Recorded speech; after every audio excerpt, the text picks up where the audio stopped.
Hello. Shouldn't be untitled broadcast. It might just be a glitch. Refresh. Hi.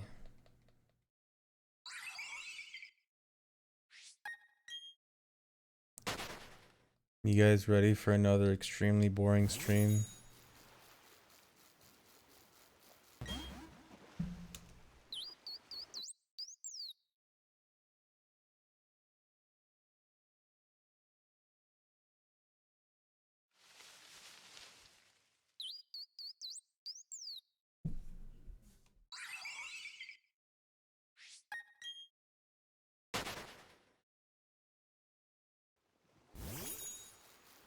Yeah, Volv, there's a new way to do the menu glitch in the latest patch, so everything is back. I still haven't updated.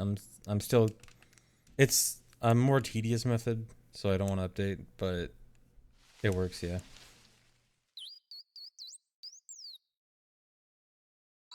All it is, it just requires fly. And then as soon as you get fly, you can do everything the same.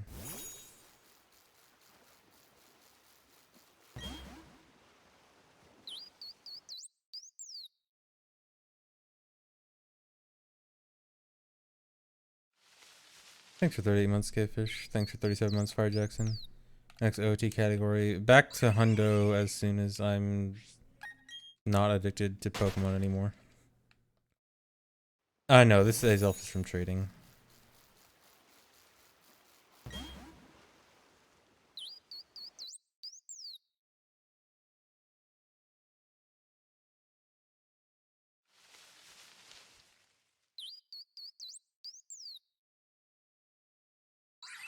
When 60 FPS Breath of the Wild casual. Whenever Second Wind is finished. Yeah, still no Nat Dex. Although, I haven't really done anything since I started shiny hunting Shaymin. Like, I should be able to... I think I can go, like, ask some cheaters to go cheat it in for me. It should be possible, but I've been... Since I started shiny hunting Shaymin, I just haven't done anything. And then, I've kind of been on this for a while now. As you can see by my attempt counter.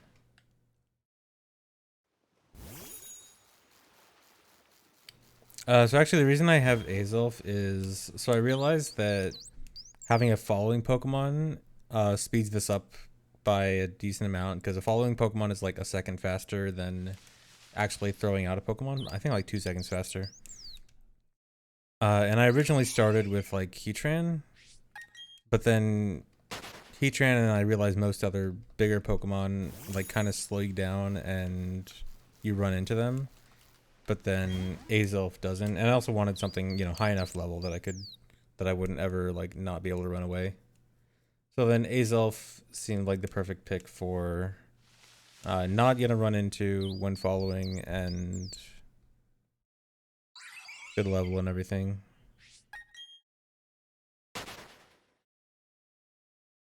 Good luck with the CLG Shaymin, thanks.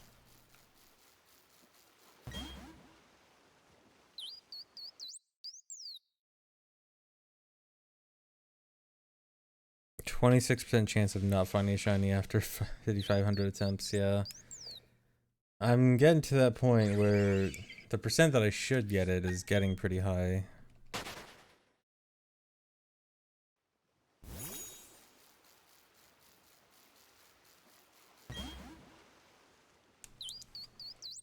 Yeah, I saw 1.2 got the menu glitch back, which is cool.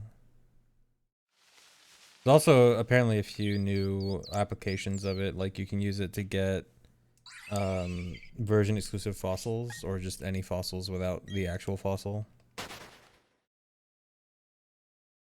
Which actually sounds kind of cool, because I think that should mean you should be able to do like uh you should be able to like get Aerodactyl before the first gym, I think, if it works the way I think it does.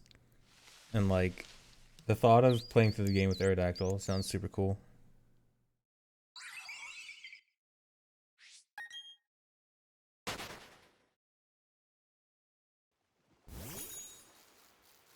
Yeah, this is definitely compensation for Giratina. If I got 5th try Shiny Giratina, then I'm gonna get 10,000th try Shiny Shaymin.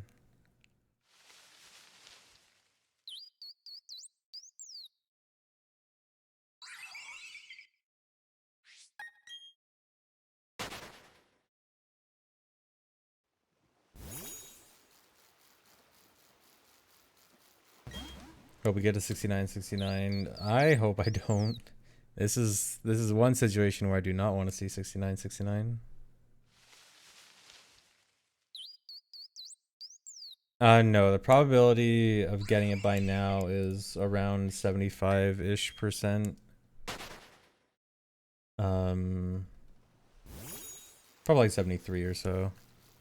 At 5,000, it's 70.5%.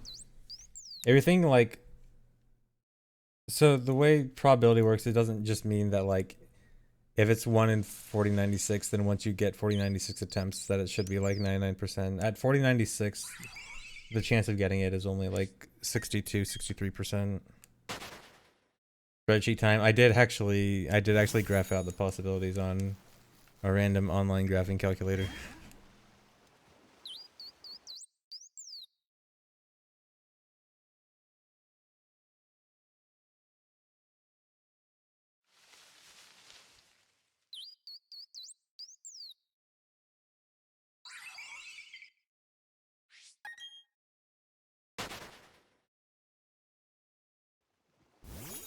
Yeah, still on 1.1.1.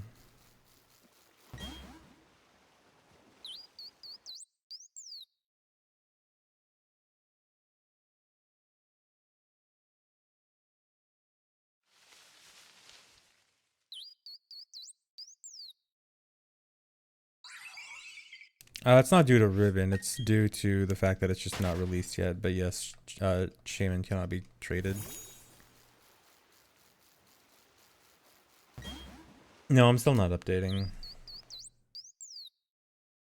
I mean, I might update soon. If I get Shiny Shaymin soon, I might update soonish. The thing is, yes, the duping glitch and the menu glitch in general is now possible in 1.2, but it's still much easier on 1.1.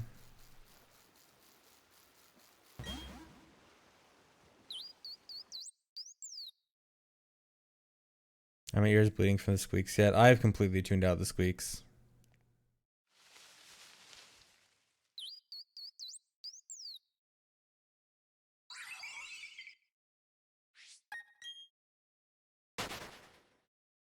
Oh yeah, I guess I should put on some BGM.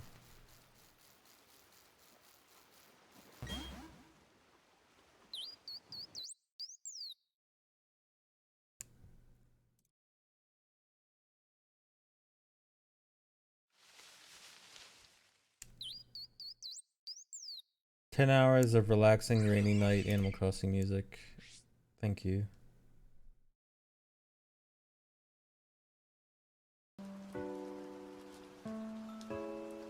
Might be loud. It might be quiet.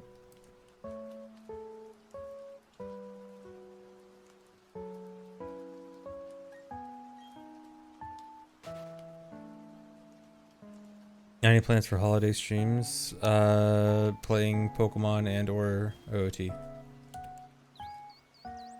In a non-holiday style format. Thanks for 37 months, Elk.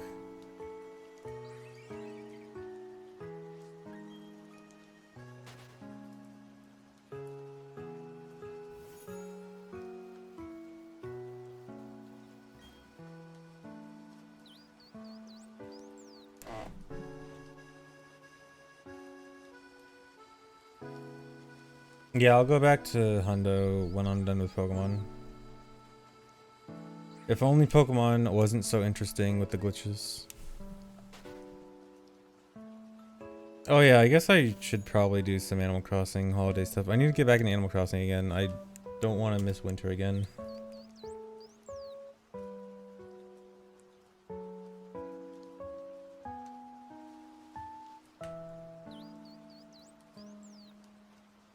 What's my team looking like? Depends on your definition. Well, I have a Battle Tower team consisting of No Guard, Guillotine Machamp, Kyogre, and Palkia with Water Spout that are all that I glitched into the Battle Tower that aren't technically legal. But I don't have like a legal team. Although I was going to probably make something legal-ish. I mean, not legal-ish. It's either legal or it's not. But after Shiny Shaymin stuff. But I can't get the Shiny Shaymin. I've been at this for like a week.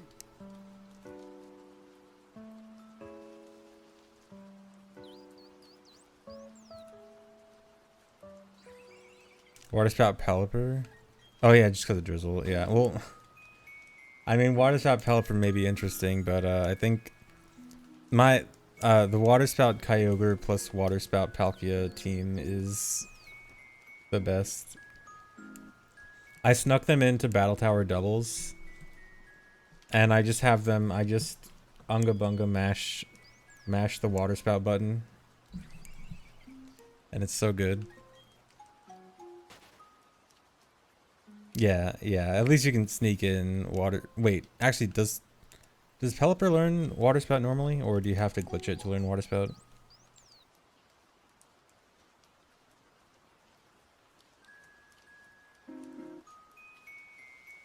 Oh, glitch, okay. Oh yeah, but it's hard to sneak, yeah. To sneak in Palkia and Kyogre, you have to do like a double menu glitch, but sneaking in Water Spout Pelipper is, yeah, straightforward.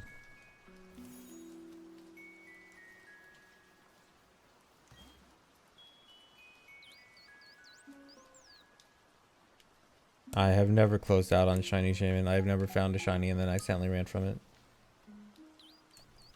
Any Shiny I've ever encountered in my life, I have caught. I have never accidentally ran or killed it or anything like that.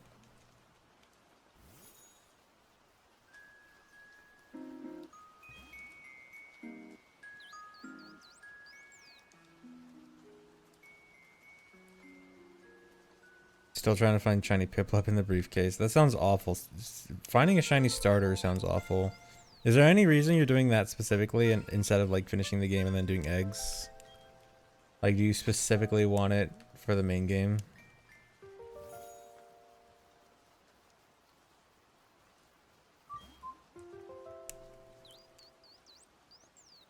You want to play through main game with Shiny Piplup? Okay, yeah. I could never bother with something like that. I'm just gonna get it post game and do the easiest possible shiny hunting method for it. I say as I don't have the shiny charm as I'm shiny hunting Shaymin. I mean, shiny charm is a pain to get, so I have an excuse, especially on 1.2 or 1.1.1.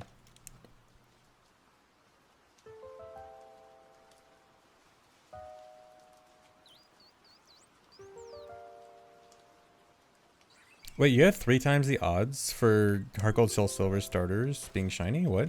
What's this about?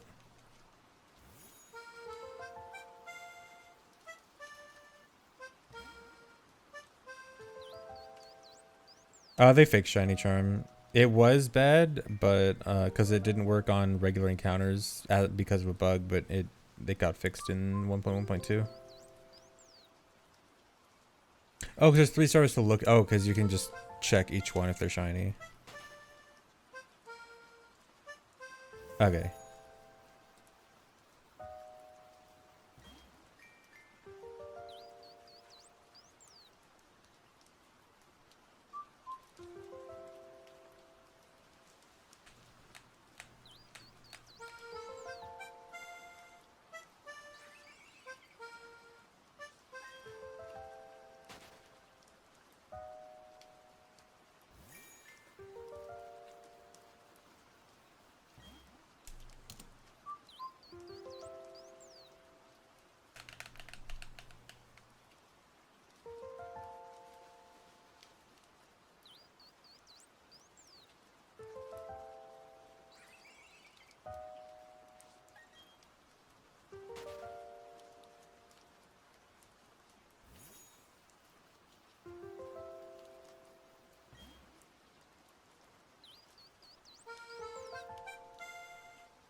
Found a shiny Kecleon and just killed it, dang. Yeah, I feel so bad whenever I see those videos of people finding a shiny and then they accidentally run or accidentally kill it or something.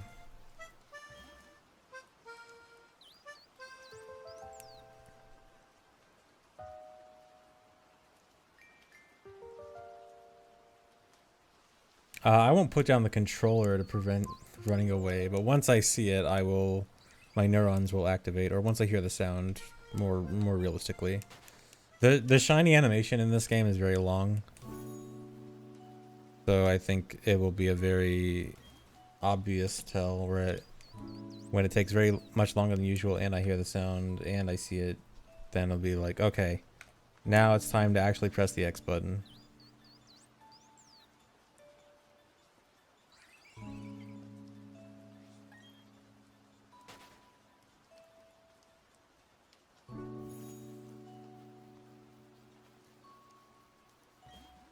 Oh yeah, the shiny Giratina and DS freezing video, yeah.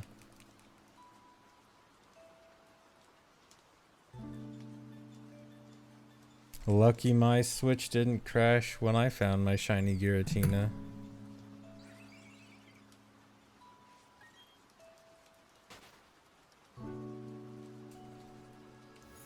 Yeah, the encounters take so long to start in this that you have plenty of time to react. Yeah, Animal Crossing music. The only music you can shiny hunt to.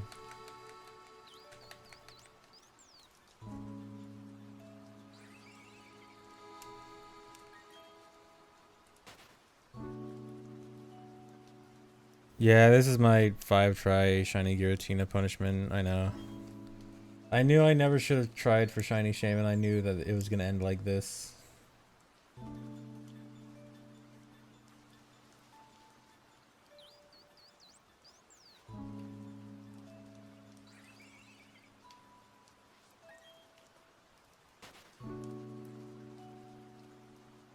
I've been watching the shiny Ponyta video to get my reaction down. I can't possibly copy the shiny Ponyta video. Never in my life would I be able to achieve the same reaction.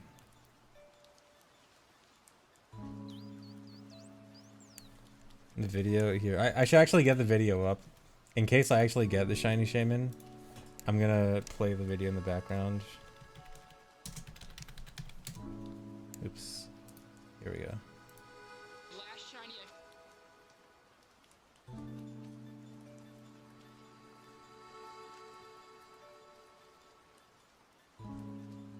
Yeah, dry that one. Yeah, there it is.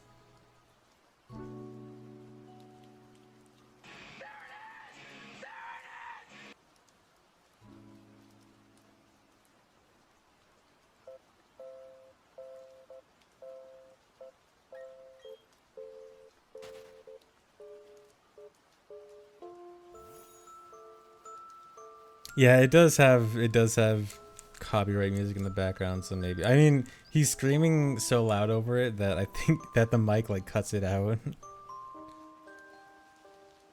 So maybe it's okay.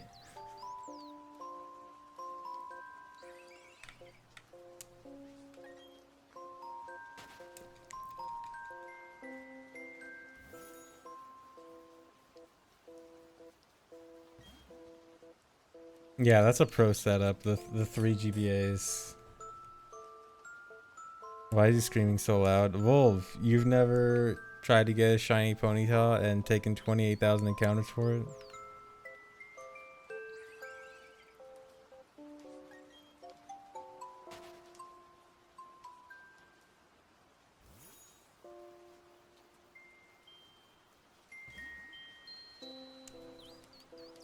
Didn't have 3 Game Boy SPs, wow.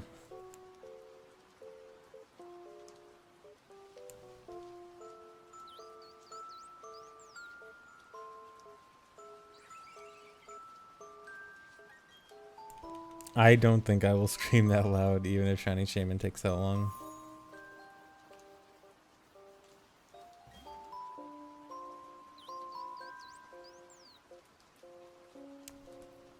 Favorite Animal Crossing game? It's hard to say. Wild World was the one that I played the most. and like have the most nostalgia for. I think New Horizons is probably the better game, but I probably like just for nostalgia reasons maybe like Wild World a bit more. Why does everyone hate City Folk? City Folk was just Wild World on Wii.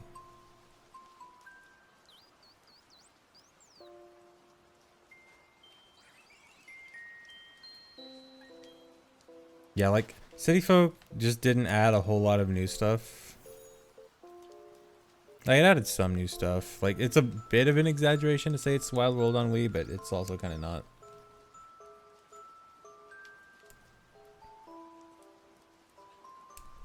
Oh yeah, we speak.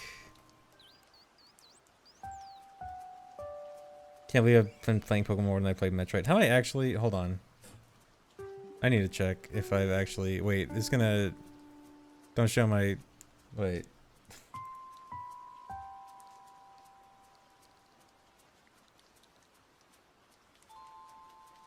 No, I've still... Okay.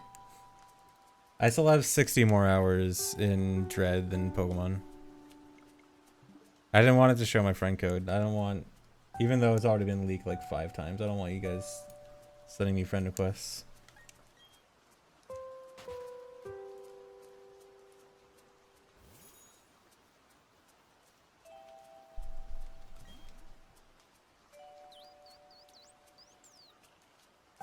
Mario Kart 64 Rando came out? What does that mean? What is Mario Kart 64 Rando? No, I don't want friends. I want to be a loner.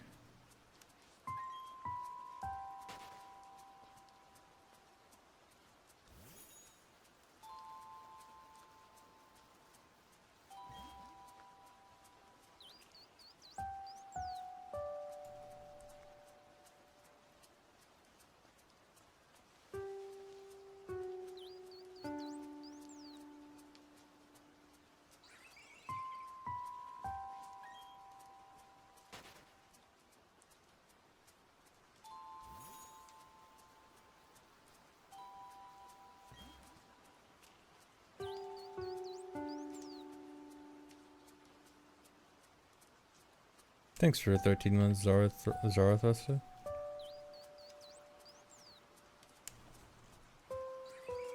What increments to counter? Me pressing a button.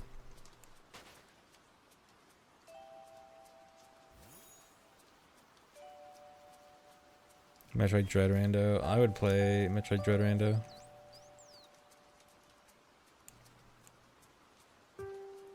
Favorite gen? Either 3 or 4.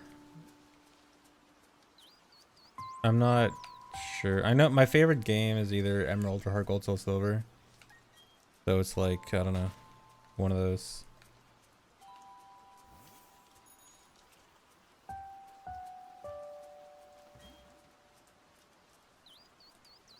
Is it a spicy take? 3 and 4 are pretty common. Or maybe not so much 3, but 4 is a pretty common. The Heart Gold Soul Silver especially, that's like the least spicy take of a favorite Pokemon game. Yeah. I feel like Heart Gold Soul Silver might be the most popular Pokemon game, or like when you ask Pokemon fans what their favorite Pokemon game is, I feel like that's one of the most common answers. XY was your favorite. XY is definitely not a common choice.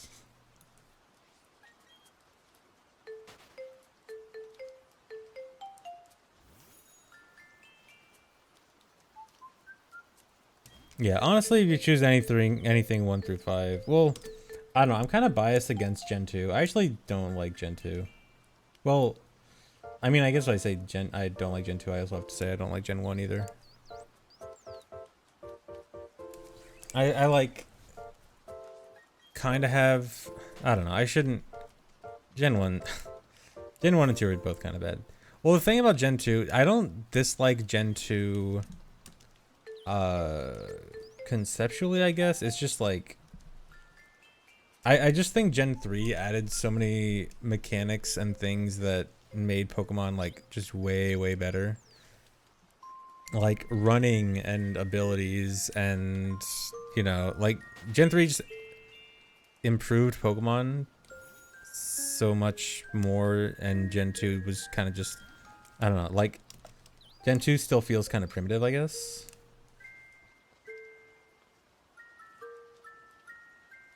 But again, I don't mean that I dislike conceptually, because like the whole, you can actually go to Kanto and Johto, and all the new Pokemon are good, and you know, like Gen 2, it's just like mechanically, it's just kind of primitive. Yeah, exactly, Lilo. That's a good way to put it.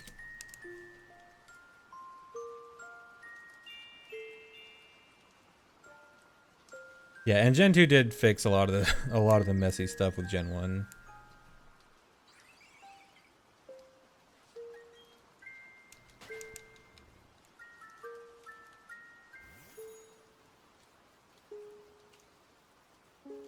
Yeah, Gen 4's physical special split was honestly like probably one of the most important like mechanical changes in Pokemon.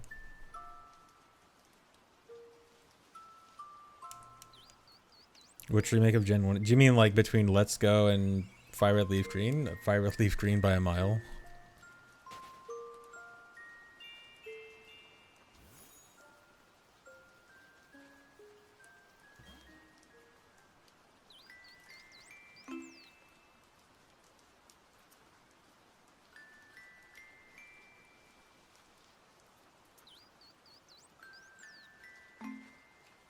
Is Let's Go bad? Let's Go... The issue with Let's Go is that it's just super dumbed down. It's like, there's no wild Pokemon battles. You just like encounter a wild Pokemon and then throw a Pokeball. And it's forced motion controls if you're playing docked. Which means forced Joy-Cons, which means forced Joy-Con drift. And there's like no held items, there's no abilities. It's like a very dumbed down Pokemon game. And it's only Gen 1 Pokemon, only the original 151. Yeah, colors are different if it's shiny. You see that, the little Shaymin picture in the corner? That's what it will look like if it's shiny.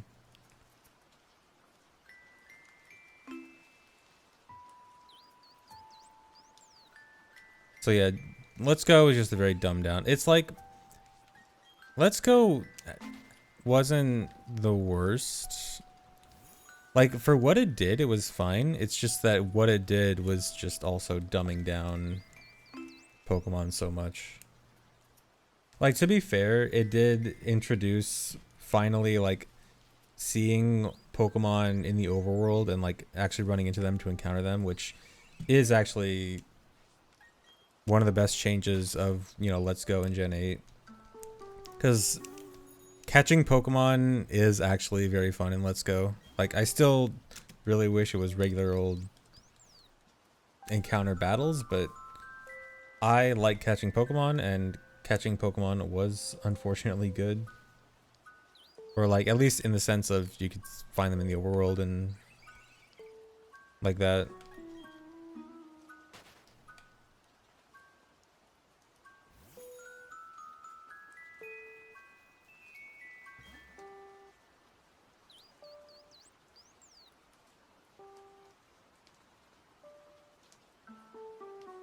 I mentioned the Arceus game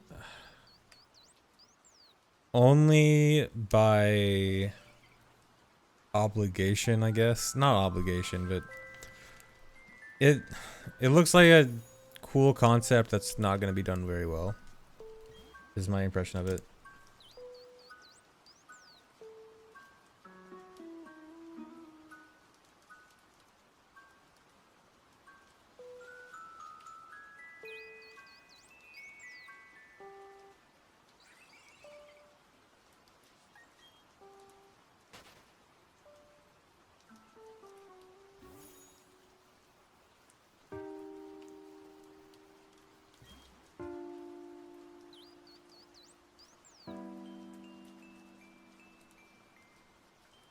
Yeah, I feel like if Arceus turns out to be good, it could be really good.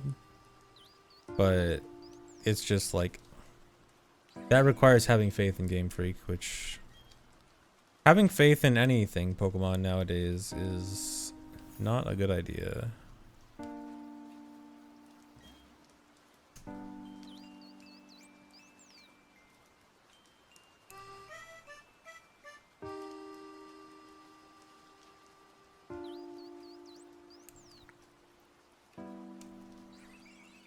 No, true, Ryan. You just need a new encounter. Like, every time you reload the area, it is a brand new encounter. It's just most of the time for legendaries, you've probably seen people shiny hunting where they reset the game.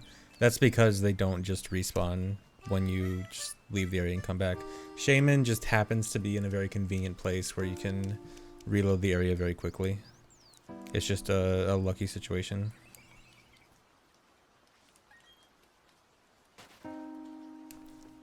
Favorite Pokemon movie? I loved the second movie when I was a kid. I watched the second movie so many times.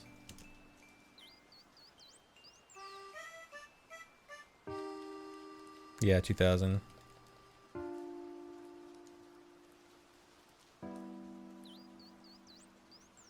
Yeah, with the birds and Lugia.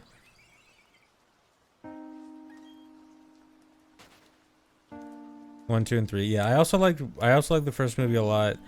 For some reason, I never liked the third movie. I know everyone always loves the third movie. I was never into it.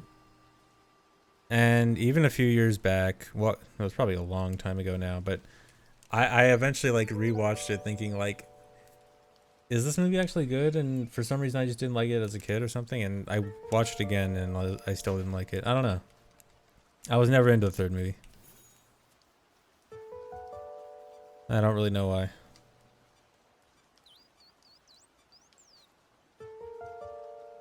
Destiny. I remember watching Destiny Deoxys on TV. I actually don't remember if I liked it that much, but I remembered that it was kind of cool. Like at least the action sequences with Deoxys and Rayquaza fighting were cool. But then besides that, I hardly remember anything. Yeah, I watched the Hoopa movie. I don't think I've watched any movie past Gen 4. I think I watched like some of the Gen 4 movies and I thought they were bad.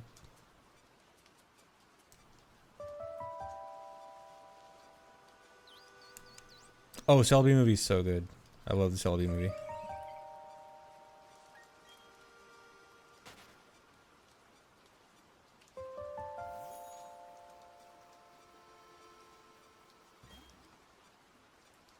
Oh yeah, I watched. Oh yeah, I think I watched some of the newer movies during that Pokemon marathon on Twitch a while back. I remember trying to watch some of them and I just couldn't. Like, I remember one time I jumped in as they were doing one of the Gen 5 movies, I think with Keldeo, and I watched one scene and it was just like really hard to watch. It was just like, this is really bad. I can't watch this.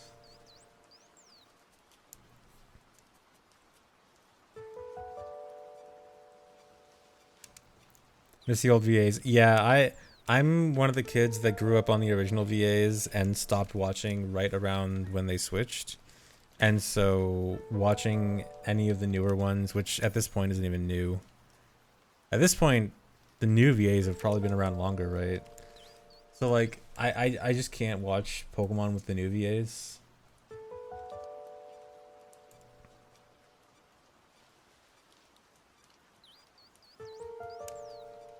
Feels old, man, yeah.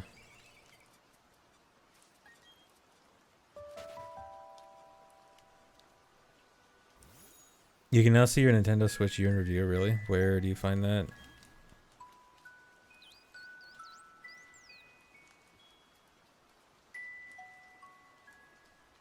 The CGI remake of the first one. Oh, is that the one that came out a few years ago? I did not watch that. I remember seeing it and I thought like, this looks like a bad cash grab and I don't care.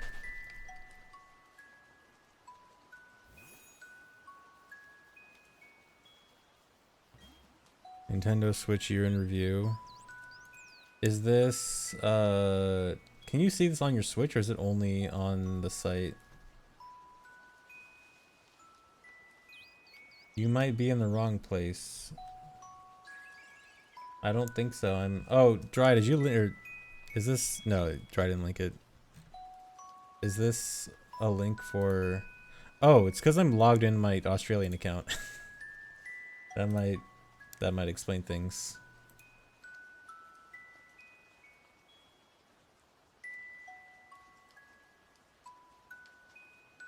I am not currently in Australia. Dude, why do I need verification? Shut up.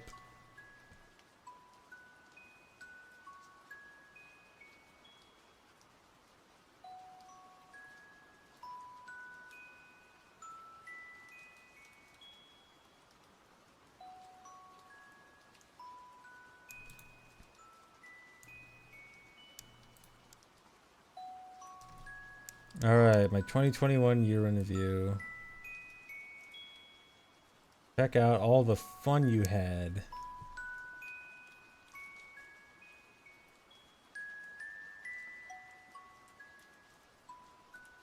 Oh my god, I played 17 games this year. I've never played 17 games in a year. Last year I played 9 games.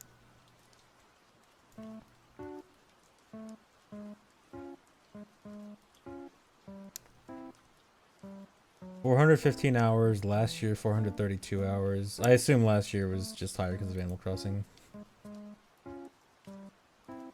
Metroid Dread 198 hours, Animal Crossing 75, Diamond 60. Last year I played 300 hours of Animal Crossing.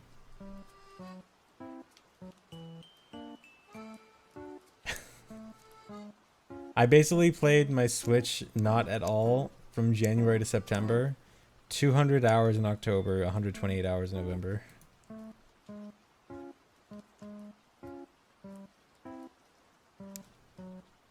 $400 hours docked, 5 hours handheld.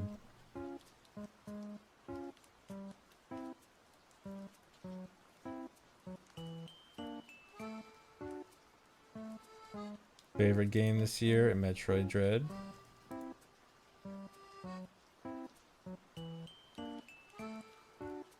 Why is it trying to advertise Shining Pearl to me when I already bought Diamond? Come on, go away. Don't do that.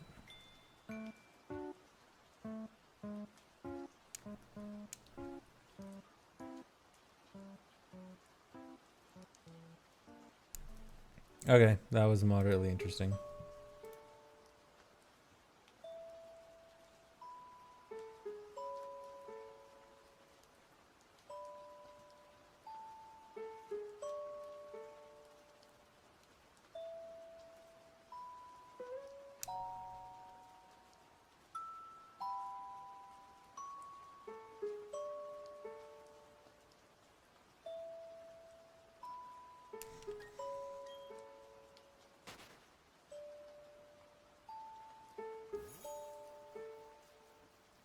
Thanks for 48 months, Molten.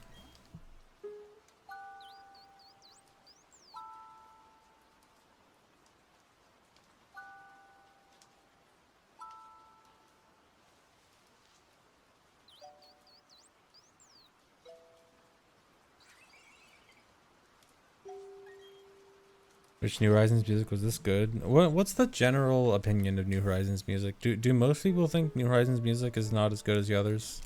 Because I kind of think that, but I also don't necessarily dislike New Horizons music. But it might just be nostalgia. Not as good, yeah. Overall, I think I like Wild World music more. Yeah, I saw the menu glitches back in 1.1.2. That's cool.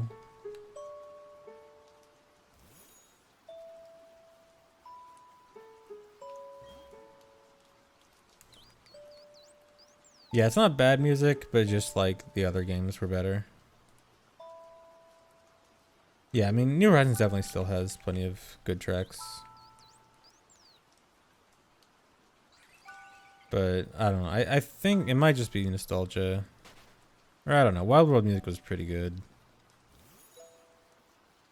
Dude, the Wild World title theme is always the best. Hold on, I'm gonna put that on.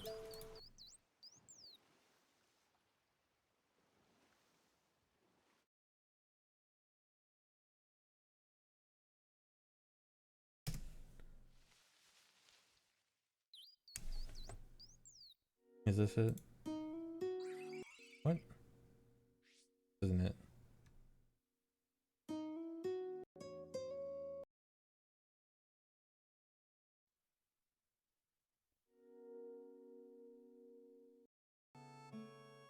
Here we go.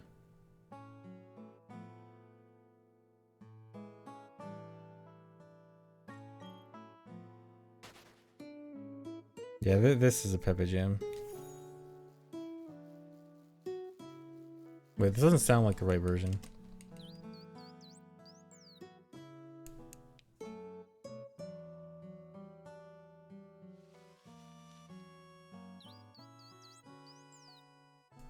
Maybe it is, I don't know.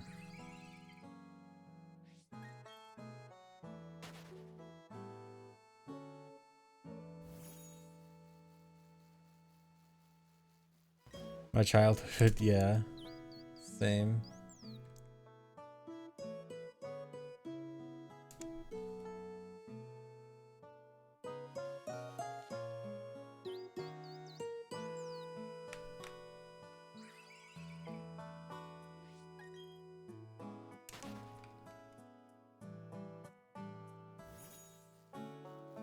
Yeah, Shaymin doesn't appear shiny in the overworld. I don't think I'm gonna shiny hunt any more Pokemon. At the very least, I won't shiny hunt anything non-Pokeradar. If I do shiny hunt anything, it'll only be Pokeradar stuff.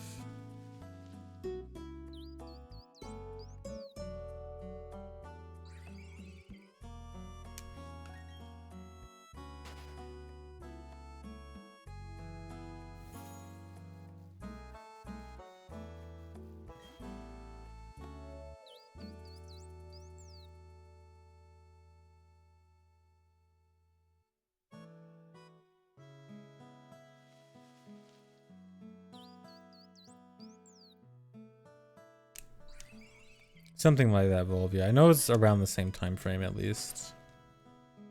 No, I still never got the national decks.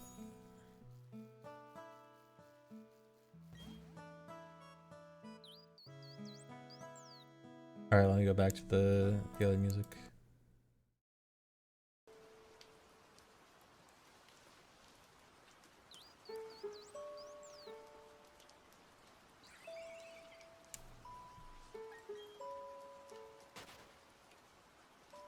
$31 hours. I think that's...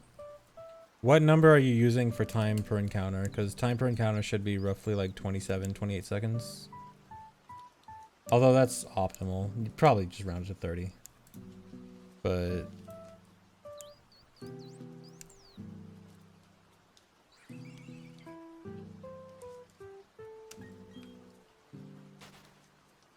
$46 hours. Oh, no, 20 seconds is definitely too low. It's not 20. I wish it was 20. So yeah, almost 48 hours on this.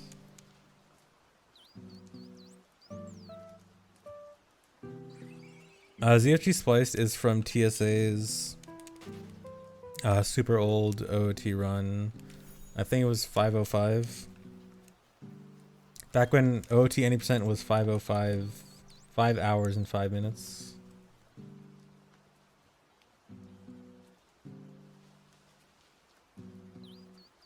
Where do you find this OST compilation? This is the link.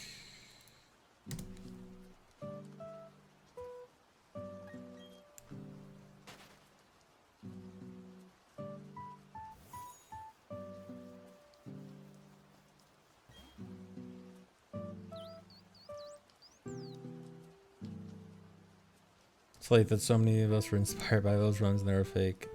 I don't know. I don't actually feel that bad about it. Because I was never really inspired by TSA's runs. It was more Kazooie's runs. So I never cared that much. I always thought it was just kind of funny.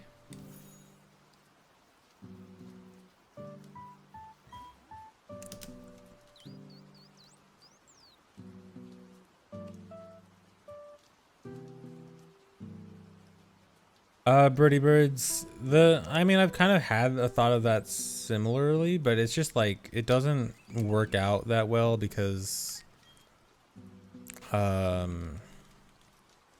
don't know, it feels kind of pointless. Like, if I want to make a cheated run, I could just make a low TED. Essentially.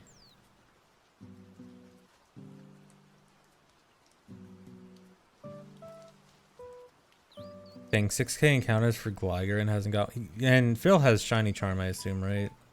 Dang.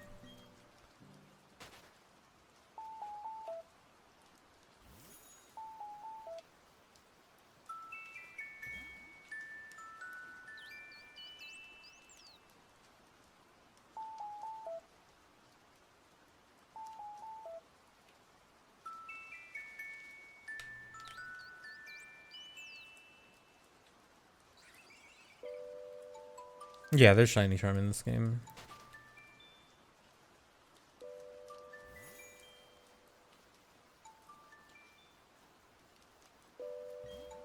Do gift subs increase odds? I don't think so, but if you want to give it a try, just in case, maybe. No, they fixed the odds for eggs, or like, so that it should affect overworld encounters now. Unless he didn't update. Thanks for 18 months, Railgun. Thanks for 6 months, Cheetah. At least I heard that the update fixed Shiny Charm for regular encounters, did it not?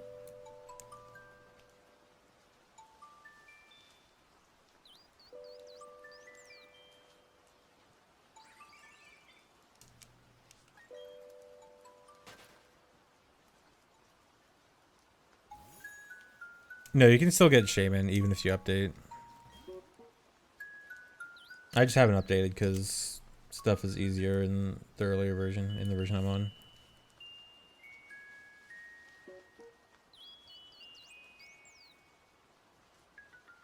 Cool, Bilski. Glad you're having some interest in it. OT is pretty cool.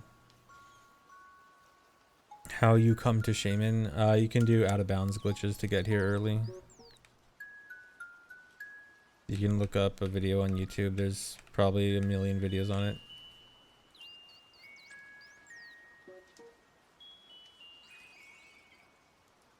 Shiny Charm is still only for eggs? Okay, so I heard wrong. I heard that they fixed it, but okay. So I'm not doing this wrong by not having the Shiny Charm anyway.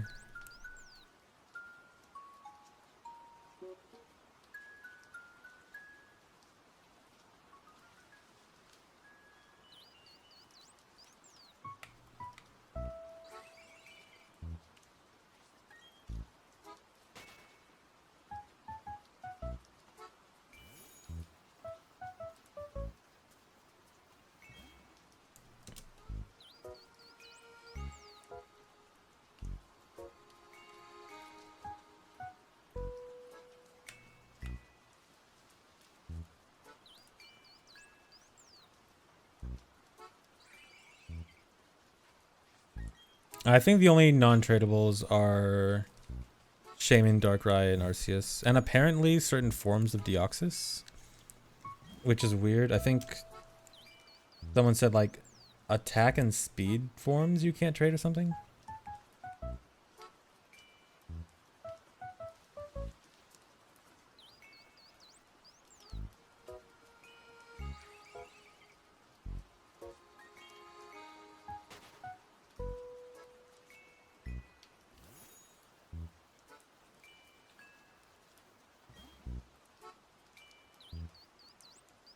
Cool, Bilski.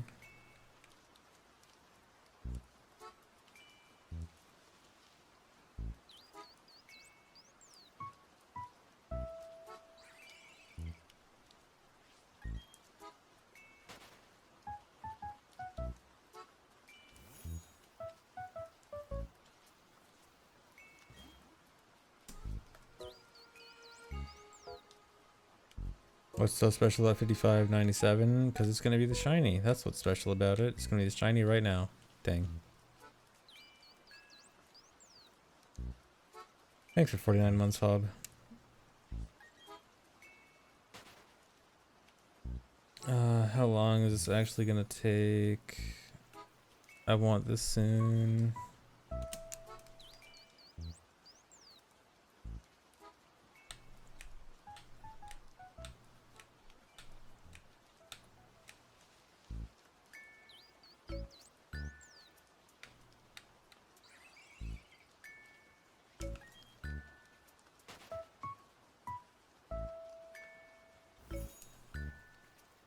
It's possible.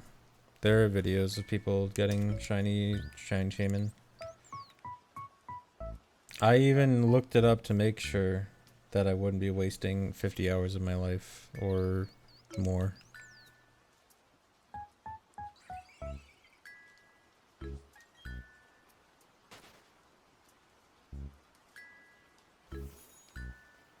"18 days trying to get a shiny Magikarp. Oh my god.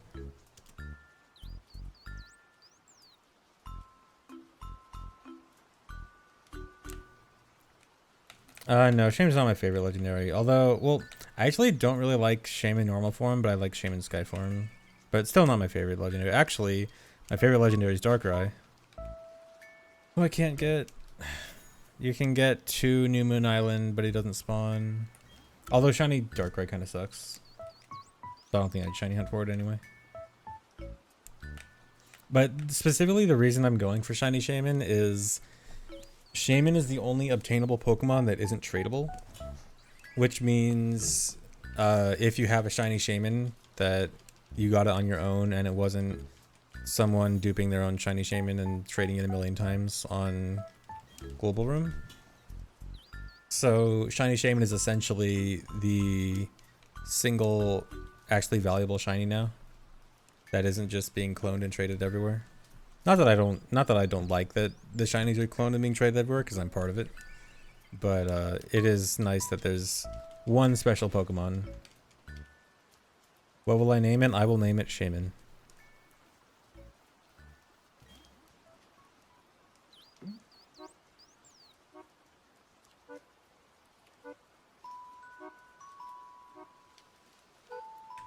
Yeah, you don't have to reset. You can just reload the area. Thankfully, Shaymin is right next to an area reload. So you can just run. It's way easier.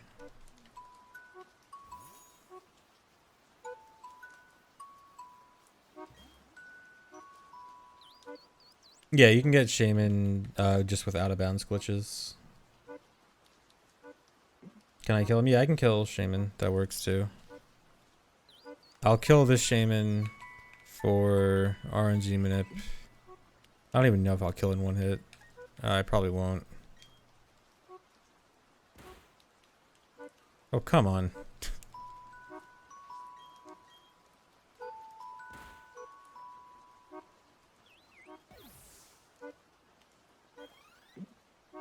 Alright, RNG MIP. So now this next one will be the shiny.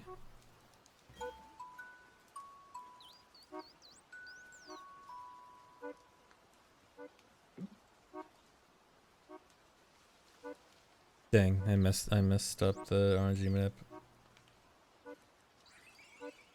Focus Sash.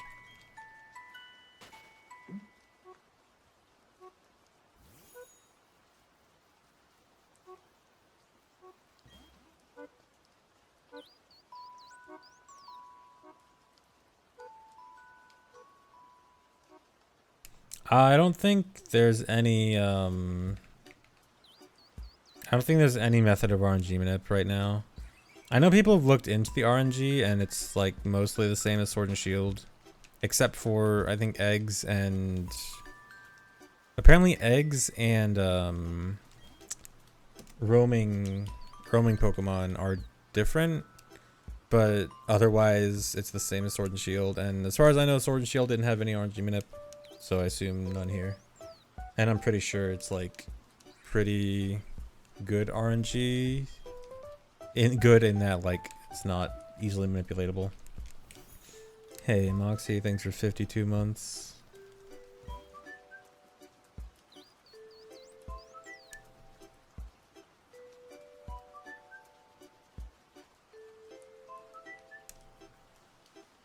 Were there roamers in Sword and Shield? I guess you could consider the legendary birds in Crown Tundra roamers. They weren't roamers in the traditional sense, I think.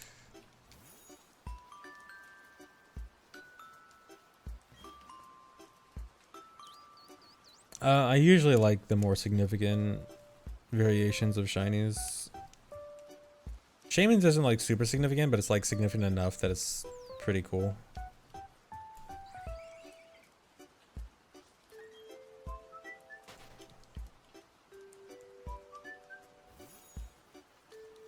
Yeah, Azelf like kind of glitches out on the ledge right after the fight. Yeah, Zangoose has a really good shiny. Yeah, I like a lot of opposite color shinies, like when a red shiny or a red Pokemon's a blue or blue is red or something like that.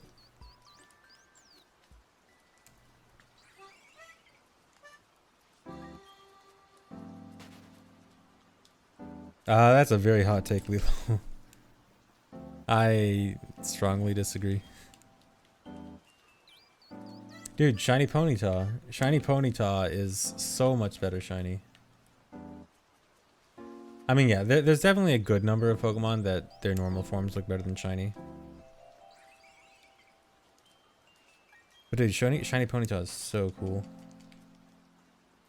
Although really not in this game. They kind of made Shiny Ponyta look kind of bad. Like the flames aren't very good.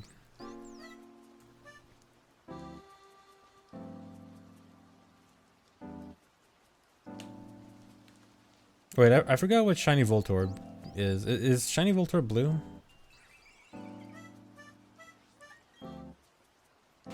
Yeah, okay. Yeah, I was actually looking forward to Shiny Ponyta, Shiny Galarian Ponyta, thinking it might be cool like original Shiny Ponyta, and I don't even remember what it looks like. I just remembered it didn't look very good.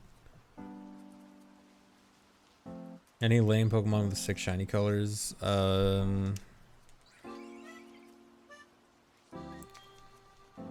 What are some lame? I think, isn't Dunsparce a pretty cool shiny? Feebas, yeah, Feebas' shiny is pretty neat. Your mom, wow. Anyone have a shiny mom? Oh yeah, shiny Magikarp. I mean, shiny Magikarp's kind of cheating because it's, you know, shiny Gyarados, but shiny Magikarp is pretty cool. Oh yeah, shiny Audino is pretty good, and regular Audino sucks pretty bad.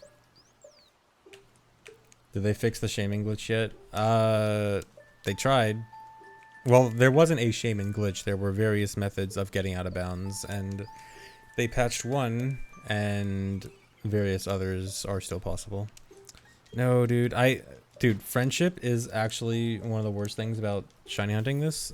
Because after like 150 or so attempts at this, I get friendship enough so that it starts doing the wiggle thing at the start of fights.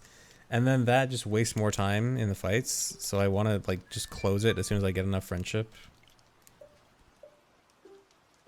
Yeah, you glitch into this area.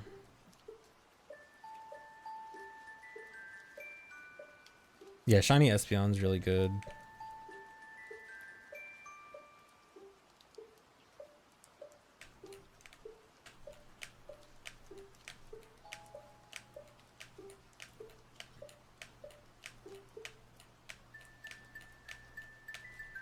Yeah, no friendship allowed. Is there an item you can give to a Pokemon to make it stop gaining friendship? You know, like how Soothe Bell increases friendship faster? How can I make a Pokemon not increase friendship? And don't say the herbs, because then I have to, like, the Pokemon actually has to faint or take damage in battle or something. I don't want to keep doing that just to lower their friendship. That'll be annoying.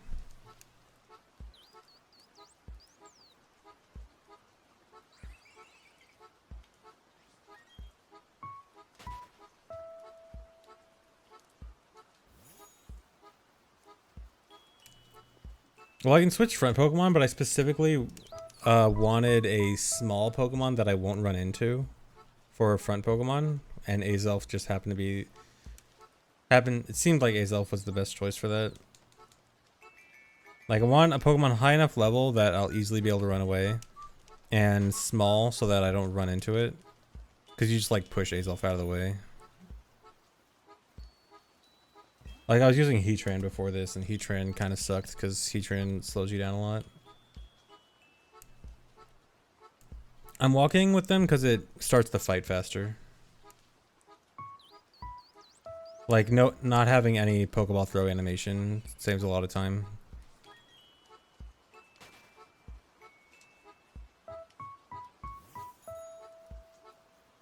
Does following raise friendship faster? I'm not actually sure.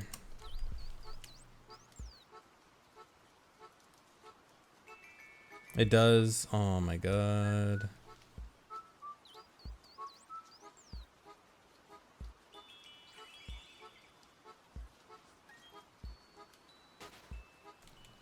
Yeah, all Pokemon can follow you in this game. Though not all of them have a fantastic animation. Yeah, Moxie, that's what everyone's scared of, but I'm pretty sure I'll notice before I run away.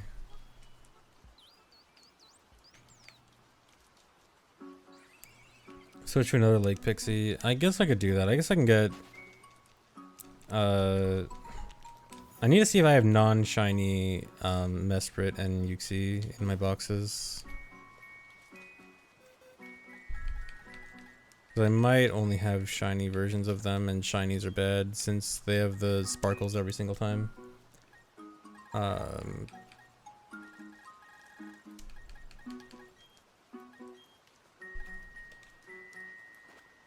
What?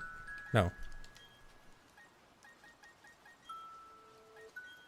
Oh, it's because I remapped my buttons. Now that's shiny. Shiny, shiny. Non-shiny, okay.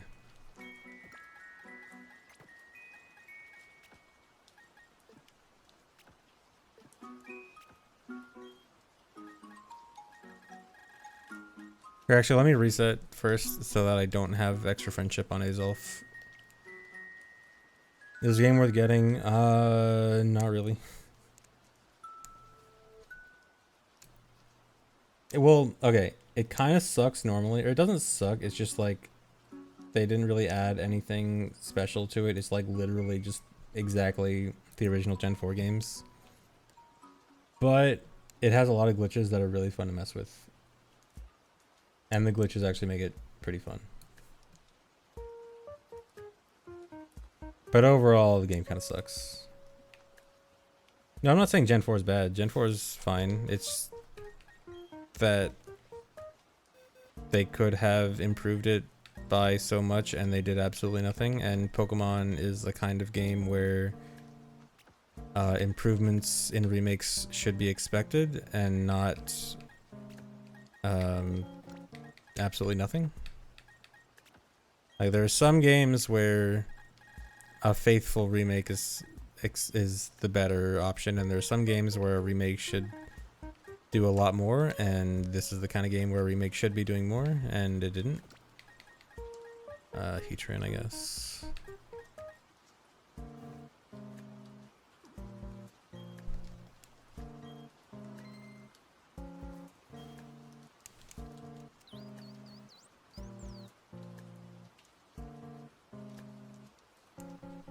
Yeah, like Platinum is just straight up better.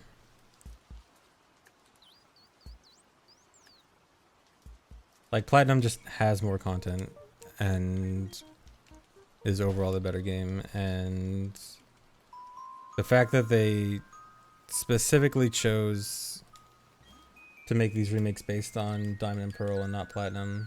Like even if they wanted to keep the original Diamond and Pearl story, that's fine, but Platinum had so many improvements that they just ignored. Thanks for 31 months, Elsevera.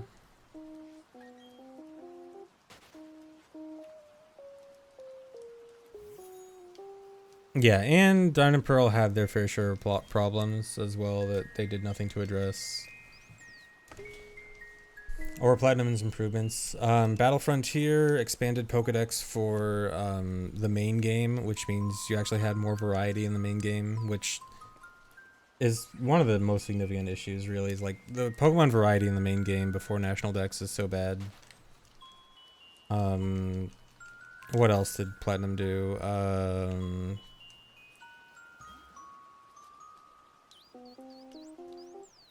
Oh, did it speed up serving? I mean, serving is relatively quick in this, so I assume they kind of did that.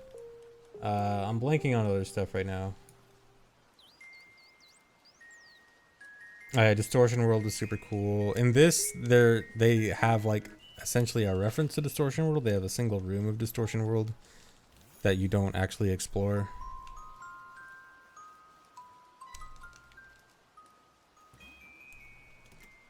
There is Giratina in this. It's just the turn-back cave Giratina. And then you can get the Grisius Orb in Ramana's Park, but you just fight a level 100 Origin Form Giratina. And there's no exploration. It's just like you go in a room that looks like the Distortion World, but you just walk straight up and then fight Distortion Giratina, which is moderately cool. Like the whole fighting Distortion Giratina is kind of interesting, but the fact that they didn't bother to like actually do anything with Distortion World is pretty disappointing.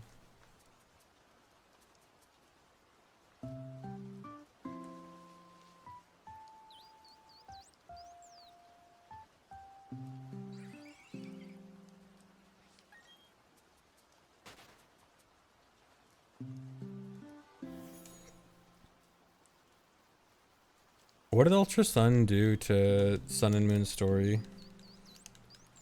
I skips Ultra Sun and Moon completely.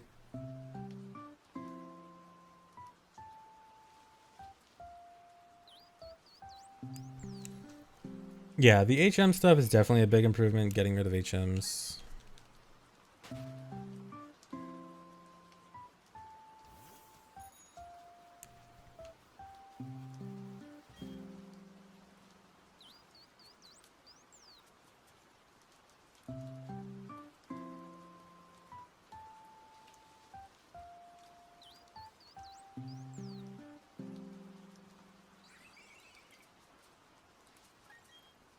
Shoehorned in new plot and remove cutscenes so the story didn't make sense. I mean, the idea of removing cutscenes from Sun and Moon actually sounds appealing to me.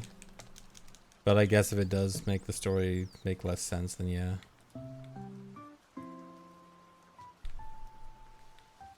Thanks for 4 months, Acerola.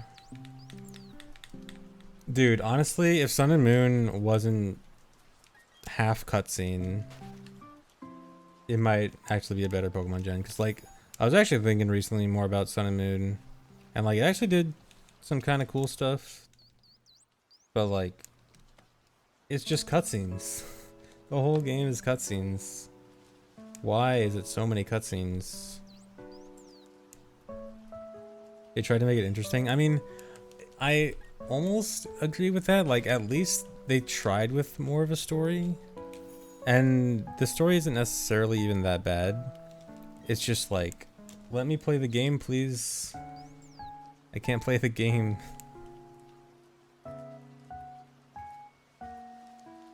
Yeah, Sword and Shield cutscenes are really bad. Like, Sword and Shield cutscenes are just uninteresting and too long.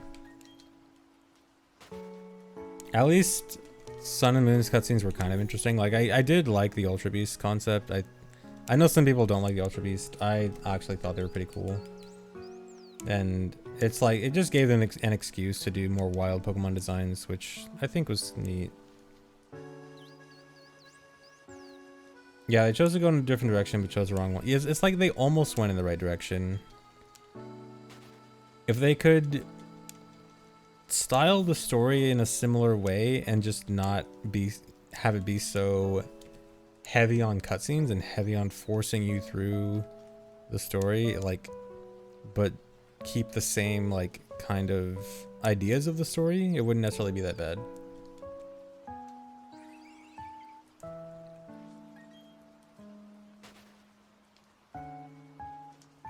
It's just like you just don't get to play the game. It just feels like a cutscene simulator. Yeah, bring back interesting rivals. Yeah, how was bad? Am I winning? No, I'm losing. I've lost almost 48 hours of my life to this.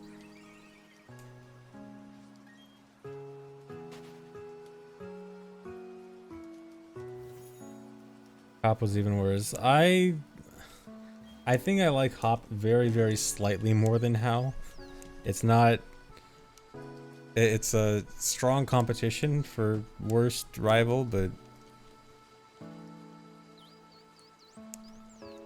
I think Hop not talking about whatever food that How would talk about every single sentence, What was it? Malasada, whatever.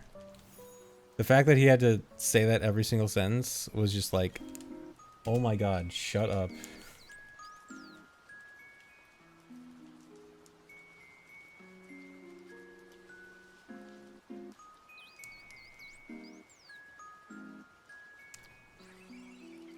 Thanks for 41 months, J-Dog. Yeah, I hated replacing Blue with the friendly rival in Let's Go. That was so bad.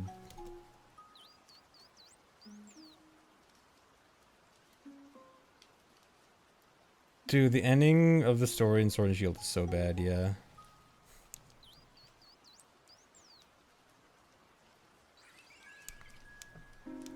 Dude, the whole like, we're gonna run out of energy in 1,000 years, so we have to do stupid stuff, like blow everything up right now is like, what are you doing, dude?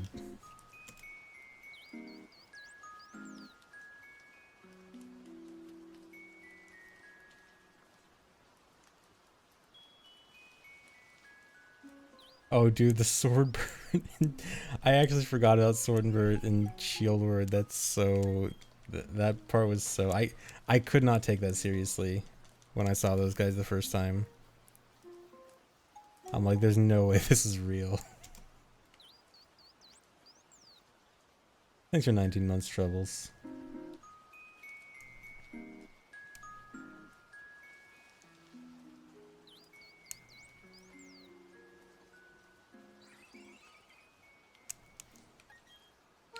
To skip the Pokeball animation, you just have them following you. If you don't have them, the option for them to follow you available, you go to, is it Heart Home? And you do the Amity Square.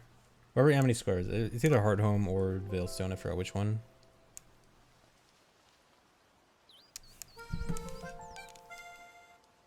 But yeah, you just go to Amity Square to get the ability to have your Pokemon walk with you.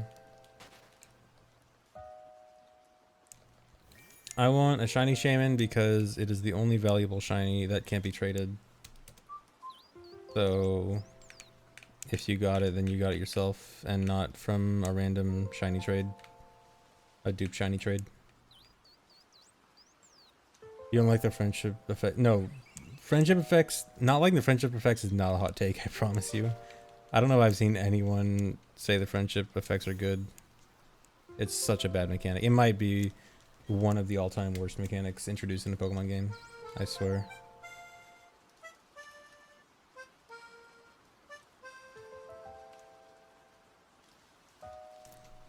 I actually did not get all the badges on this file. I still have not gotten the 4th badge.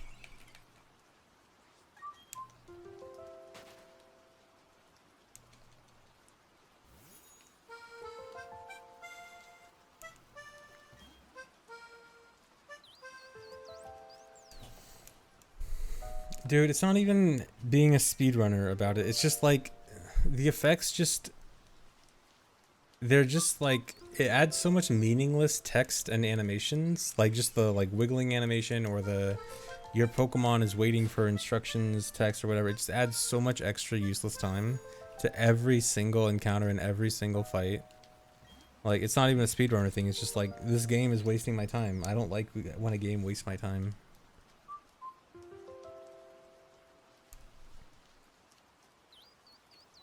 And then on top of that, the whole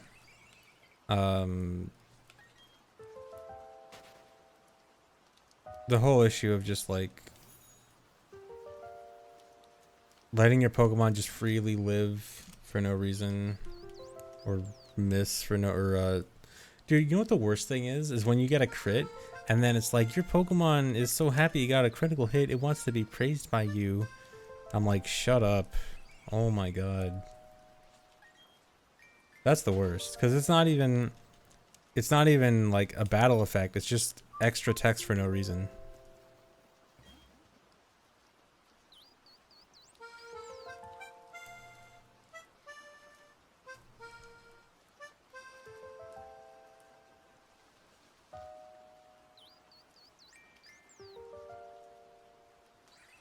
I do hate Pokemon friendship. Like, I genuinely want my Pokemon to not be friends in this game. Like when I'm doing the shiny hunting, eventually my Pokemon gains high enough friendship and it starts doing the animations. And then I reset the game to reset their friendship because it's so annoying.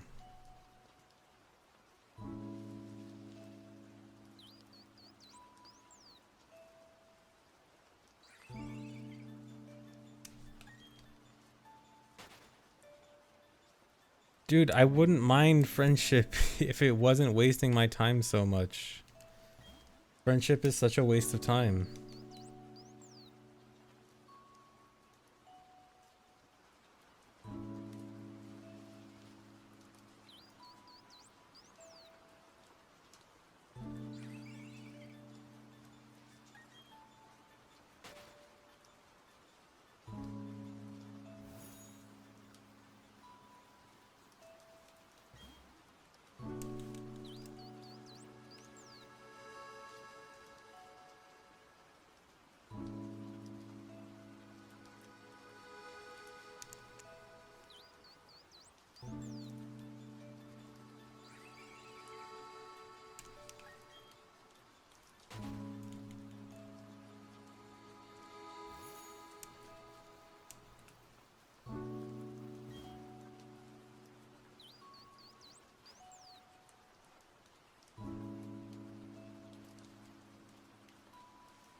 Yeah, Pokemon on emulator at high speed is honestly pretty good.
Sorry, give me a second.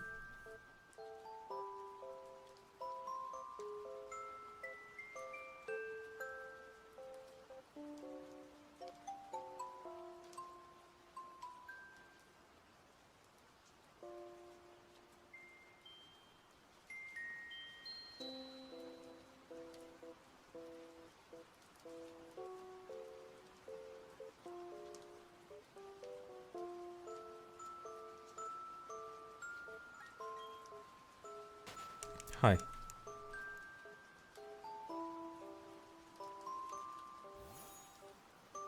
Yeah, I had to go slam slam my desk a few times and cry. Thanks for 18 months, Luigi. Thanks for 25 months, Yuji.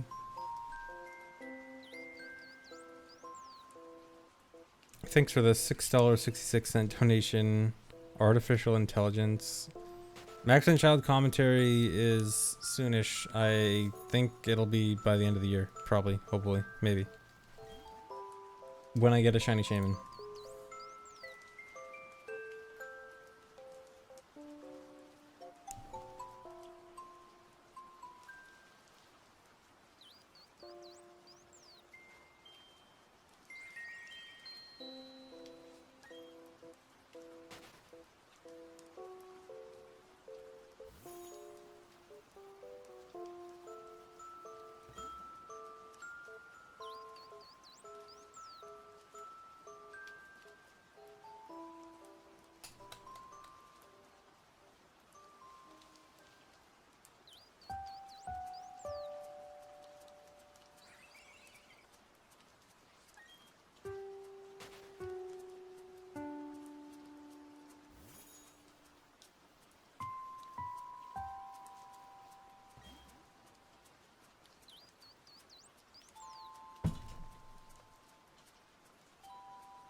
Only one shiny legendary per game. Oh no.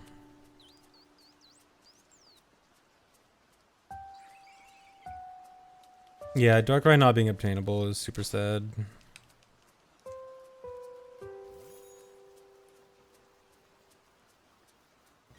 Darkrai is my favorite.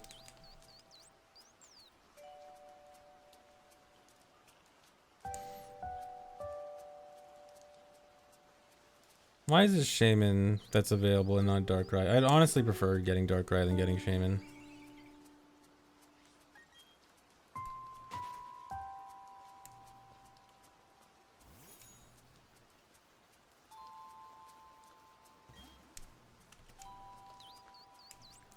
I did get here pre-patch, but you can still get here on current patch. But I am still on pre-patch. No, you can get to Darkrai's Island. It is 100% possible to get to New Moon and get into Darkrai's room, and he's just not there.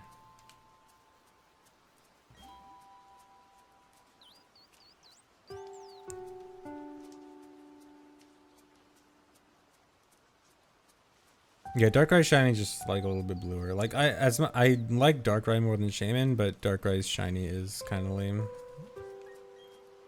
Darkrai went to get milk.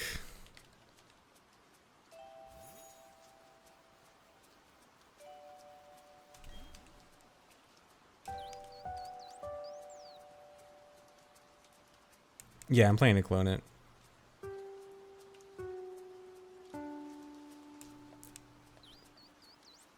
Andrew, there's a new glitch where you can carry over menus, like speaking menus, to different places, and you can essentially take the menu for choosing your character model in the union room and take that over to the guy, and you can choose a certain character model that corresponds to New Moon Island.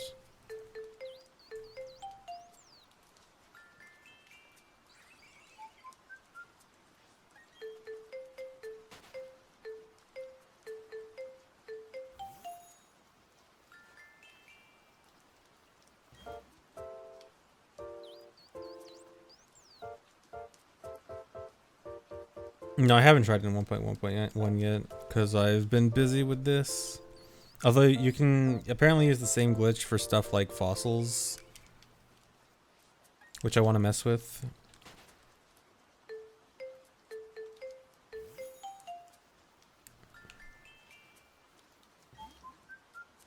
And there's probably more uses for it too. It seems like something that has a lot of potential.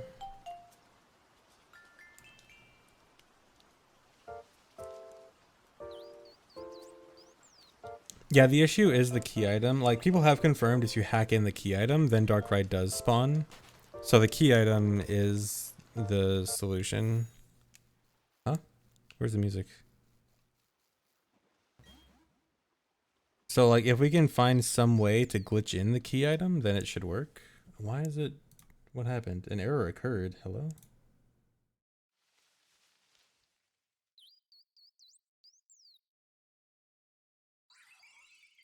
It just says an error occurred on the video I was playing, and now I can't listen to it. Okay, there.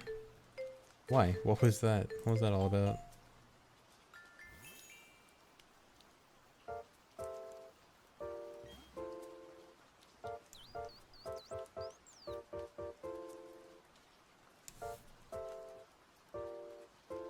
YouTube, yeah, dude, YouTube...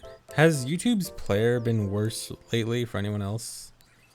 Like, for a long time, I would never have any issues with YouTube's player. And it would be one thing I would have to reluctantly say is good about YouTube is that the player was just super good. And now recently, it's been like having a lot more issues where it just randomly stops working mid-video now. Trying to bypass ad block. Dang. Blame Ludwig, yeah. Because of ad block stuff. I hate sites trying to block ad block.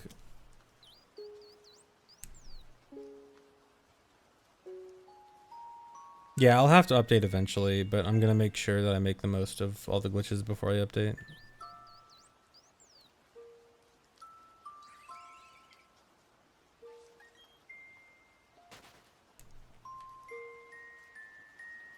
Yeah, it seems like 1.1.2 has mostly everything back. It's just you need fly at least.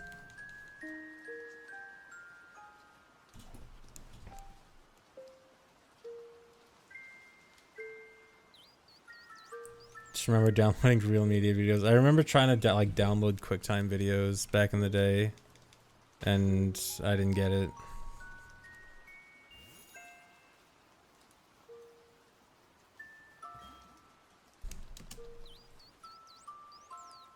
It's not that things got unpatched, it's that new methods were found that still work on newer patches. Like there's just a newer method of the menu glitch that uses fly on the poketch.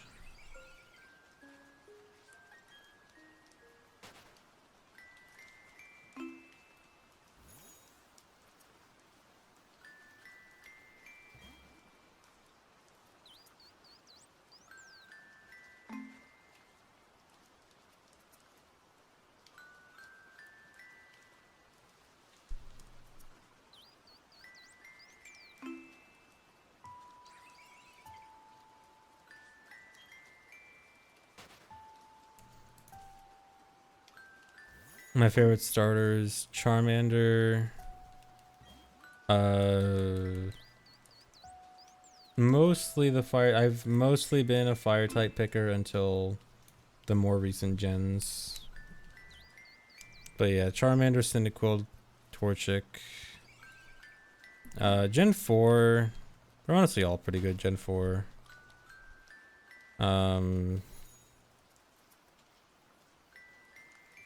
Gen 5.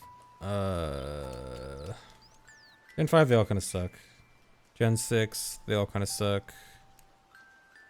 Gen 7.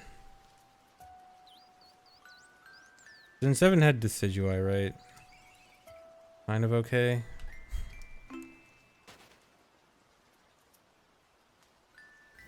Gen 8.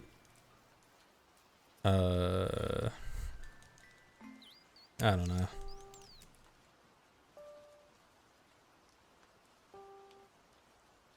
Water type starters are usually pretty good. Blastoise is good. Feraligator's good. Swampert's good. Empoleon's good. Oshawott, I never liked Oshawott that much.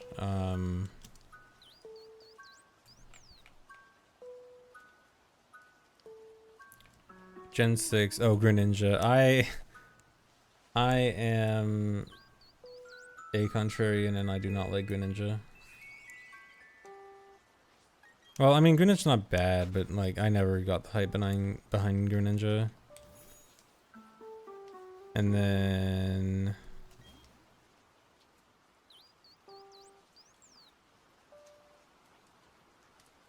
a non-normie opinion. Dude, I have a lot of non-normie opinions for Pokemon. It's just that the most basic opinions are normie opinions. Like, sure, my favorite Pokemon is Charizard, my favorite game is Heart Gold Soul Silver. Those are super normie opinions. Past that, I have more non-normie opinions, I promise.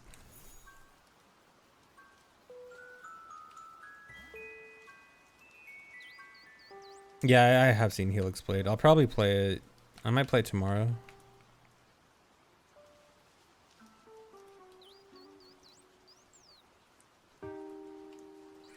It is okay to have normie opinions sometimes. You know what? Sometimes popular things are popular for a reason.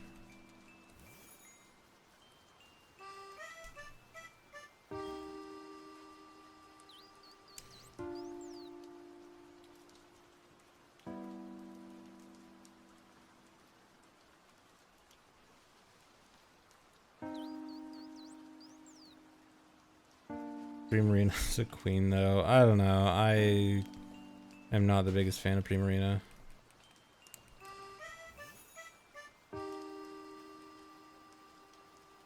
I can get roughly 120 encounters an hour.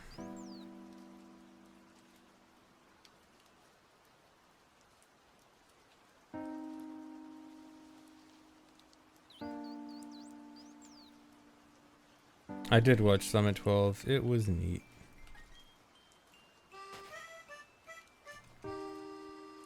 The odds are essentially always The short answer is yes, the odds are always 1 in 4096. The long answer is technically the RNG in this game works a little bit weird and isn't really exactly how it should. And it can range between like, I think 1 in 4080 to 1 in 4109 based on your trainer ID. It's some complicated RNG and math stuff, but technically your odds are very slightly skewed based on your trainer ID. Thanks for 48 months, Space Boy.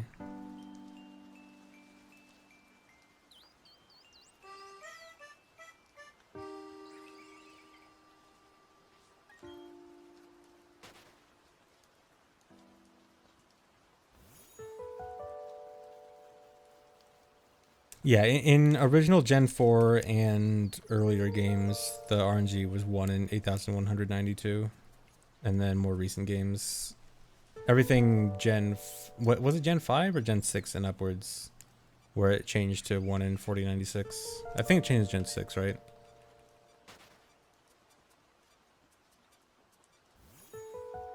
Yeah. Gen 6 lowered it to 4,000, and then Gen 5 and earlier was 8,000.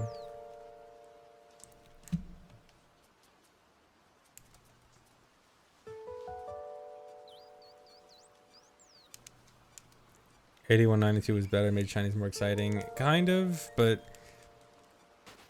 it's like, yes, but it also made it like so unlikely that shiny hunting was kind of... A lot of people just wouldn't want to do it.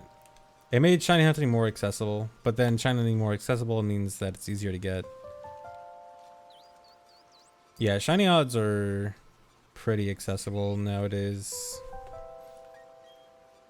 They've done a lot to make shiny hunting easier.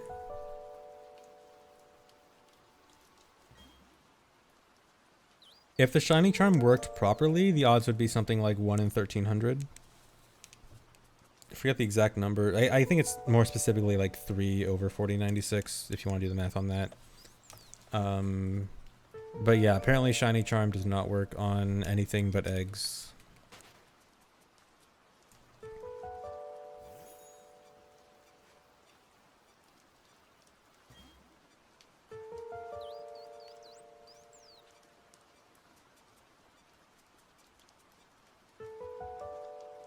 Yeah, not on wilds. There's some speculation that it not working on wild Pokemon is a bug. I don't know.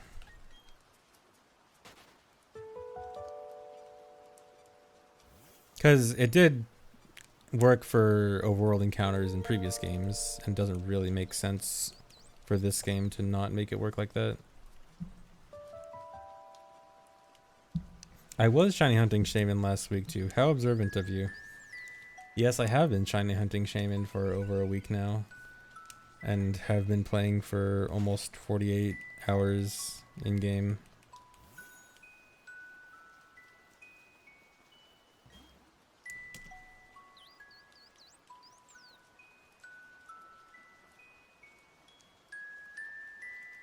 Does it look like I have gotten the shiny yet? Would I still be here?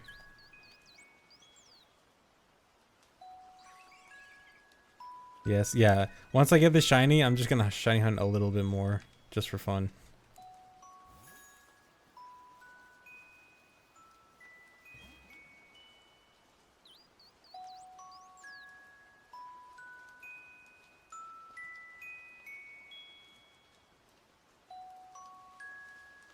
It might have a crap nature. It probably will, and then I will give it a mint and a gold bottle cap, and then I won't care.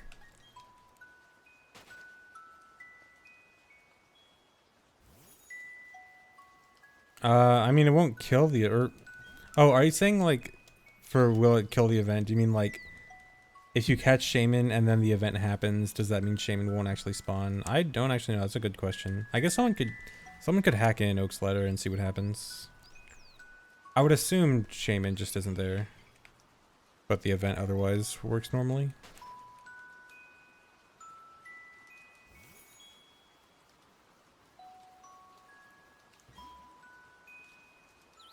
Yeah, I just want 69 encounters.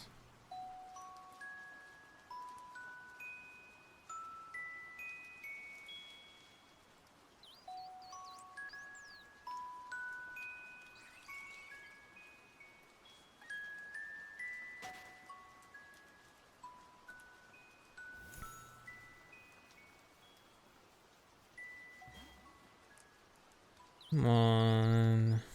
Be shiny.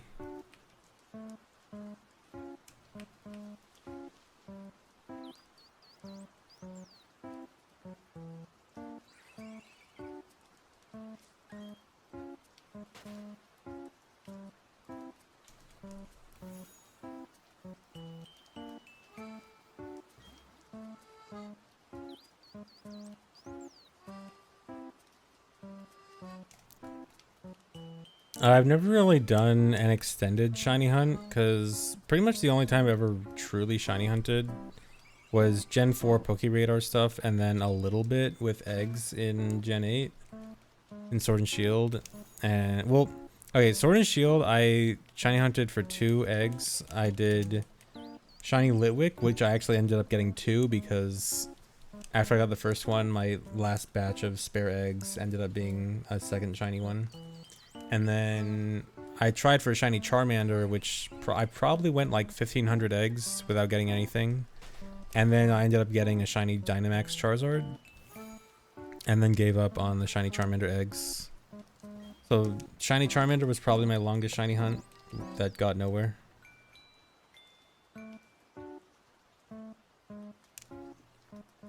I should have quickly open another tab. I could. Well, I think there's too many inputs involved in this. Well, like, I don't know. I could do this one-handed. I have, what button is it? L? I have L mapped to, plus, so I could do this one-handed, so I could do one hand shiny hunting, one hand cookie clicker. I guess I can try it. Let's try some cookie clicker.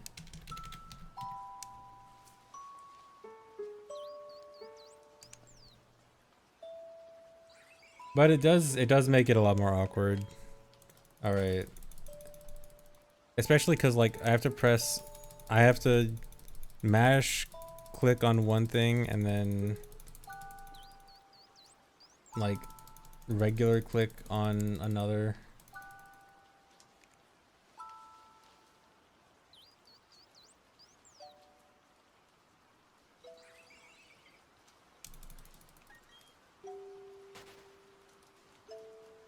It's efficient. I mean, I'm not exactly dying to get back into cookie clicker.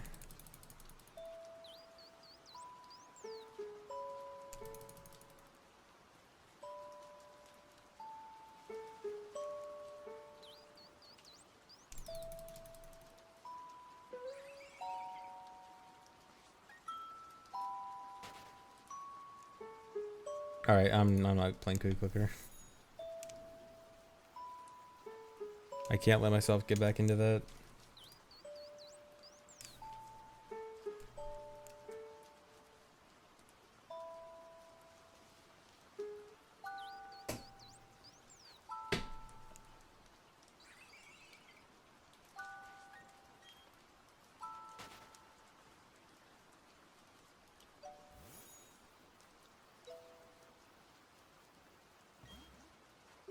Did I enjoy the No Nintendo News Game Awards?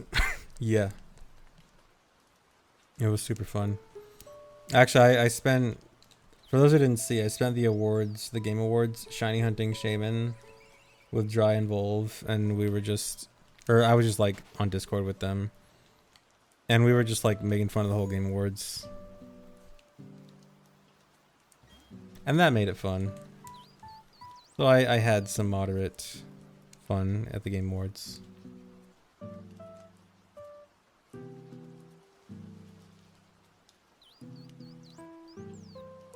Wait, Gen 6 chain fishing was 1 in 42 for shinies? That sounds super busted. I never got into shiny hunting Gen 6 and 7. I heard there was like a lot of good shiny hunting methods in those games.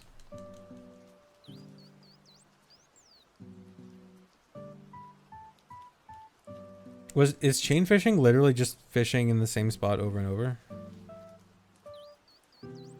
Or how did they work?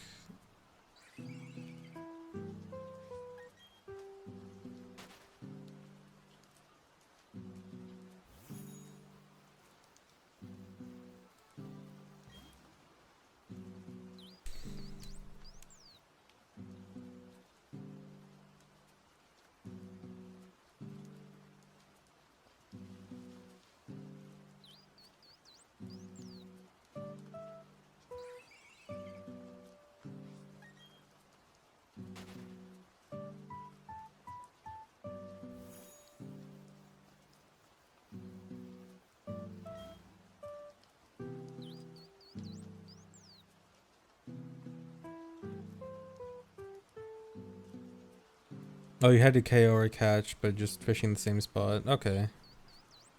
Yeah, that sounds easy enough.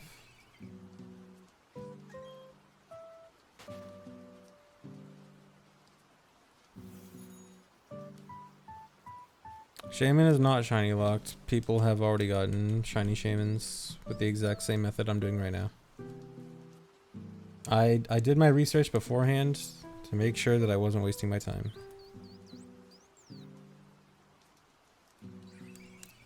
Thanks for 41 months solid state. My luck just sucks. I mean, my luck isn't even technically that bad because right now I have approximately, what, 75-ish% to get it. So there's a 25% chance I would not have gotten it by now, which, you know, isn't super low.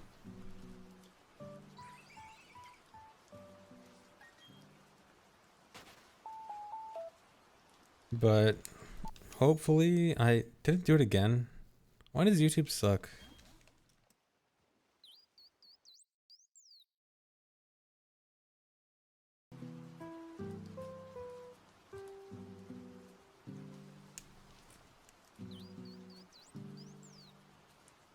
No, Dry will not do a compilation of this. Oh my god, that would be torture.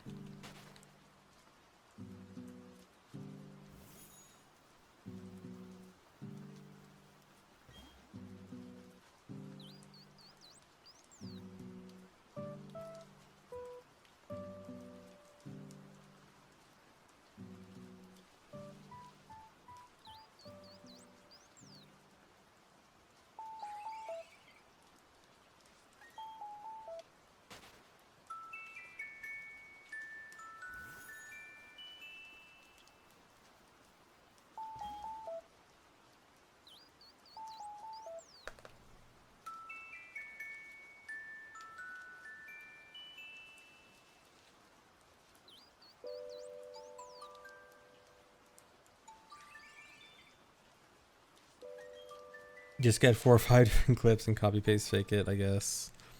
Also, I have done a lot of my shiny hunting offline.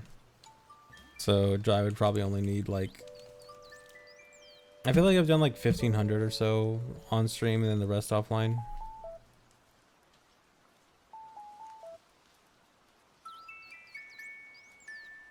Thanks to the $5 donation, Mert can. Never.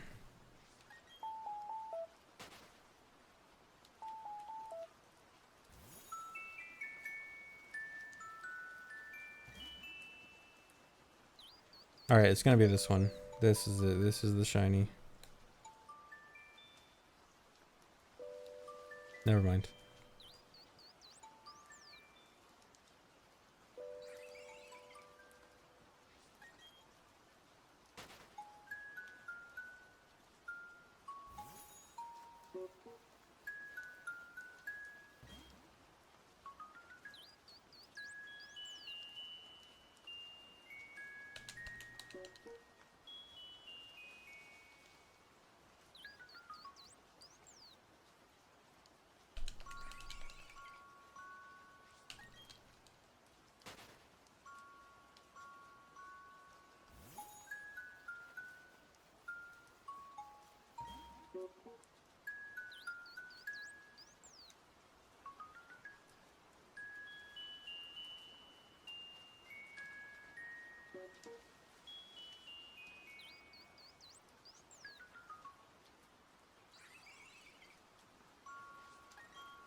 No, shiny Pokemon are not shiny in the overworlds. The only game where they're shiny in the overworld is Let's Go.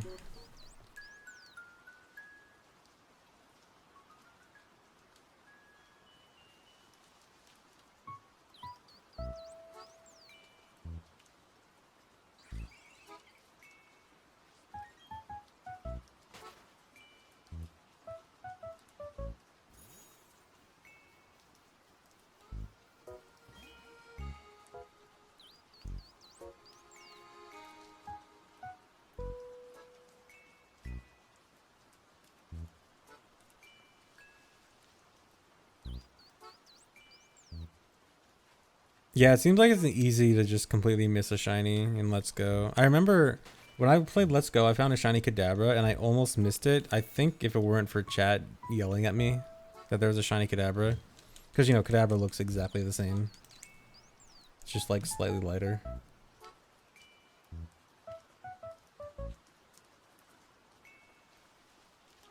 Is there still a clip of that somewhere? Did Driver make a highlight video of that when I got shiny Kadabra?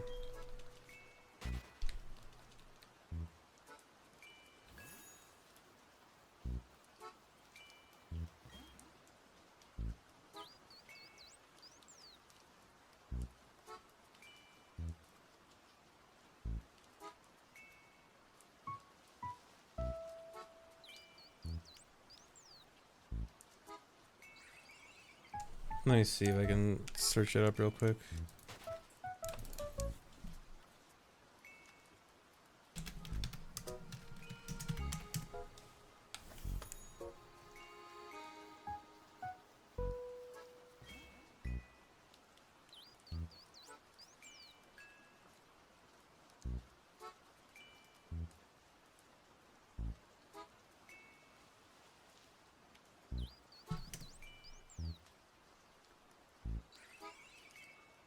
I can't find it anywhere. I don't know.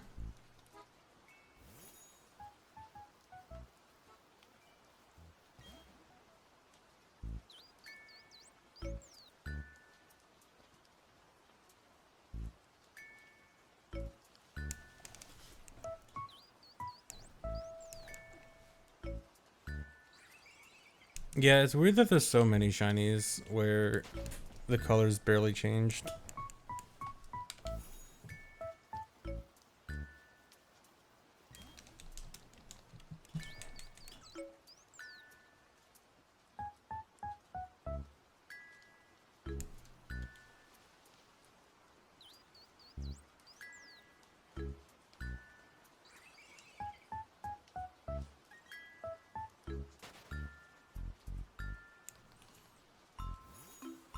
Yeah, the design philosophy of the shinies is really strange. With how some Pokemon are so different and some Pokemon are barely different.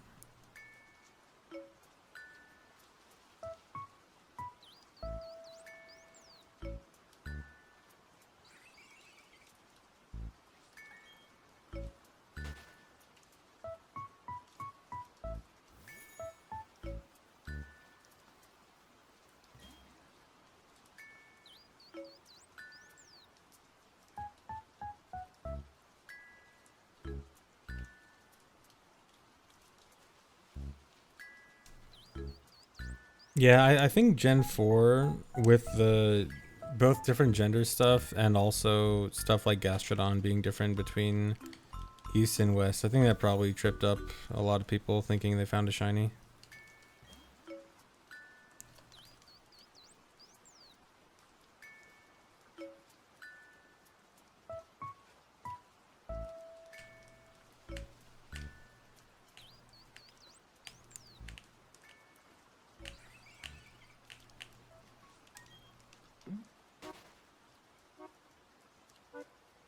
Yeah, they acknowledge shinies in the show. Ash had a shiny Noctowl.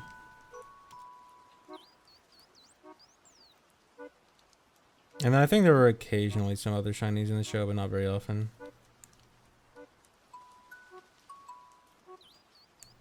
For a really long time, Ash's shiny Noctowl was like my impression of what Noctowl normally looked like. Oh, yeah, and Red Gyarados. I mean, Red Gyarados is kind of cheating.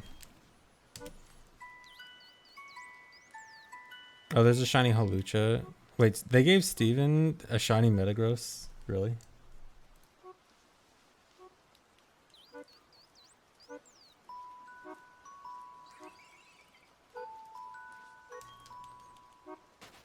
List of alternate color Pokemon in the anime.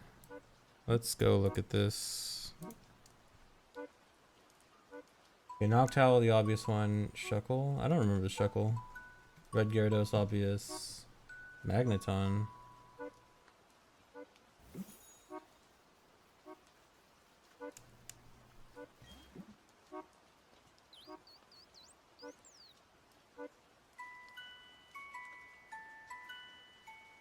Okay, there's actually been quite a few.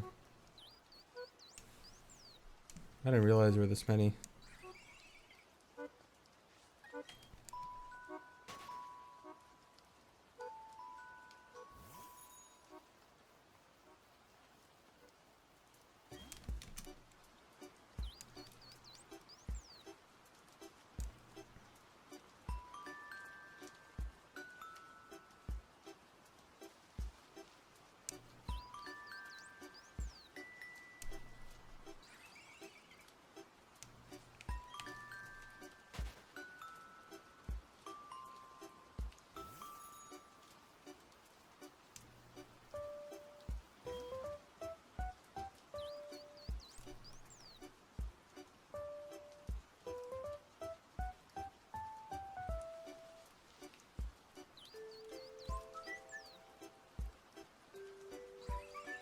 There's a shiny Mega Rayquaza.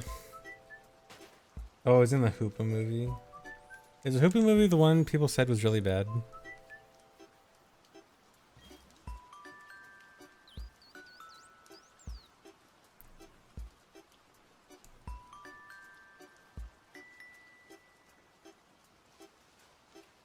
Yeah, okay.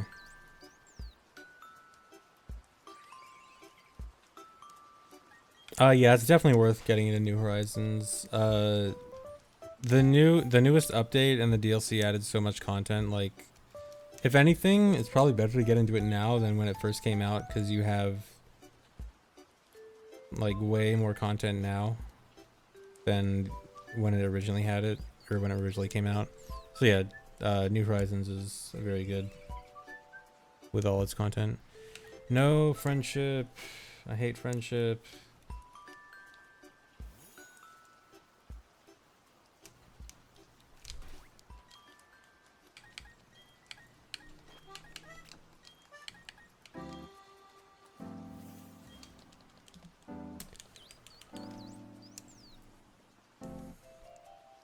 Wow, I'm still scrolling. How many shiny Pokemon were there in the show? There, I did not realize there were this many.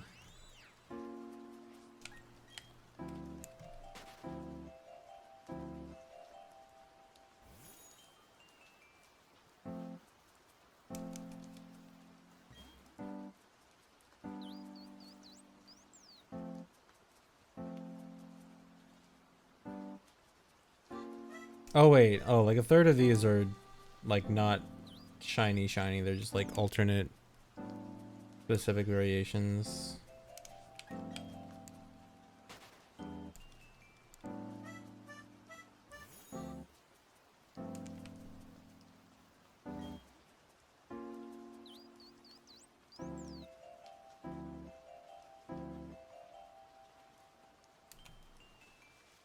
Okay, that's a lot.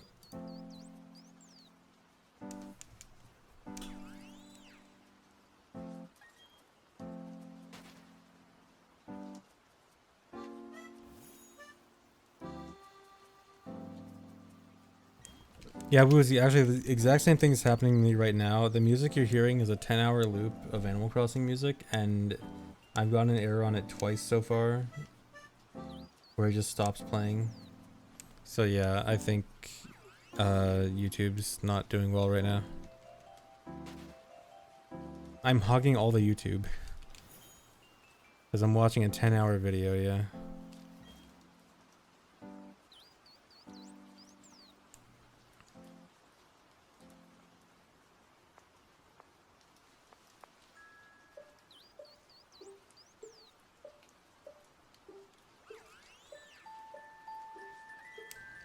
New YouTube update soon. I mean, they did just get rid of dislikes, right?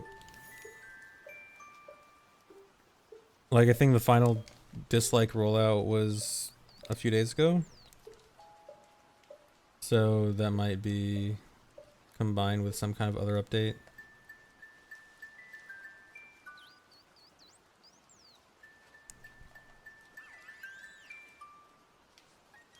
First get rid of dislikes, then get rid of watching videos. Can't dislike the video if you can't see it.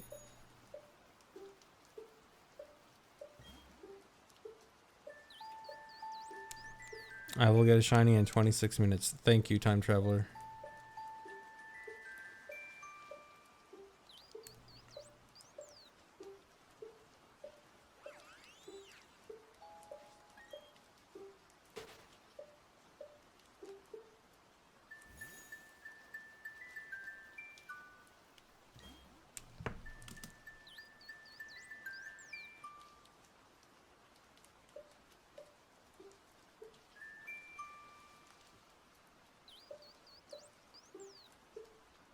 Yeah, you can turn off comments. Dude, turning off dislikes was always an option. Why are they getting rid of dislikes completely when if someone feels so bad about it, they can just turn it off?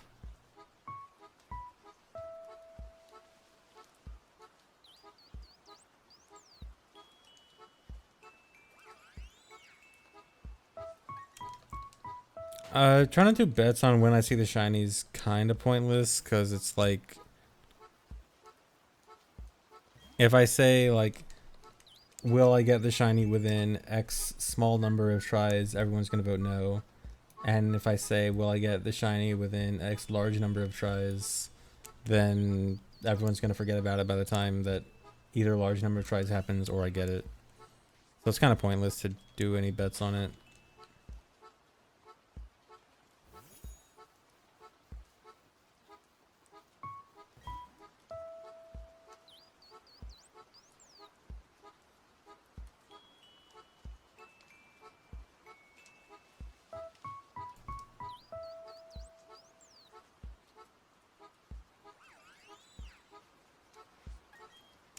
They should have never gotten rid of 5-star ratings.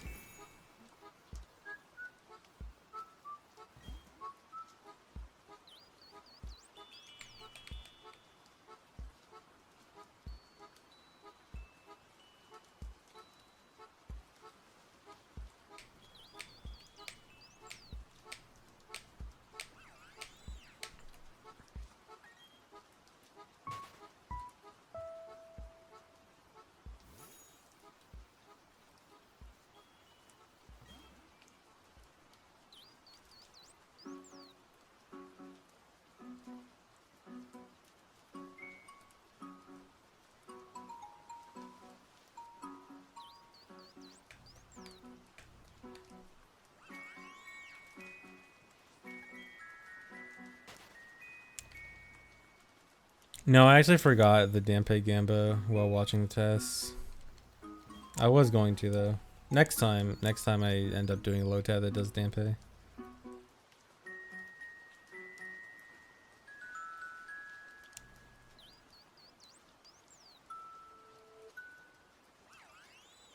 Remember when YouTube was only black and white videos? I do not remember that time actually.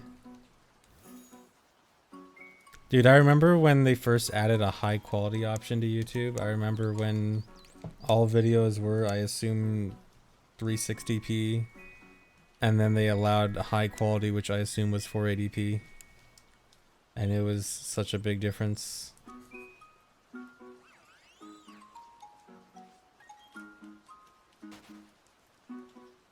Unwind the tape at every YouTube video. Yeah.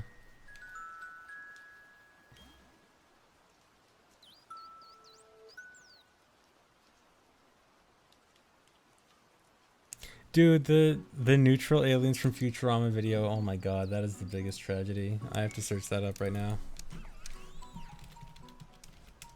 What's the name of it? Neutral planet or something?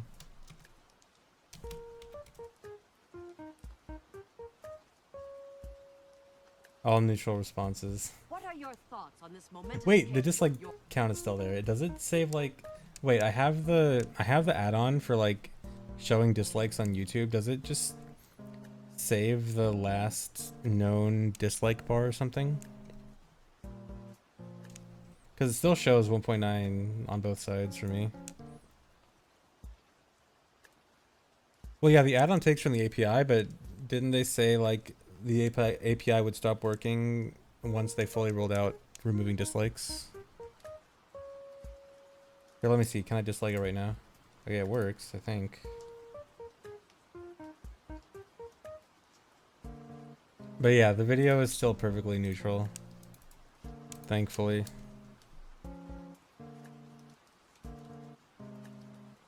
or neutralness? I have no strong feelings one way or the other. Should we trust him? Good quote.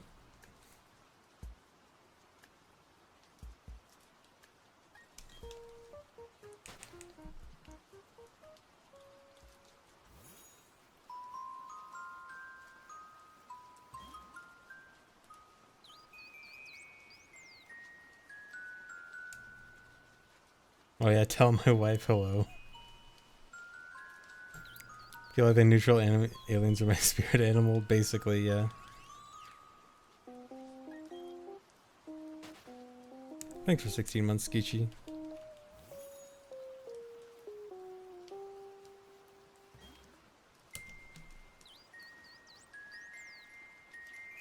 Never watched Futurama, but well, these are great. Yeah, Futurama is pretty great. I don't have a lot of TV shows I like because I don't watch anything, but Futurama is good.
Yeah, I remember when Futurama got like the new run, like it was kind of, there were some good episodes and some bad episodes. I mean, I still liked it a lot. Dude, YouTube, oh my god. Okay, wait. Okay, that was a small hiccup. But yeah, original Futurama was super good.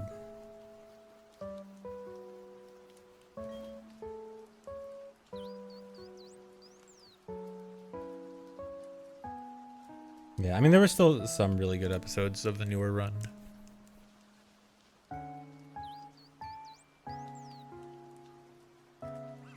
Oh, was Shut Up and Take My Money from one of the newer seasons? I actually forgot.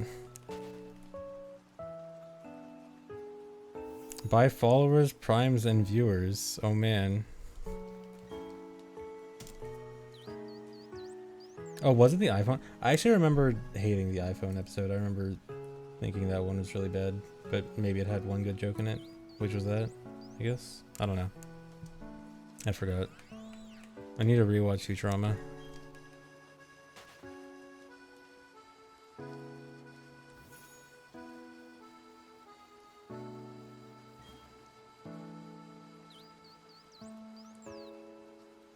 Mesprit's from Gen 4. One of the legendaries.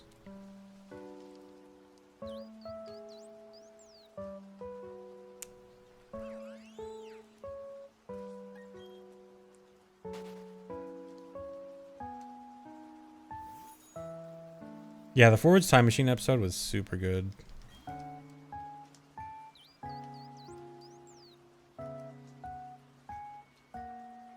Yeah, I watched a lot of The Simpsons. By early, do you mean just like what is it, season 9 that people consider good? Or do you mean like actually season 1, 2 stuff? Like, I remember not liking actual super early season 1, 2 Simpsons. But like, yeah, I watched a ton of Simpsons when I was a kid and watched like when I still watch The Simpsons, I probably saw like every episode. I don't know what season it was back then when I stopped watching it. Probably like, what are they up to now? Simpsons seasons. How many seasons is Simpsons on?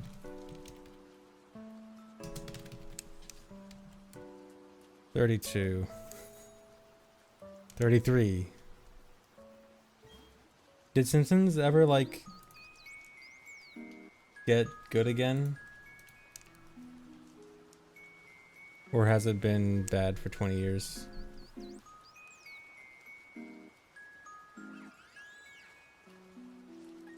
No? Dang.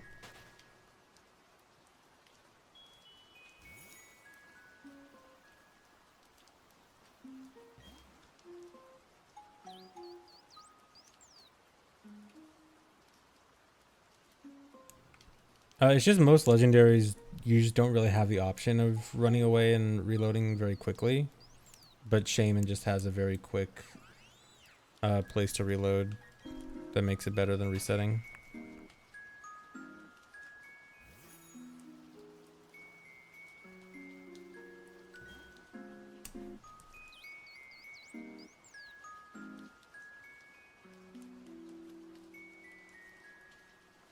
Around season 20, there was a short-lived uprise in quality, but now it's even worse than it's ever been. Dang. Yeah, because I was wondering, like, maybe if it's been so long, then maybe there was, like, some rise in quality again that people just missed because everyone just is like, Simpsons bad. But, yeah, I guess not much.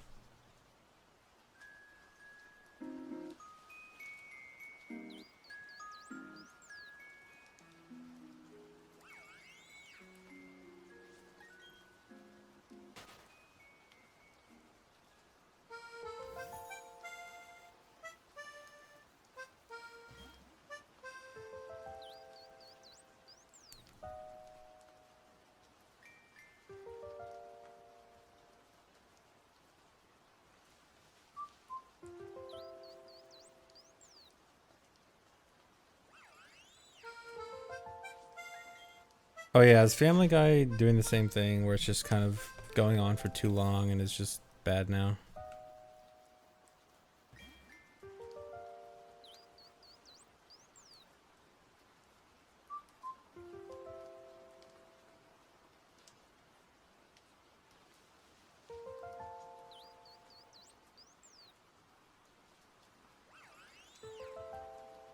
Yeah, it did seem like Simpsons was still like decent past season 10, or like at least from what I remember.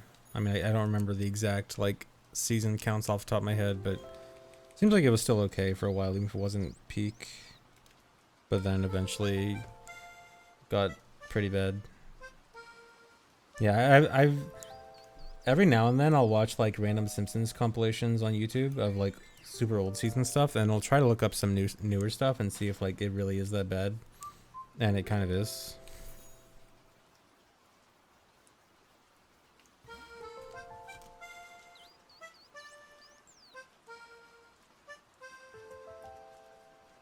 Yeah, I was never the biggest Family Guy fan. I think I like some of the early Family Guy stuff, but then I was never like that big of a fan.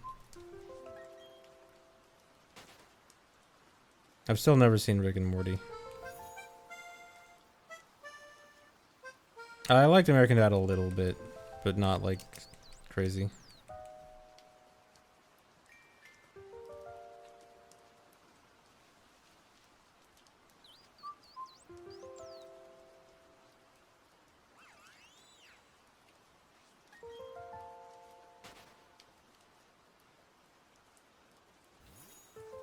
You have to be have a very high IQ to watch Rick and Morty. That's the only thing I know about the show. I know there's the high IQ meme and the pickle meme, and that is the extent of my knowledge of that show.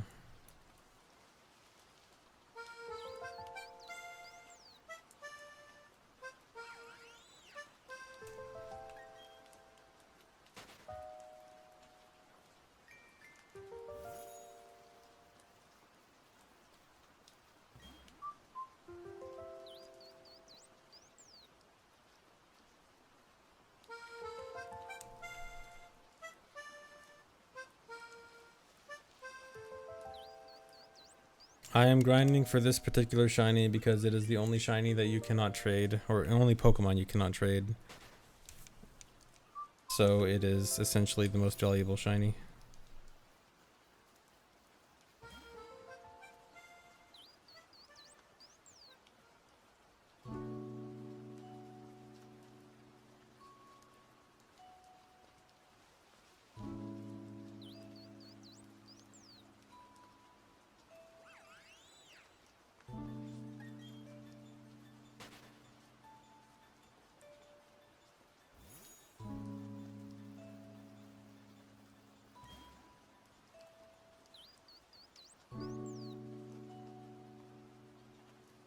I will name Shaymin nothing. If I get a Shaymin with shiny Shaymin with bad IVs, I will give it a gold bottle cap. One of my like 40 gold bottle caps. Let me see. How many do I have?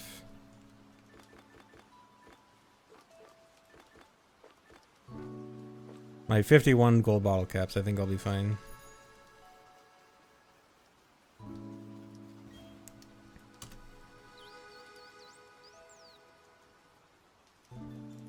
Why do they make the odds of shiny encounter so small? So that it's rare and unique and special.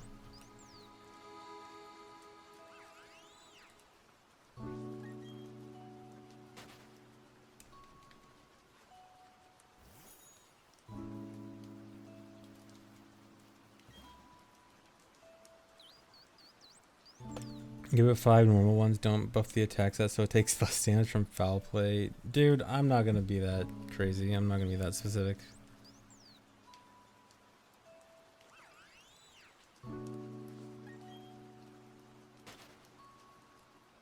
Is that Kyogre Japanese? Yeah, the Kyogre. So this was a traded Kyogre, and so it had a Japanese name. But with the menu glitch, you can use the menu glitch to rename Pokemon that were traded. So I renamed this to English Kyogre, but then even if it started as Japanese and then you try to rename it in English, it still uses like the Japanese English font, if you know what I mean, like how this font is different than this font. How to get all those bottle caps? Get one bottle cap and then dupe it a million times using the duping glitch.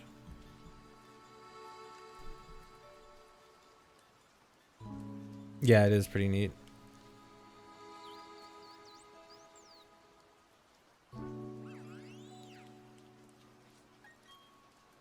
You get a gold bottle cap from 50 wins in the master class battle tower. Although this one I actually got my first bottle cap from trading. I actually almost got gold bottle cap at the battle tower, and then I got cheesed. Although I think it's for total wins and not actually a win streak, so I think I can still get it. I actually want to get my regular bottle cap. Or gold bottle cap, I mean.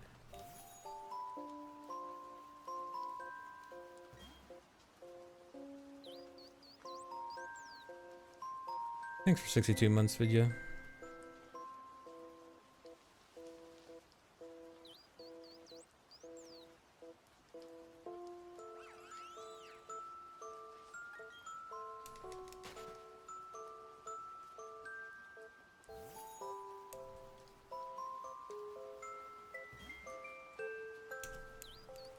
If he total wins after reaching rank 5 and 10, okay. And every 200 wins you get a bottle cap after 50. Okay, cool. Will I stream like the Pony Talk Kid? Probably not. But I have the Pony Talk Kid video up. So I'll like play it in the background if I find it. Bottle caps make your IVs. Regular bottle caps will make one stat have a perfect IV. Gold bottle caps will have all of your stats have a perfect IV.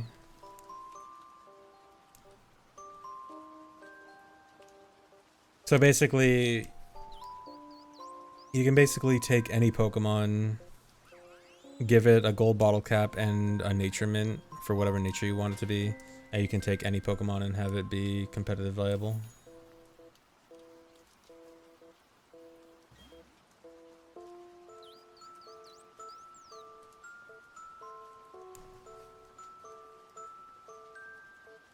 Yeah, I did use my luck on the Giratina.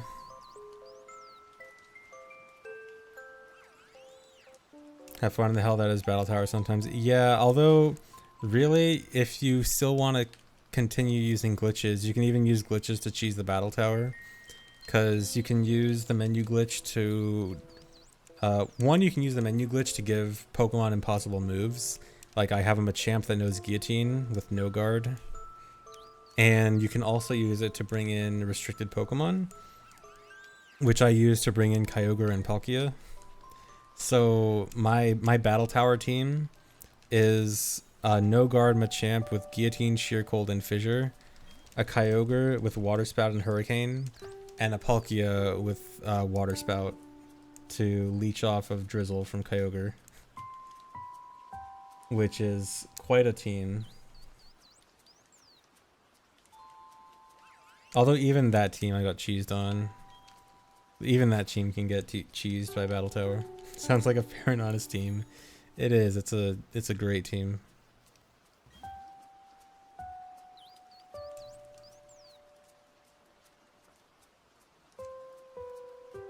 I get Shiny Shaymin in approximately 4 minutes. Cool.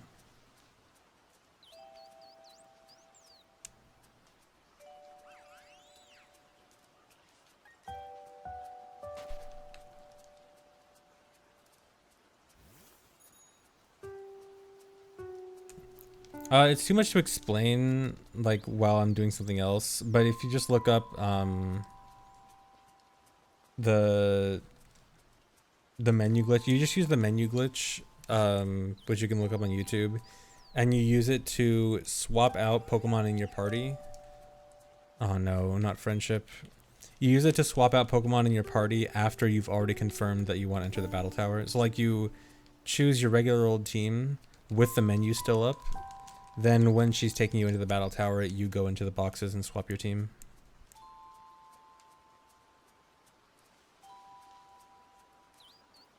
But if you don't know the menu glitch, you can just look it up on YouTube. And then you can also use the same glitch for teaching Pokemon impossible moves. Yeah, friendship stuff is awful.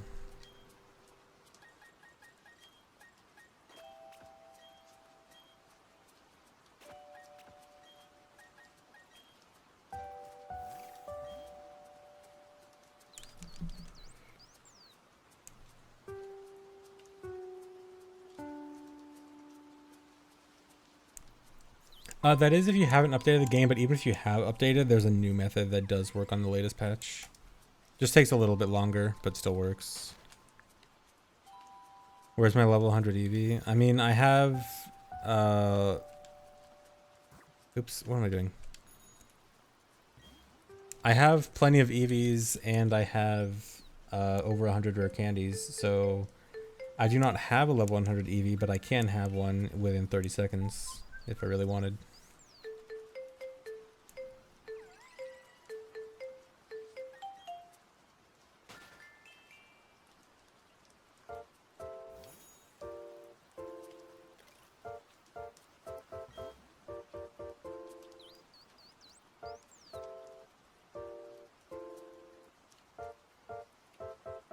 Yeah, you can feed rare candies in bulk, which is a super good change.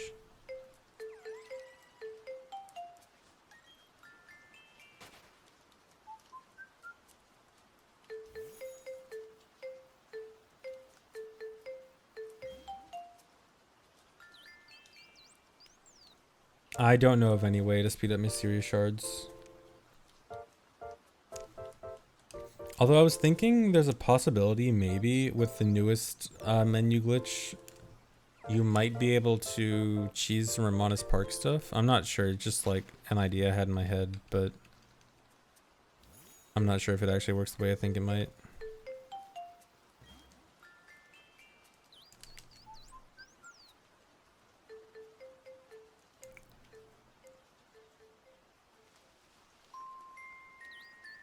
Yeah, it'll do the like close up of the trainer face if it has a good IV, and that's different every time. Shaymin is not shiny locked.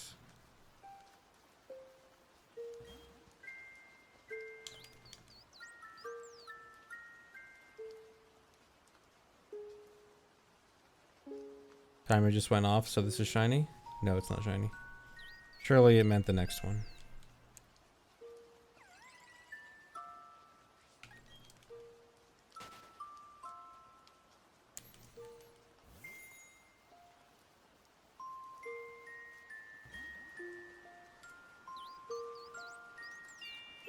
Yeah, at least I don't have to reset the game. I probably would not shiny hunt for this if I had to reset the game. The resets take way too long for this game.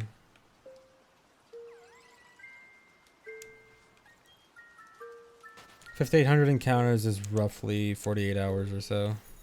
It's about 30 seconds per encounter.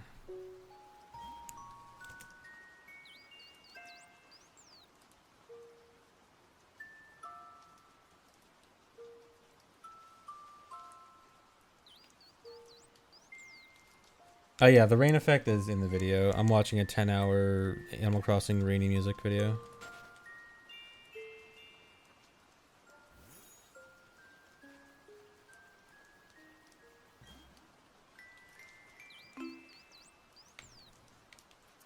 I wonder what game has the fastest resets if you wanted to reset for a shiny legendary?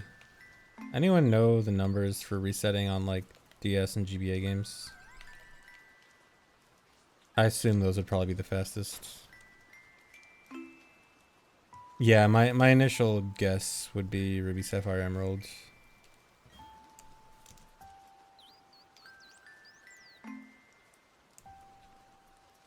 Actually, wait, isn't resetting for Emerald bad? Because like the RNG starts at the same point every time in Emeralds or something like that?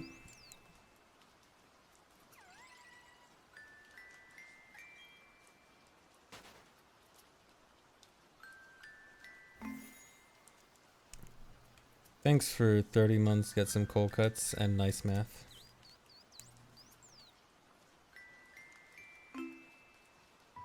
Yeah, it's the same seed every reset. Yeah, so do you essentially never want to soft reset for shinies and emeralds? Yeah, I know it means you can do easy manip for it, which is good, but if you don't know about manip, then resetting for shinies and emeralds seems really bad. Oh, did I miss yours, Nuzzle? Sorry. Thanks for 31 months, Nuzzle.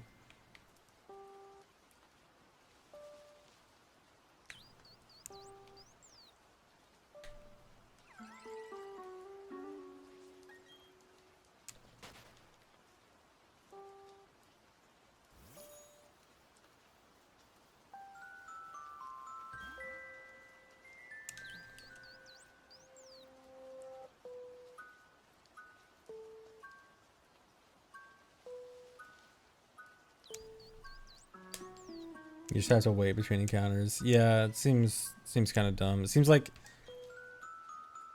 if you don't know about Emerald's weird RNG and you've tried to soft reset for shinies and that, it just seems kind of awful. Although that also makes me wonder, are there any cases where you save in front of a Pokemon and the way the RNG works, there's like a very high chance that you'll find a shiny instantly with like very little attempts. Yeah, you could like set up a manip or something.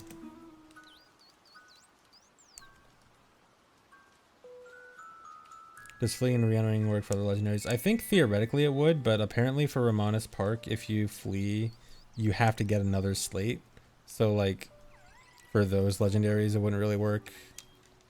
And for Dialga and Palkia, I don't know for sure. I would assume you could, but it might just be slower for them. Assuming you're doing it post-game. Works for Heatran, okay. Although I think it might be a little bit slower for Heatran. Or slower than Shaymin at least, but it might still be faster than resetting.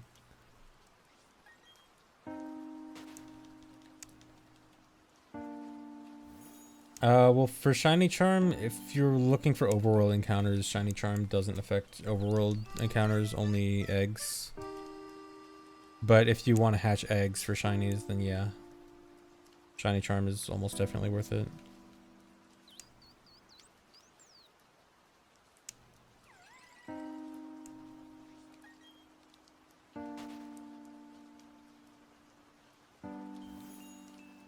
Right, fast forwarding the stream, nice. 5,800. That's 300 attempts today. 300 attempts in 2.5 hours.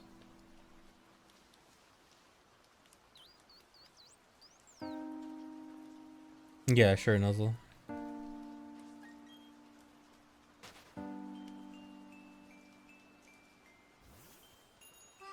Oh, it only brings the odds down from 600 to 500 with Missing Method. I didn't know it was only that for an increase in shiny chance.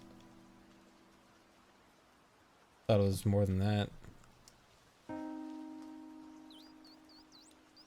Yeah, I'll go back to OOT when I'm done with Pokemon.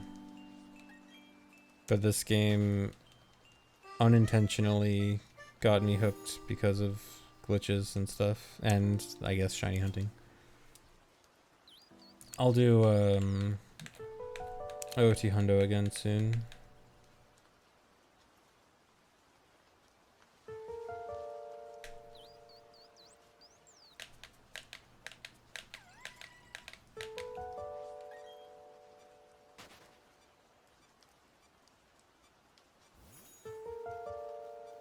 Yeah, no SRM.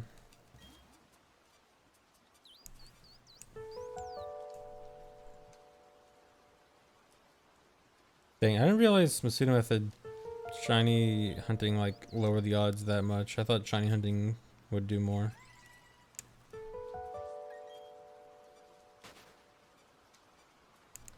Yeah, the glitches in this game are so fun.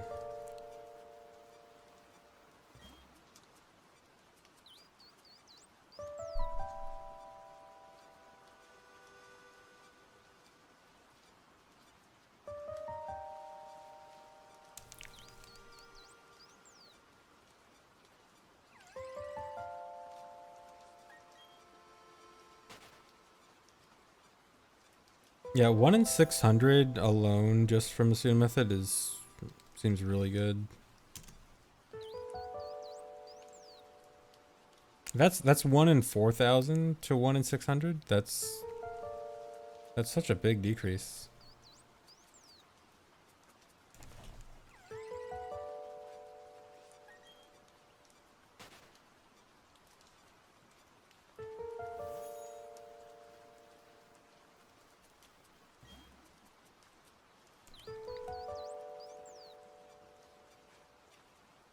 I consider OT more broken than Gen 1 Pokemon, but they're like very, very close. I think they are the two most broken games of all time.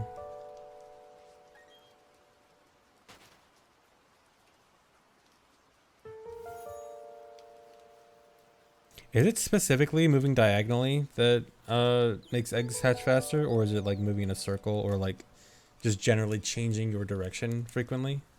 Or can you just like move diagonally but in a straight line and that's faster than up and down?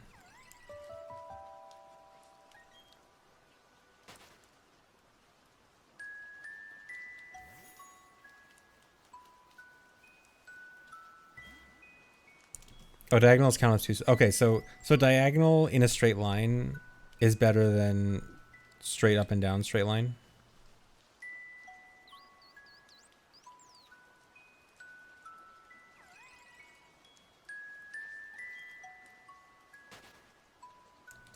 Okay, because when I was hatching eggs, I wasn't shiny hunting hatching eggs, just I was hatching eggs for some glitch testing.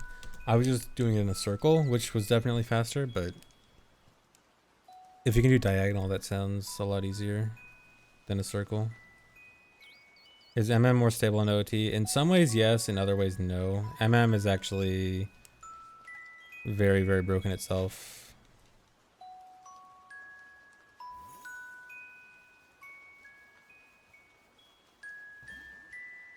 Actually, even if you've updated your game, you can still do this. You just have to do a different method. But, yes, Shaymin, you can still catch Shaymin in the update.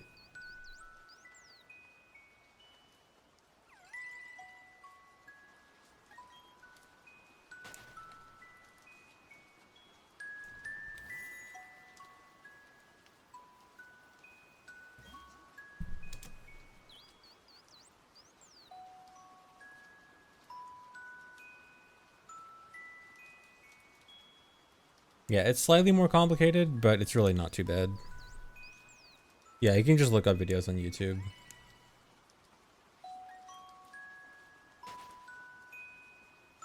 75.8% chance of finding shiny by now. And still don't have it.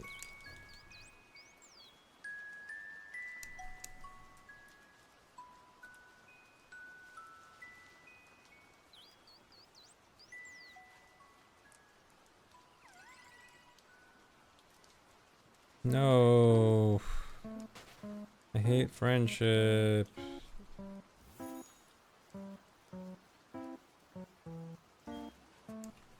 God, friendship is so bad.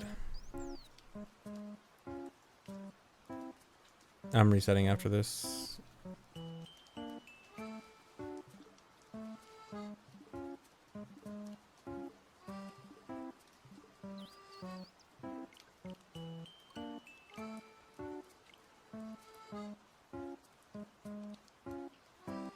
Yeah, I know friendship goes up if Pokemon are walking with me, but I have them walking with me because it speeds up the start of the fight animation.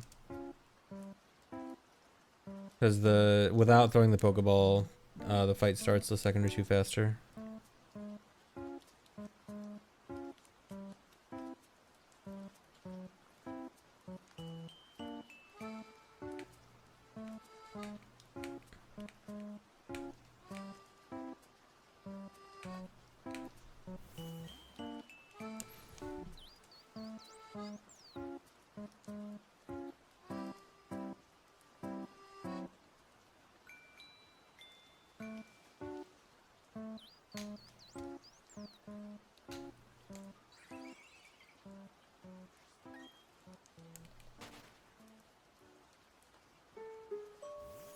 Hey, Prek.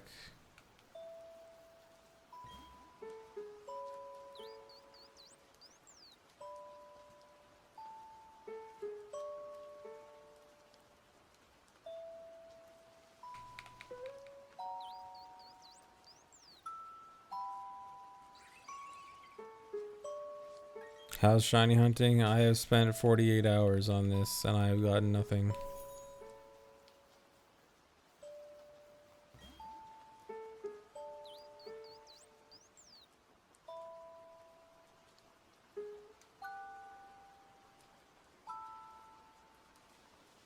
Yeah, Master Ball. I have a cool 40 something Master Balls. Let's see. 44. I can spare one. Thanks for 90 months, Sparkle. When I stop caring about Pokemon. Hopefully soon.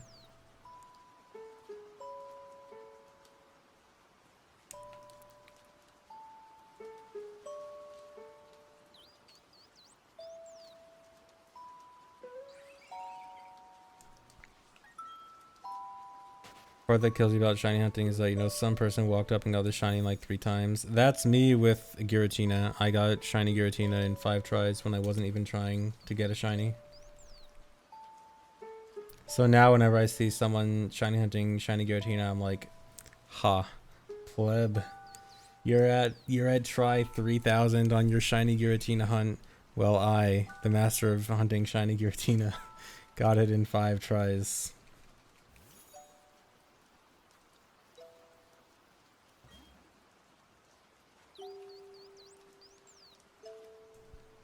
Yeah, and now I'll never get good Dampe luck again. I'm gonna get over 10,000 tries for Shaymin. I used up my luck for years on that. There's not a clip of it. Unfortunately, it was off stream. But I have a Switch clip of it. I have this. But this was off stream.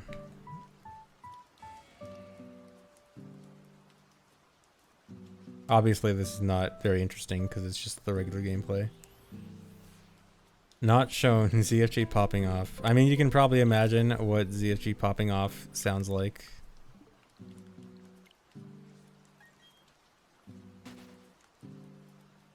Cool. Dude, I wasn't even paying attention to the screen. I think I was trying to do this and something else on my computer, and I wasn't even looking at the screen. I just heard the shiny sound, and I look over and I'm like, wait, really?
I should actually text-to-speech donations while I shiny hunt? No, I should not.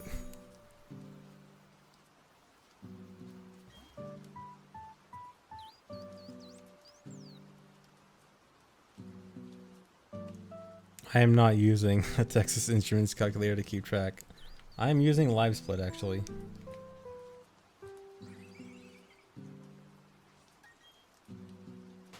I'm using LiveSplit's counter function that everyone forgets exists.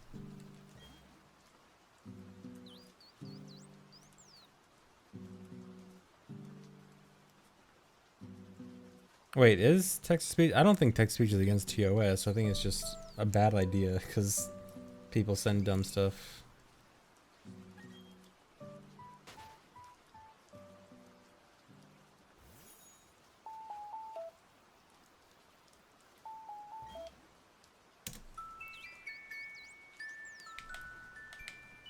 Yeah, it's just easy for someone to send something that'll break TOS.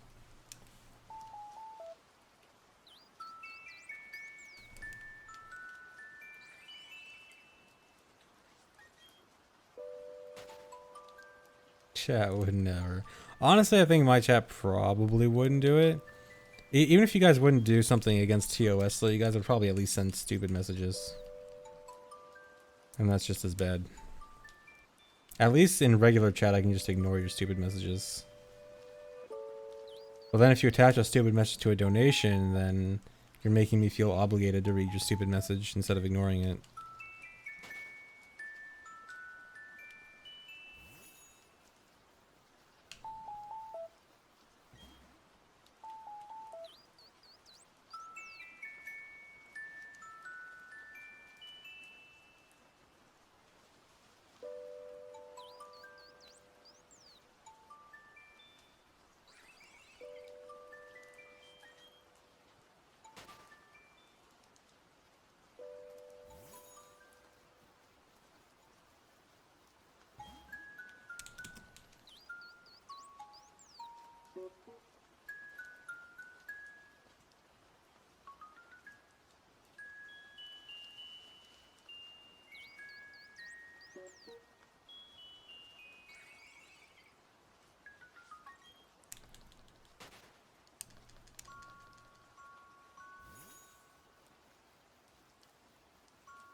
Someday I will get this shiny. I was thinking like I probably wasn't gonna get it by 3,000, but between 3,000 and 6,000 seemed like it might be the sweet spot of where I'd probably get it. And now I'm almost at 6,000.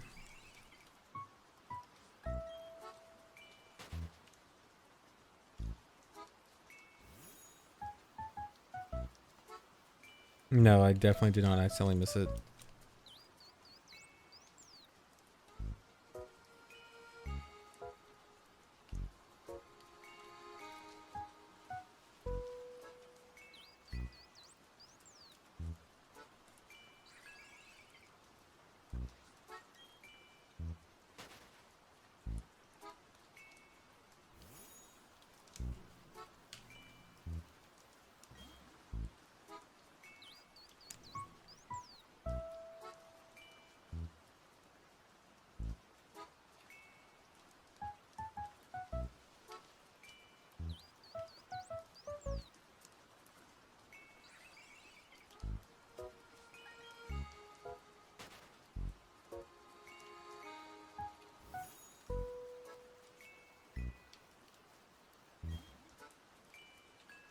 I forgot, is Shaymin in Sword and Shield? Are you able to transfer Shaymin to Sword and Shield?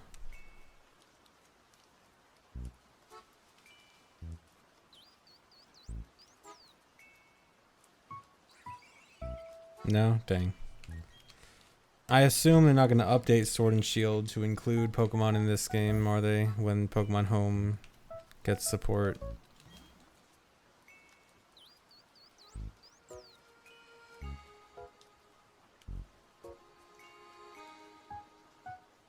Good one, I know.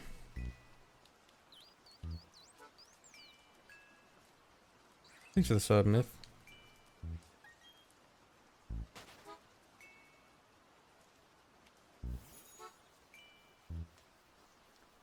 Come on. RNG minute.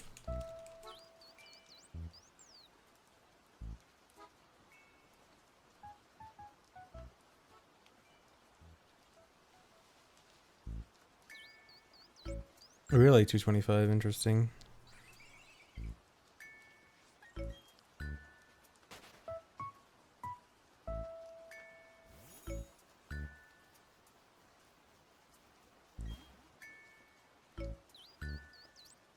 I mean, they could maybe update Sword and Shield because of Arceus. I forgot, is Arceus available in Sword and Shield right now? Or not available, but like, can you transfer Arceus with Home?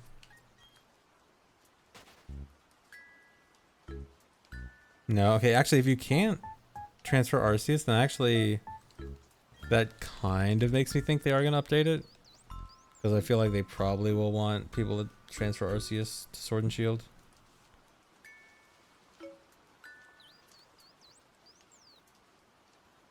Thanks for 20 months, Nocturne. Thanks for 32 months, Maxitola.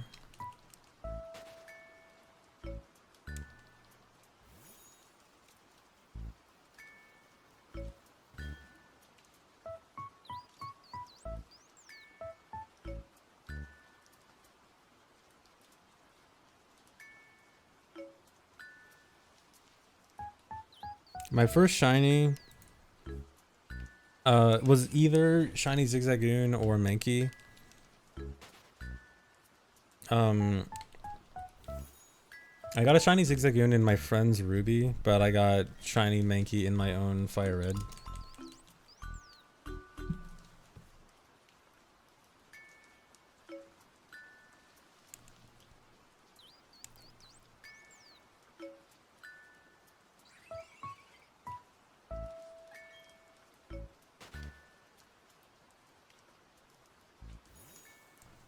Yeah, all the Pokemon are just like split up now, with them not all being available in one game.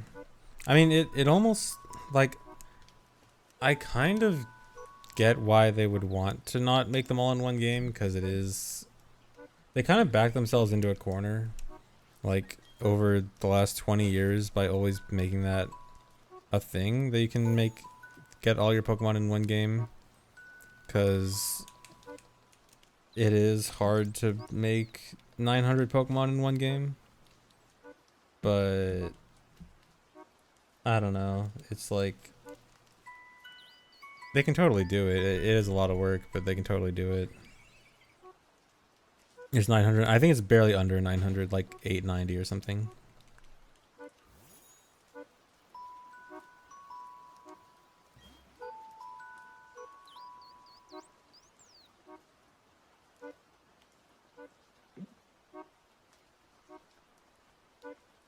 If they put an online battle system in the Pokemon Home. Actually, yeah, that would make sense if they put online battles in Home or something.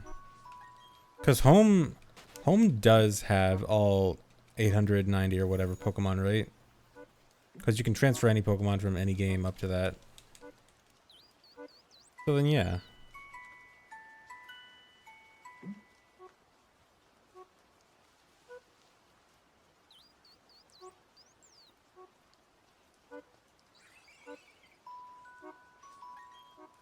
No, the Azure Flute thing is not. Well, it was actually, apparently it was programmed in version 1.0 and then removed in version 1.1 for the Azure Flute event. So apparently in 1.0 you could do it with hacking.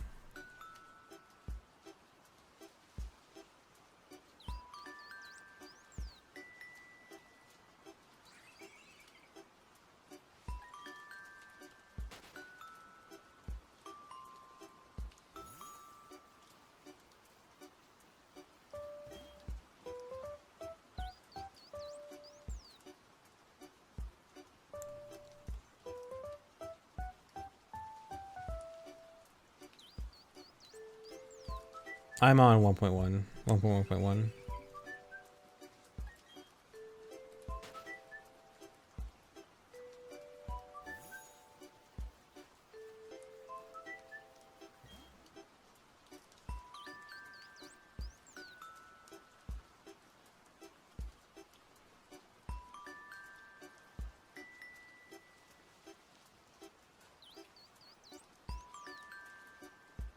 Yeah, Animal Crossing music always makes me want to play Animal Crossing again. Now I want to go play Animal Crossing instead of look for this stupid shiny.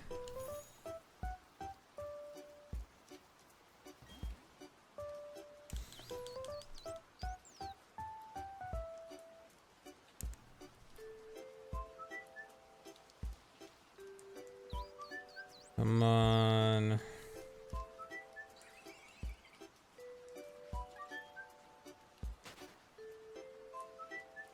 Any one of these could be it, but it's none of these.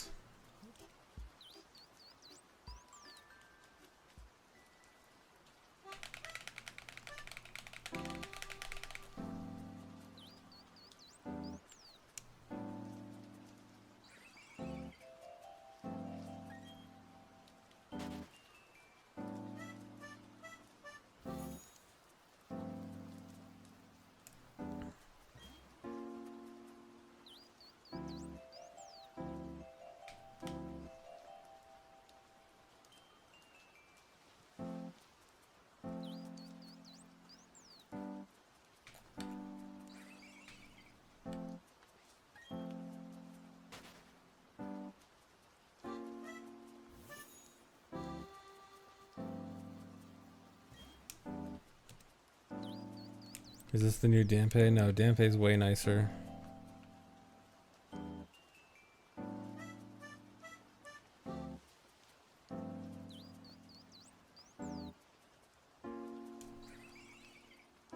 Just use SRM. I wish. I wouldn't be surprised if this game got SRM.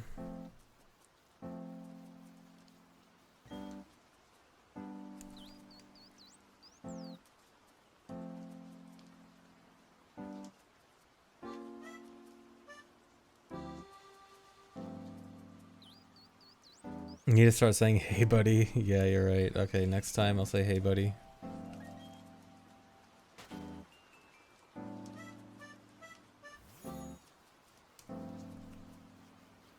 Alright. Hey, buddy.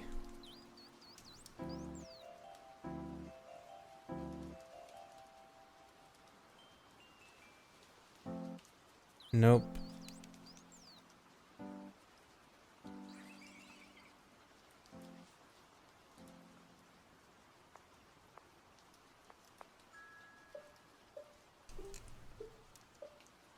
Not sincere enough. What do you mean? That was so nice.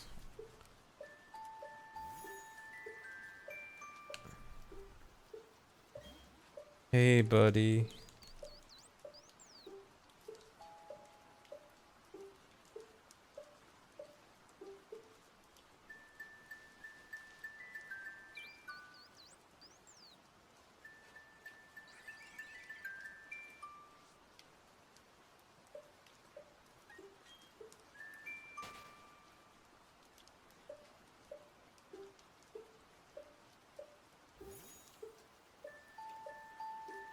Record's like 20k. Wait, has someone done like 20,000 encounters for a shiny and not gotten it?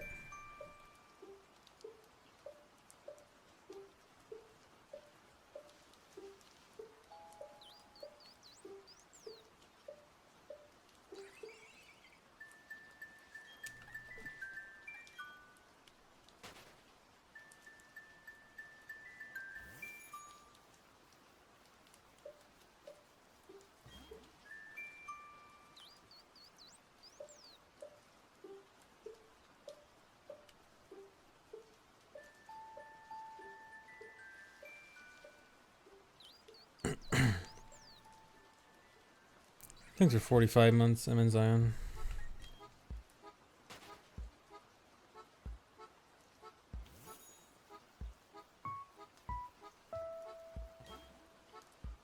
No, it doesn't appear shiny before the battle.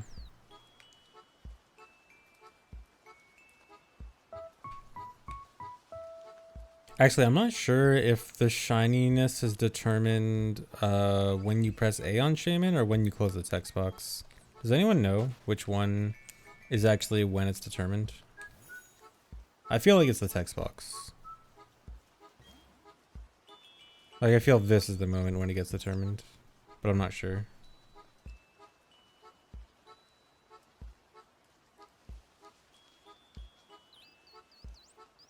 No, you don't need to restart the game.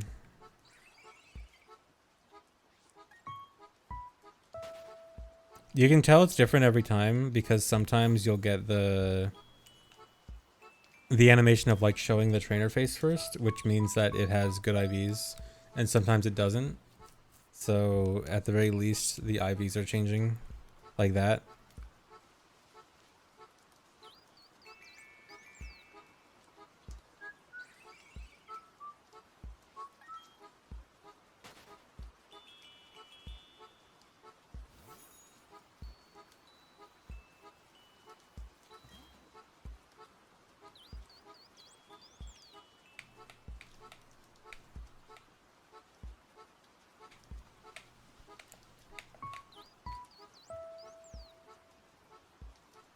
Yeah, I think legendaries always have 3+ perfect IVs. I think it's like I know I remember hearing that it's that the like trainer face thing is different for legendary, so maybe it's like if a legendary has 4 perfect IVs or something like that.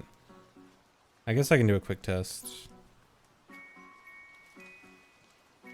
Here, I'll just do a quick catch. So this one should have 3 perfect IVs, and then I'll check when I see the face and see if it has 4.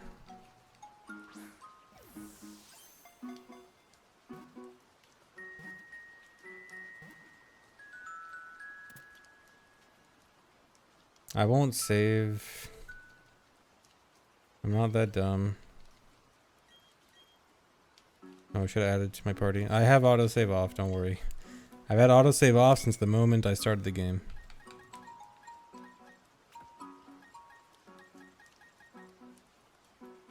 And now to find where Shaymin is in my box.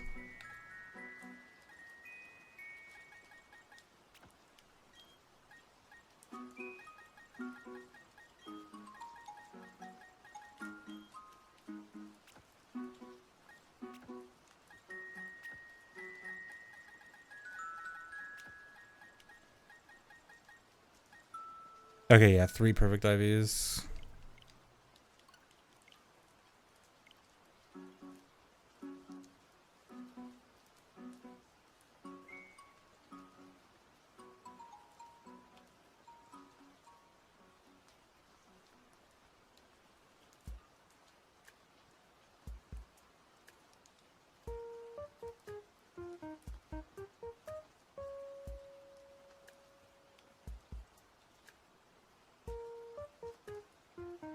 How long have I been shiny hunting Shaymin for? Total of over 50 hours. In terms of days, I think I started this like a week and a half ago. Alright, so now I'll catch it when I see the trainer face thing.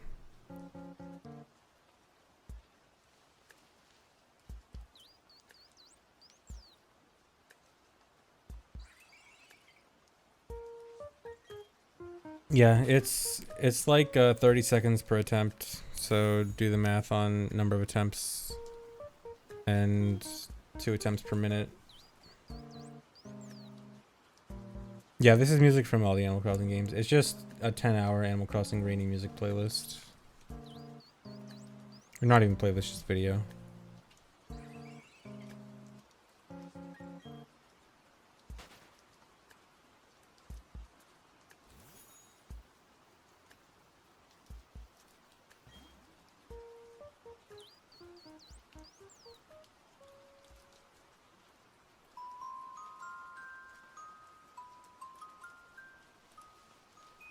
Alright, that was the trainer face, right? I wasn't paying attention, but I think that was.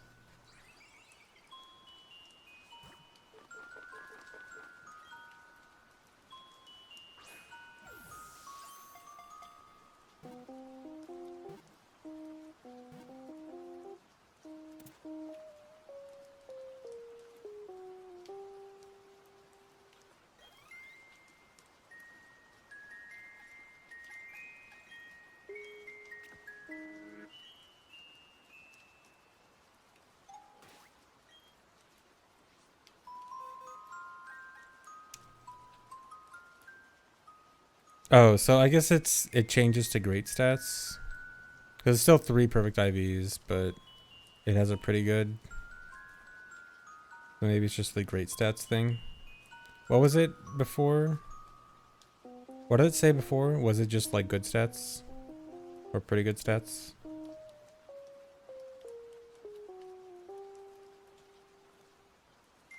Oh, it said great before too. Oh, I don't know then. I don't know what the difference is.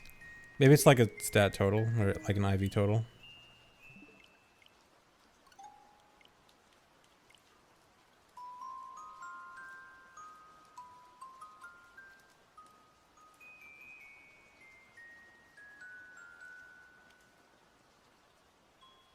Yeah, I'm gonna Master Ball when it's shiny. Why would I not Master Ball? Unless it's like the people who get picky about what ball their Pokemon is in, but I am not one of those people. I don't care about the ball. Master Ball will get it into my party as quickly as possible, and that is what I will use. No, I don't want it in a Beast Ball, I don't care. No, I don't want to use a Premier Ball.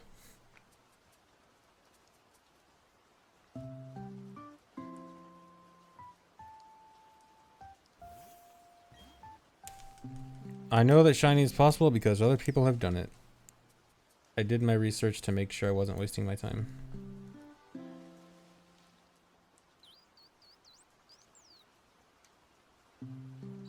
Yeah, Master Ball is cool anyway. I don't like Master Ball is not a bad ball.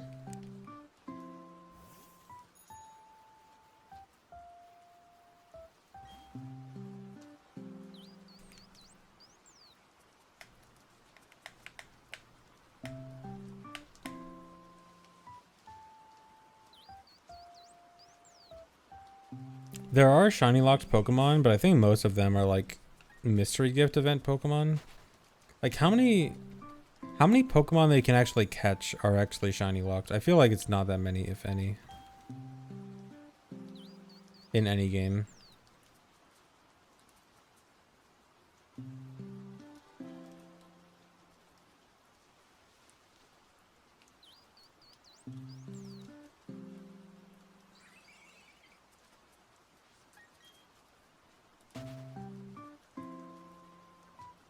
Story legendaries in Gen 5 were shiny locked. Yeah, I think I remember hearing that too.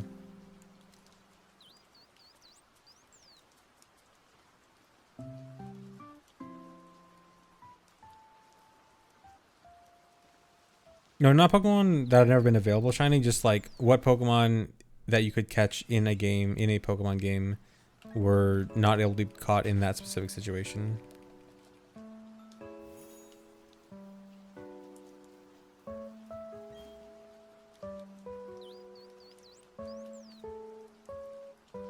Okay, yeah, Victini, Reshiram, and Reshiram and Zekrom. Yeah, that sounds right. Yeah, since they were like forced onto you anyway.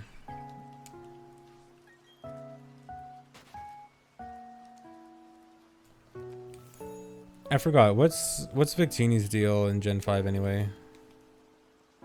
How do you even get Victini? Is Victini a regular encounter?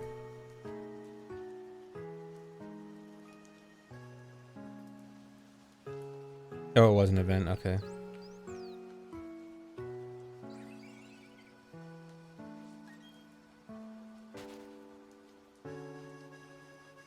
Oh, an event that was available from the start. Is it like an event given to you, or an event where you actually like go and do something?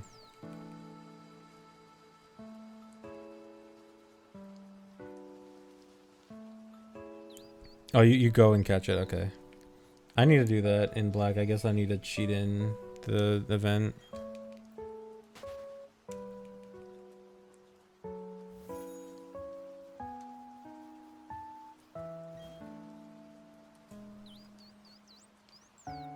Because I've been playing black on emulator.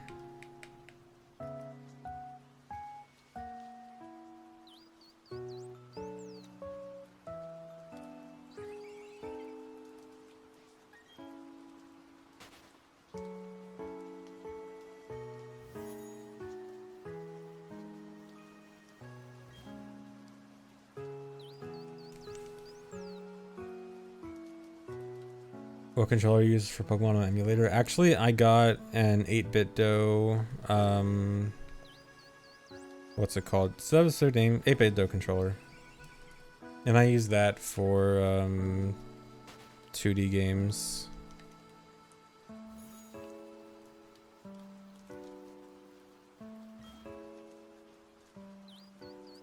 Yeah, it's actually pretty good.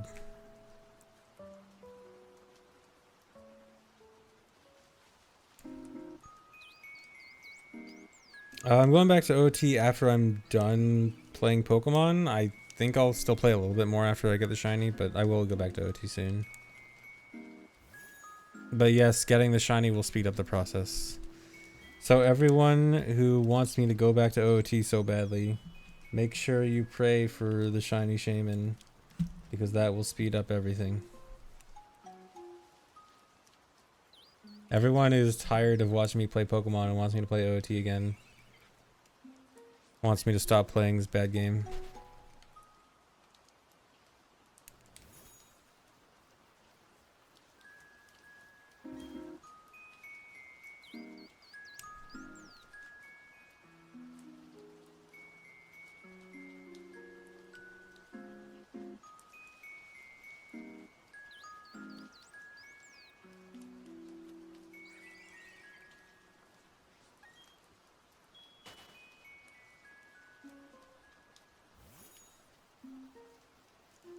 Did I find the Wallapoi gyroid? I don't know. I wasn't really paying attention to the gyroid names that I've found so far.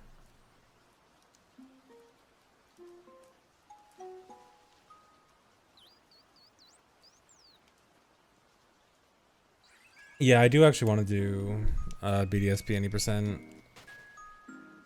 I said that like a while ago, and then I've kind of put it off because of shiny hunting. But yeah, I do want to do an any percent run or something. A nice little 20-minute any percent run. I never got the shiny Charmander, but I did get a shiny Dynamax Charizard. Or Gigantamax Charizard? Whatever it was.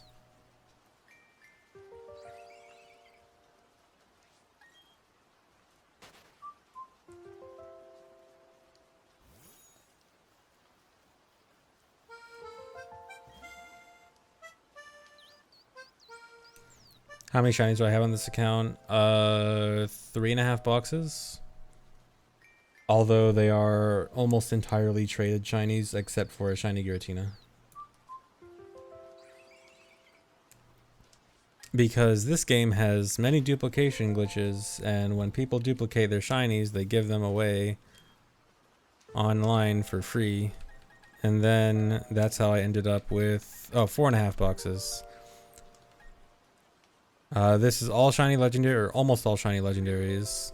A bunch more shinies here, a bunch more shinies here, a bunch more shinies here, and then my last box of shinies. Every Pokemon in these 5 boxes are shinies, and then these boxes are all clones of the below ones. And I think this is overflow shinies. Yeah, there's like some duplicate shinies I got. And then, yeah, that's it. So many shiny.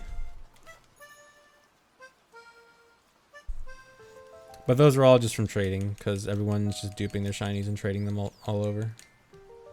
What's the best way to get shinies? Have at least one shiny, duplicate it, go on the global trade room, whatever, and offer up your shiny for hopefully someone else offering up their own shiny.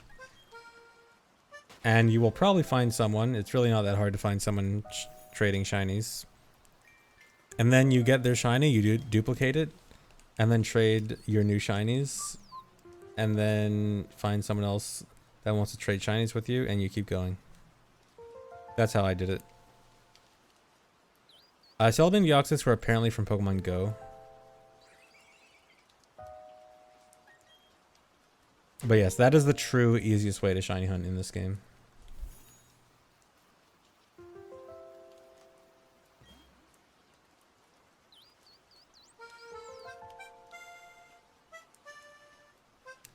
Also, if you happen to be picky about your name, your Pokemon's name in the game, it is actually possible to rename traded Pokemon with the same glitch used for duplication.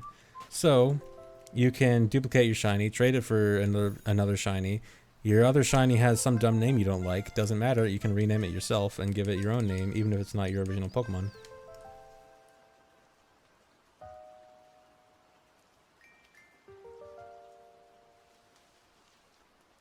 I don't think Go connects to BDSP yet, so they're hacked. I think someone said it's like, it's possible, but it uses a weird method. I don't know what weird method means. Maybe weird method means hacked.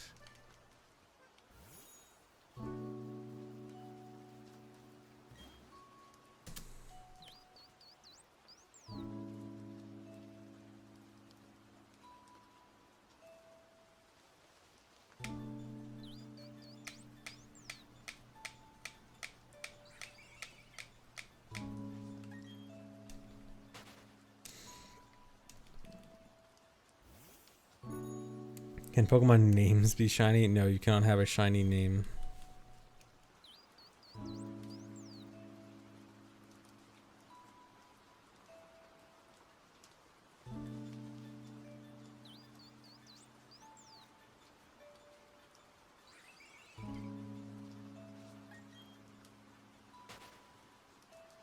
Yeah, for the Japanese and Chinese Pokemon, it does use that like weird font, so it's not like your typical English font. But I don't mind personally. I think that font might even look better. But yeah, it is a little bit weird.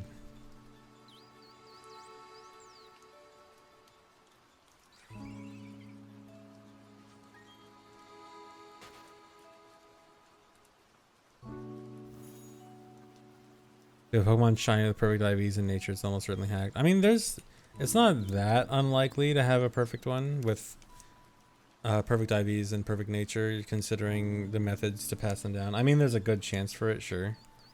But it's not super unlikely. Like, it's totally reasonable. But yeah, it is more often likely that it's hacked. I actually should... Maybe I'll do a little check. I want to see what percentage of the shinies I have are likely to be hacked and likely not hacked.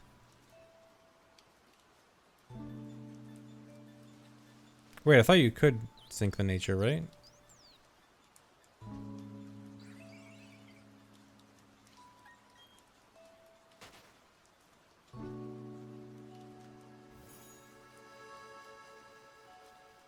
Yeah, yeah.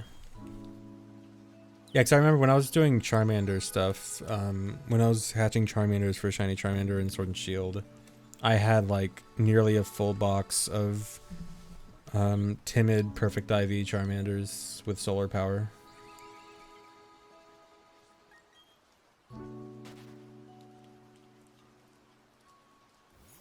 Well, if they were enhanced by golden bottle cap, it would say hyper trained, not best IVs, but okay, out of curiosity, let's see what Pokemon were likely hacked and likely not. Okay, this probably hacked, very likely not hacked.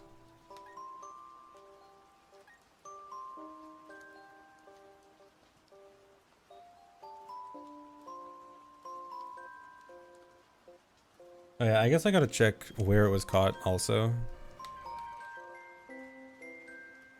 Ramona's Park. Are these different trainers? Yeah, okay. Okay, so Articuno looks probably hacked, but Moltres is probably fine. Well, maybe? I don't know. Ho-Oh, probably hacked. Probably hacked. Dang. Okay, I guess these mostly are probably hacked. Alright, that one's probably not. Hardy, Ramona's Park. 2 non-perfect IVs. I think this one's a good chance of not being hacked. Moltres has Pokerus. These almost all have Pokerus. Pokerus is like so easy to give away that it's not really a good indicator. Alright, Cresselia very likely not hacked. That's not my Giratina. Why? I should have my Giratina in this box. I don't know why this one's here. That one's probably hacked though. I have my own non-hacked one. Probably hacked, probably hacked. That one's probably not hacked. Probably not hacked. Probably not hacked. Definitely hacked. Probably good. Probably hacked. Probably hacked. Probably good. Well, this is the part where like the perfect ones are definitely possible. What was this? Nursery couple hatched. Yeah. I mean, this was so early on, 11:19. That makes me think it was hacked, just how fast it was. High-res gold battle cap without duping. You have to win 50 matches in the masterclass battle tower, which is pretty hard, assuming you're not using glitches to cheese the battle tower. So not a lot of people would normally have it.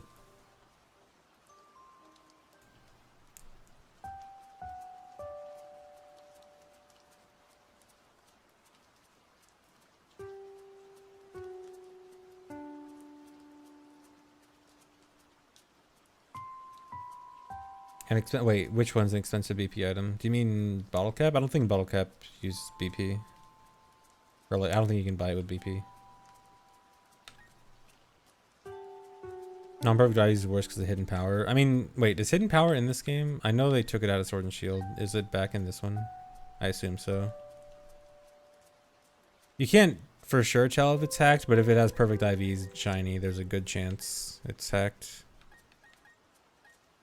But yeah, this one, stuff like this is very likely not hacked. Probably not hacked. Like when it has a lot of, when it's mostly non-perfect IVs, it's probably legit. Yeah, like these. Okay, not this one. But there's a lot of non-hacked ones. Or probably non-hacked ones at least.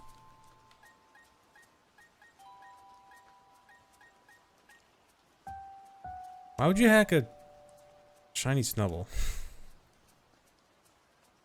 Is Gramble any good, like competitively? Like of all the perfect ones I've seen so far, or this one seems like why is this perfect?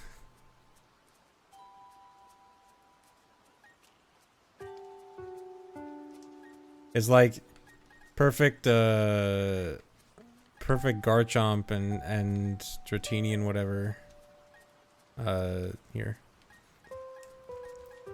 And Riolu, sure, but why?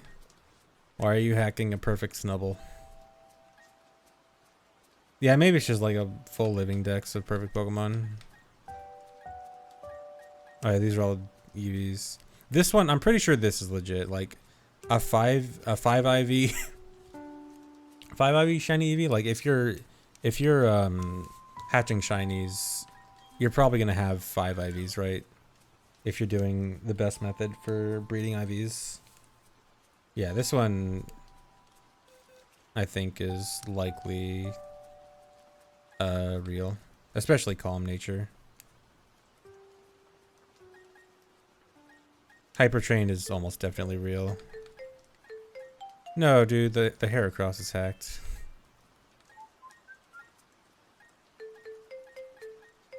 Well, probably at least.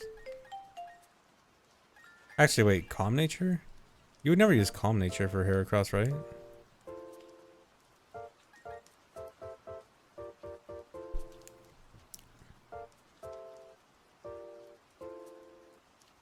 Oh, people usually drop attack for power play. Well, in that case, it would probably be like no good, right? Not decent. Ability Patch is just an item that lets you get the hidden ability for that Pokemon. Or change your Pokemon to a hidden ability. Nice legit Jolteon. That's pretty cool, actually. Modest. What does this even know? Looks like it's a pretty good Jolteon.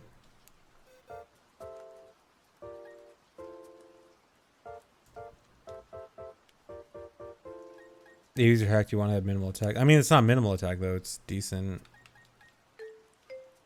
And when you're breeding, if you're breeding right, 5 IV should be pretty common. Like, shouldn't almost all of your eggs have 5 IVs if you're doing it the right way? Yeah, I do have shiny Rayquaza. Most likely hacked, but yeah, right here. Oops. I have my buttons remapped, so I can't do going left in the boxes. Oh my god.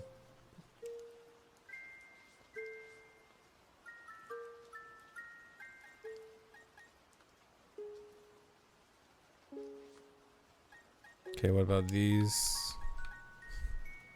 Oh, this one is actually legit. This is a well, depending on your definition of legit. This is one where I used the glitch to evolve a Pokemon and make it shiny. And it took the stats of a different Pokemon. So the Quagsire is essentially legit. Like, it took the stats of what was likely a hacked Pokemon, but I just glitched the properties of it onto this one. That was just like my test Pokemon. Using a glitch is absolutely legit. It's not hacked. It might get caught by anti-cheating measures because it knows moves such as transform. It's just a Ditto, dude.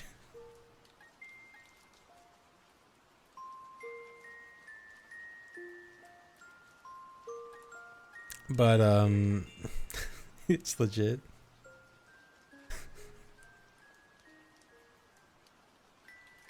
It's just a Ditto. It even has the same face as Ditto.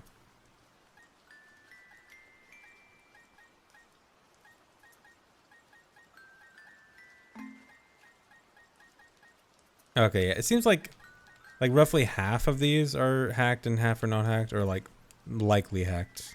You know, can't say for sure, but seems like half and half. Why is this Arbok hacked? Who makes a level 100 perfect IV Adamant Arbok? What does it know?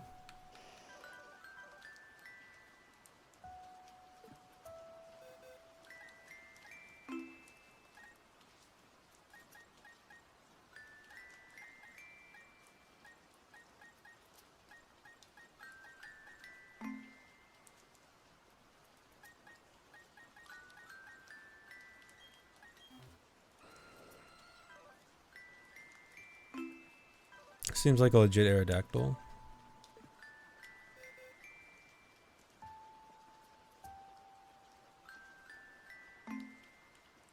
Show off the transforming Quagsire, sure.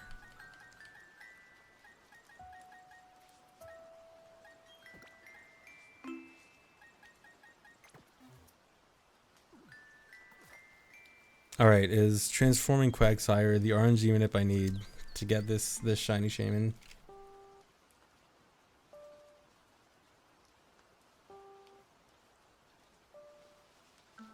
No, not quite. Alright, so here Quagsire will transform into Shaymin. Wait, will it be shiny? It's not gonna be shiny, is it? No, dude.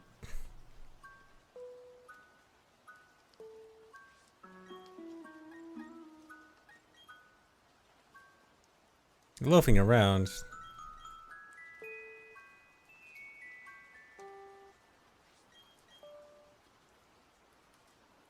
Question. When a Pokemon disobeys you, is that related to friendship or not related to friendship? Like, can I have a level 100 Pokemon that disobeys me with max friendship? Are they completely... Or like, if a Pokemon disobeys you, is it prevented from getting perfect friendship?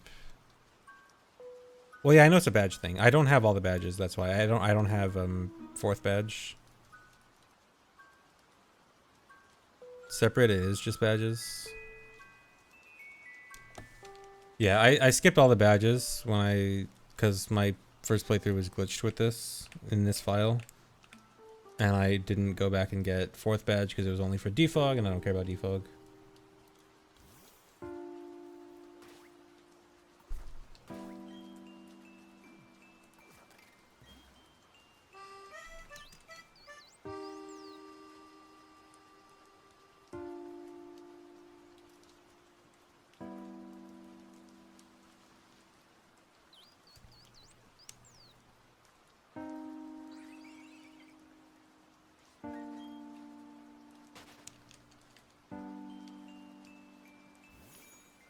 No relation, okay. Because I was thinking maybe I could make Azolf level 100 so it would disobey me. And then... And then I wouldn't have to worry about friendship, but I guess not. Actually, no, because I remember when I was doing this with Machamp, Machamp would still get friendship eventually. And he would disobey me.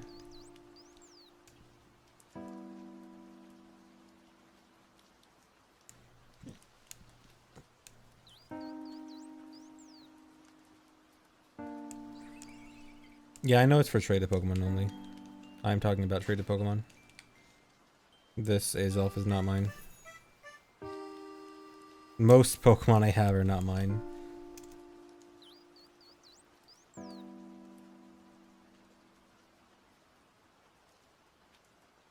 Can I fly on Dugtrio at some point? I mean, I could do that. I don't really want to put the time into doing that because I don't really care enough, but yes, in theory you could put fly on Dugtrio. Oh, that reminds me. Did you guys know that this game allows you to see what's under Dugtrio? You know that meme about Dugtrio having like a big buff body under the ground and stuff? Look at this. So if you use Guillotine, this was when my Machamp was using Guillotine on Dugtrio. So if you use Guillotine on Dugtrio, you can see it's underground, and turns out there is not a giant buff body under the ground for Dugtrio.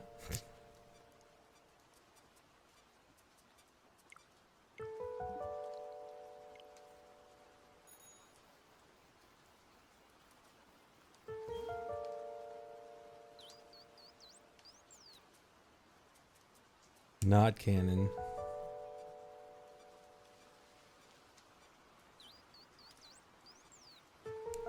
Oh yeah, you don't ride your own HM user for, so yeah, I guess you wouldn't actually be flying on your Dugtrio.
This is Animal Crossing music.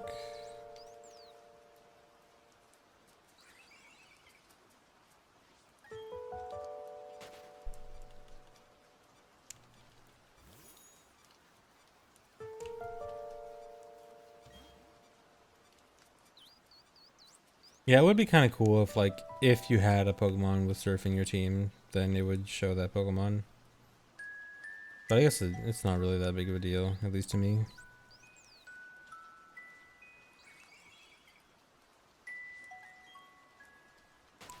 Any chance I'd ever start doing Metroid Prime runs?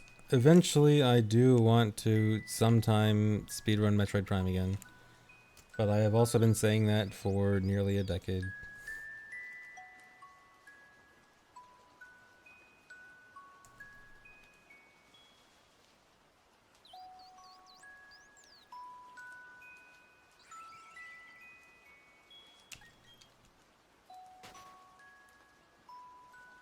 Platinum's $100 online. I mean, there are cheaper ways to acquire platinum, usually for free.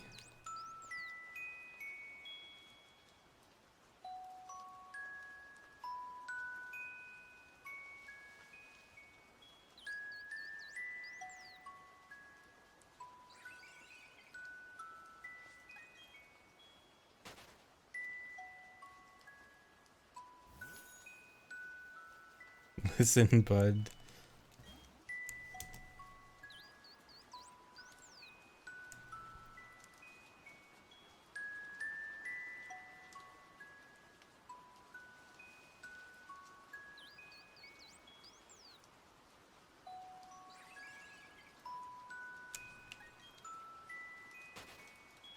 You like to collect stuff? Okay, yeah, that makes sense. If you want to actually just collect it.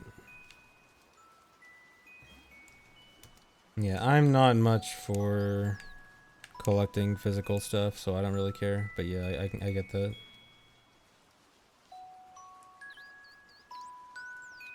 Hoarder, nice. Thoughts on BDSP overall? As a game, excluding the glitches, it is a very low effort, bare bones remake that does the absolute bare minimum. And it's not necessarily a bad game, but it does so little to improve the originals that had plenty to improve on. And it's very clearly very little work was truly put into making this game a good game. Including the glitches, this game is super fun. Oh my god. I've had more fun with this game with the glitches than I have playing Pokemon in such a long time. The glitches make this so fun.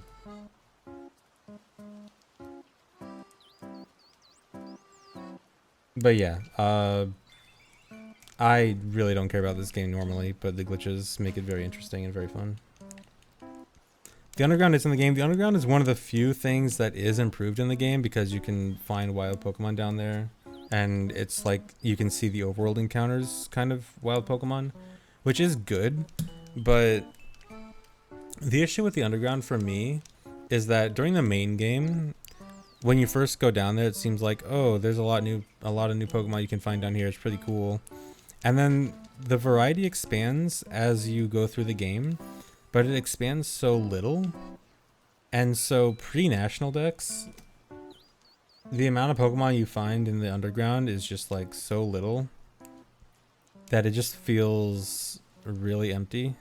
It does expand once you get National Dex, but it's like one of the main issues with original Diamond and Pearl was the lack of variety in the regional decks. And the underground was almost a way that could have, well, along with also, you know, including the platinum differences, with platinum having the expanded decks. And then they could have done more with the underground with having like more variety of Pokemon in the underground, which there is some extra variety, but it's just not enough.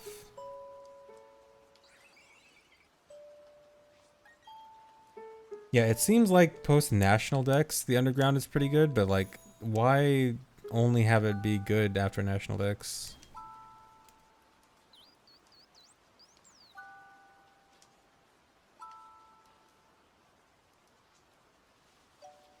No, M and Zion. The only extra fire type, from as far as I can think of, The only extra fire type you get from the underground is Houndoom. Which is cool. Houndoom's cool. I like Houndoom. But that brings the total number of fire types from 2 being Infernape and Rapidash to 3 with Houndoom. So, you know, fantastic. And it's not like Houndoom is, oh yeah, I guess, wait, can you find Magmar pre-National Dex? I think you can, actually. I think you can find Magmar in Pearl. So, version exclusive, you can get a 4th. But then, but even then, it's not like any trainers actually use Houndoom or Magmar pre-National Dex. So it's like you can use it on your team, but you're not going to find more variety in the Pokemon you fight. And that's still a big issue. Because then you still fight Flint using more non-fire Pokemon than fire Pokemon.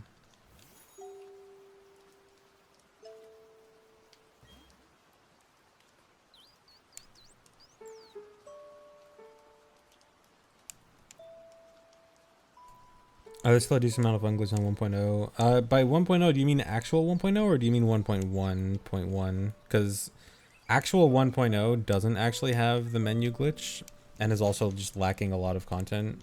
Apparently, like a lot of the post-game content is just straight up not in 1.0. You might be thinking of 1.1 because, oh, you are talking about unpatched physical. Okay, yeah. Unpatched physical does not have the menu glitch, although it didn't have the old version of the menu glitch. I wonder if it might have the new version of the menu glitch using the fly method. I'm actually not sure.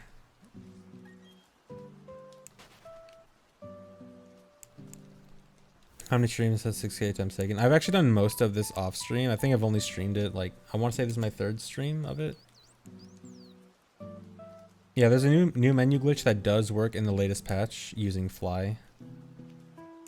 You just walk into a building while trying to use fly on the Poketch.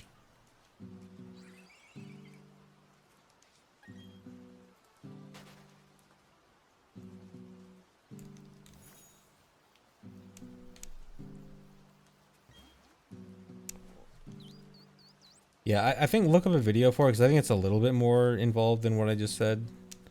It's not, it doesn't look like it's that hard though.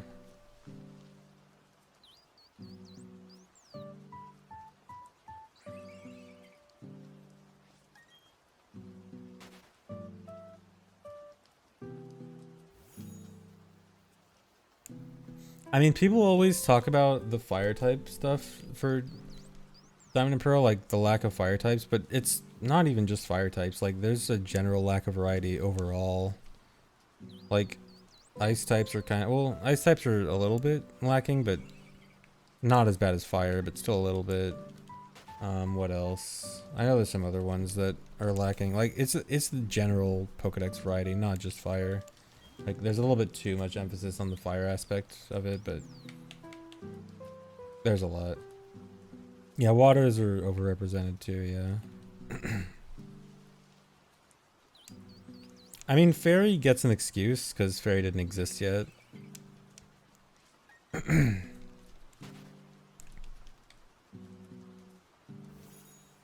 Oh yeah, the Steel Gym just had a bunch of Onyxes. And then the one Steelix.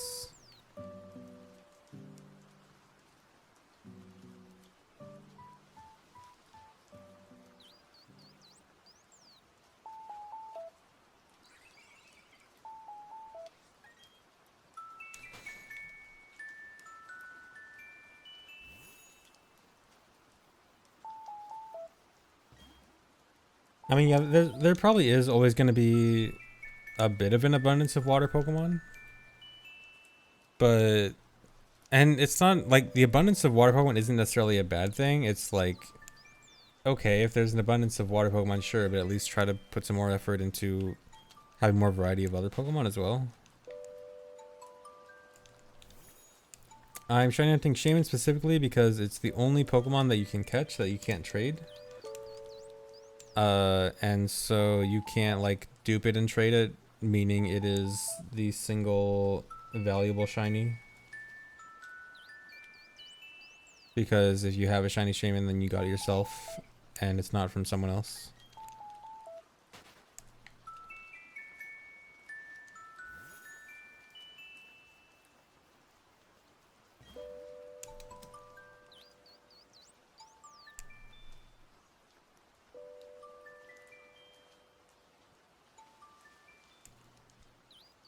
Yeah, Gen 1 had some pretty weird Pokemon variety too. Yeah, like the no pure ghost, one pure grass.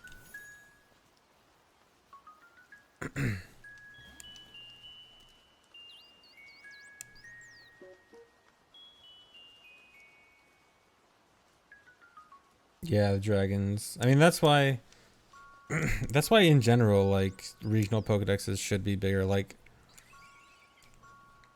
the something about Sword and Shield that I reluctantly have to praise it for is its regional Pokedex, or like, I mean, not even regional. It only is a regional Pokedex, but the Pokedex you can get, the amount of Pokemon you can get before beating the game is very high. Like, it has by far the most Pokemon you can actually get before you beat the game. Like, and so you can have a very nice Pokemon variety. Because, like, I realized when, specifically for this game, when, like, watching other playthroughs of this game, or just, like, seeing pictures of other people's team they used to beat the Elite Four. Dude, I swear everyone's team to beat the Elite Four in this game consists of their starter, Luxray, Staraptor, maybe Bibarel. Like, you can predict, like, 3 or 4 out of 6 Pokemon on almost everyone's team. Because, like, there's so little variety of, like, the more interesting Pokemon to catch. Yeah, usually a Floatzel. Usually a Garchomp. Well, Garchomp, you at least have to go out of your way to get. Lucario, yeah. Like, people's people's Elite Four final team is so predictable in this game, probably more than any other Pokemon game.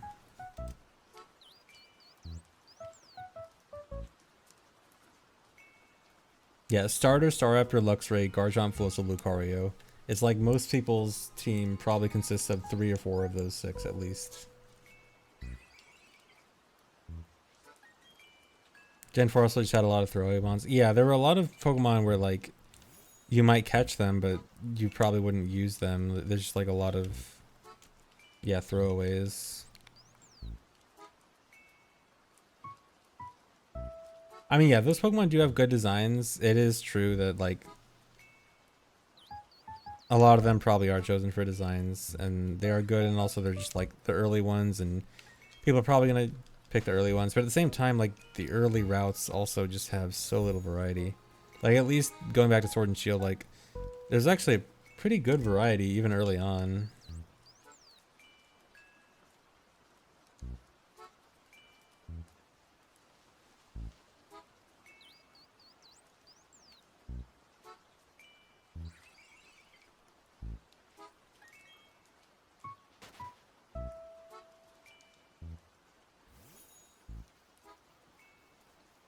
Yeah, that's the benefit of the 400 dex versus 150 dex. And, like, I feel like by Gen 4 they really don't have to do a 150 dex. Like, Pokemon like Gen 1, understandable. Gen 2, you know, maybe they want to save some Pokemon for post game. By Gen 4, you know, you have almost 500 Pokemon to choose from. You can put more than 150 in the main game. Especially in a remake. Yeah, exactly. That's why Platinum fixed it. And then if Platinum fixed it, then surely a remake should also fix it. But no. Like, why? Oh yeah, I also forgot the Legendary. Obviously a lot of people... Actually, I feel like a lot of people end up not using the Legendary.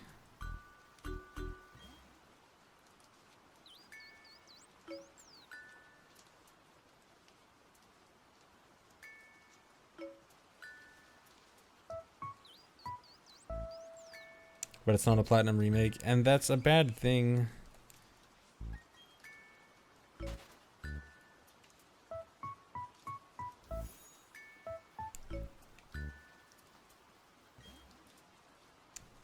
My most controversial Pokemon opinion? I don't know. I don't know if I have many controversial Pokemon opinions. I like Charizard. I mean, it's controversial. liking Charizard is at least controversial among the contrarians who hate Charizard because Charizard gets all the attention. But Charizard is still one of the most popular Pokemon, so I don't think it counts as a hot take. I feel like I have some hot take Pokemon opinion. I don't know what is. I don't know. I can't think of a hot take Pokemon opinion. Oh, this isn't really a hot take, but we were talking about a few days ago. We were talking about my favorite Pokemon from each generation, and I realized my favorite Pokemon from Gen 6 is Avalugg, which I know a lot of people hate. A lot of people like make fun of Avalugg. I kind of like Avalugg.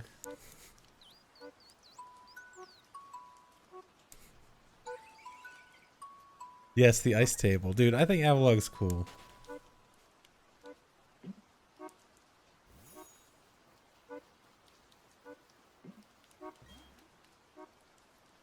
I know, defensive ice types.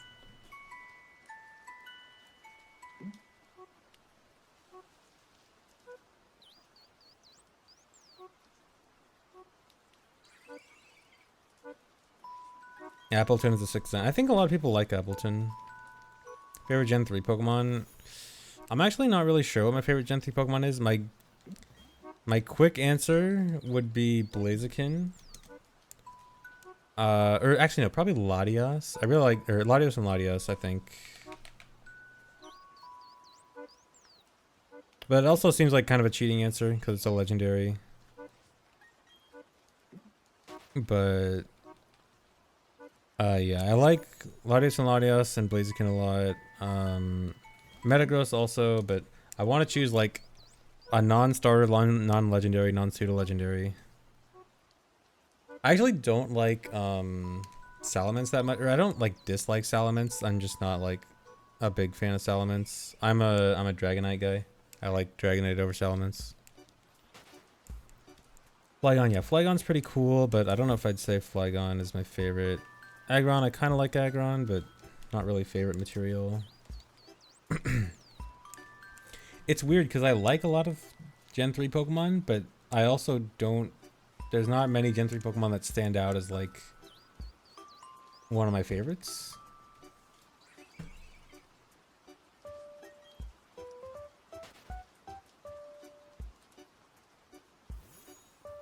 Feebas, maybe Feebas or Milotic. That's probably up there. Oh, actually, you know what? I like Breloom a lot. Breloom is pretty cool. Oh, you know what? Maybe Shedinja. I liked Shedinja a lot as a kid. I always thought Wonder Guard was so cool. Oh yeah, Rayquaza. Oh, the Reggie. You know what? Maybe Registeel. I actually love Registeel.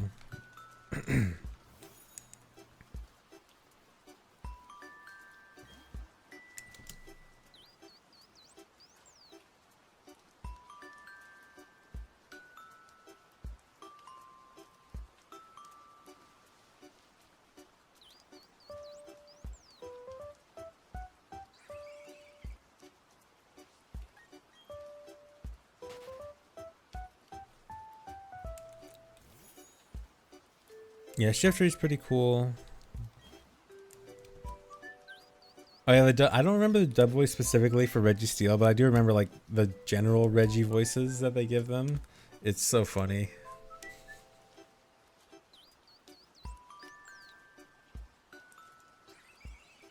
Oh yeah, Walrein. I like Walrein a lot.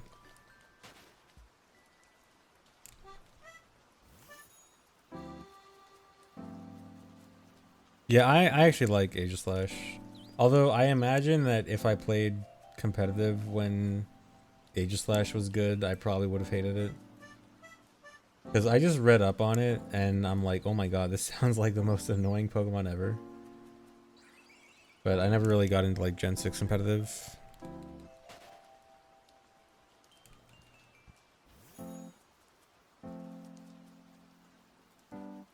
But Aegislash seems pretty cool. I miss Megas too, yeah. Absol, I was actually never much of an Absol fan. Zigzagoon. I'd say Zigzagoon is one of the better, like, first Pokemon you encounter type of Pokemon. Kinda cool in that regard.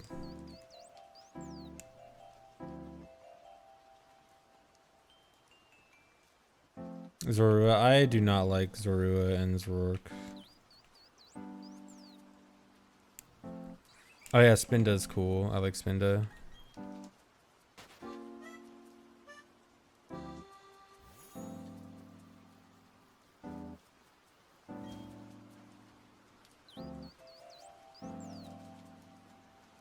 Yeah, of the like Rattata, Bidoof, Zigzagoon clones, yeah, I think Zigzagoon's one of the better ones of those.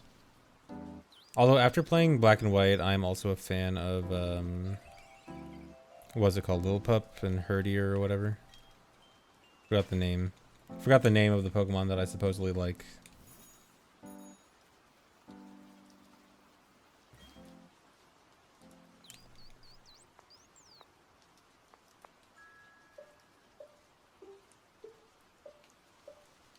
Stoutland, that's it.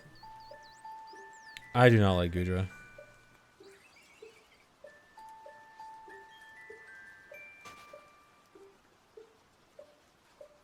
Oh no, not Patrat. I hate Patrat. Patrat's actually a terrible design.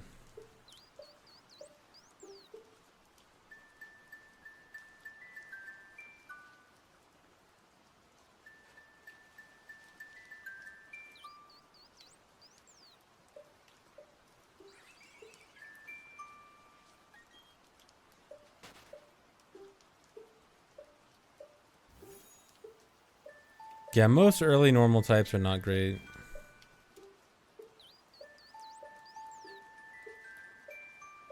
Can anyone like Abomasnow unironic? Abomasnow's kind of cool. I mean, it's not great, but I think Abomasnow is alright.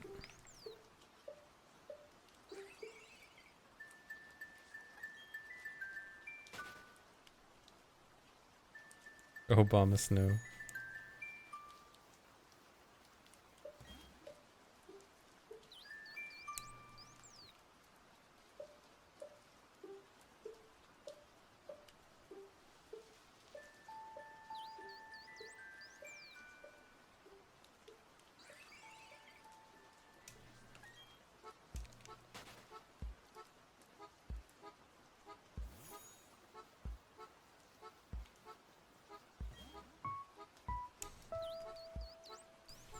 If someone says underrated Pokemon, which Pokemon comes to my mind? I don't know, because I actually don't like that many underrated Pokemon.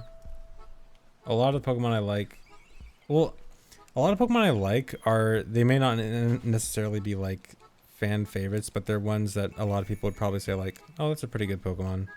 Like, to just list off some of my favorites, they're like Heracross, Porygon Z, Glaceon, Chandelure, what else? Hard to think of them off the top of my head. Torkoal, I don't really like Torkoal that much. Chandelure's a hot take? I thought Chandelure was pretty popular, right? I think Chandelure's amazing.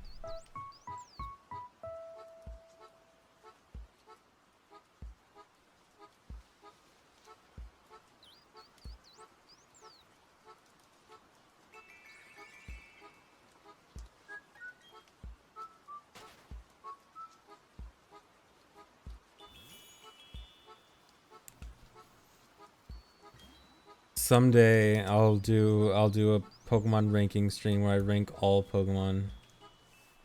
And it'll take 20 hours.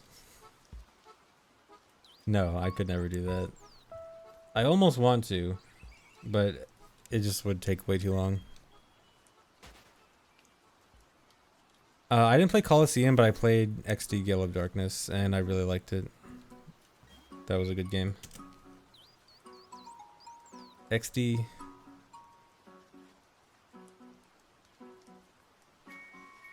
I won't rank Sceptile though. Sceptile's cool. Well, I wouldn't put Sceptile at like top tier, but he's like highish tier. think that's it for original 151. I mean, I could, yeah, for 151, I could probably do it, but I don't know. 151 is like, I like Gen 1 Pokemon, but a lot of them are not my favorites. So it'd kind of be, well, I don't know. There's a lot of Gen 1 Pokemon that are pretty cool.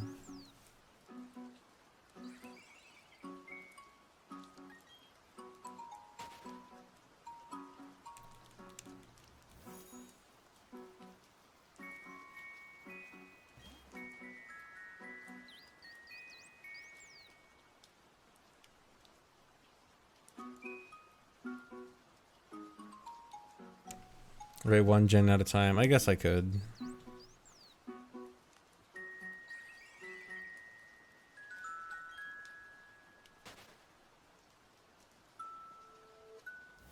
I actually haven't paid that much attention to the new Pokemon forms in Arceus. One of them was like Basculin, right? The ugliest Pokemon.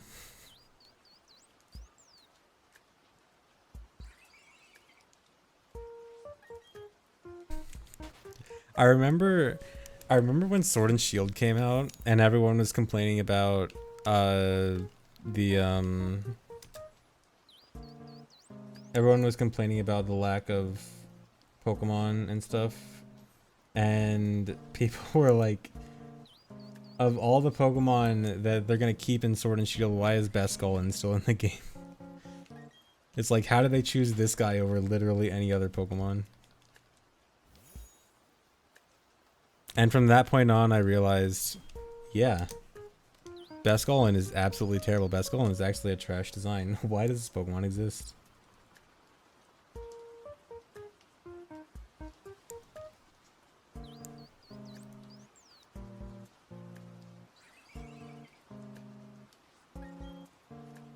You have a shiny Basculin from Dynamax Adventures of all Pokemon. Of all Pokemon, the only shiny I got in Dynamax Adventures was a Durant. And I was like, man, this is the shiny I get. I don't care about Durant.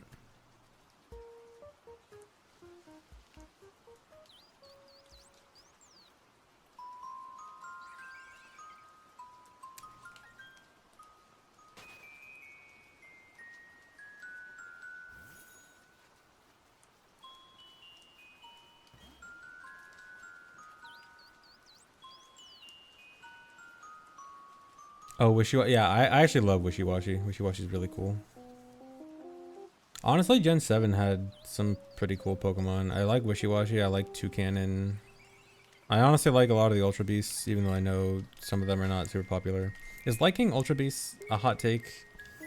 What's the overall general opinion of Ultra Beasts? Do most people like them or hate them? Or is it like pretty split? The Toucannon has arrived.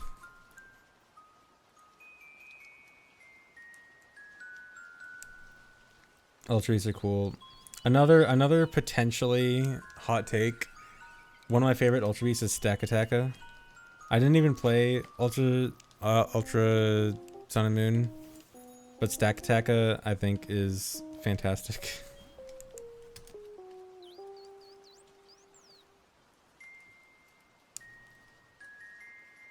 You have to use glitches to get to Shaymin. You have to use out of bounds glitches.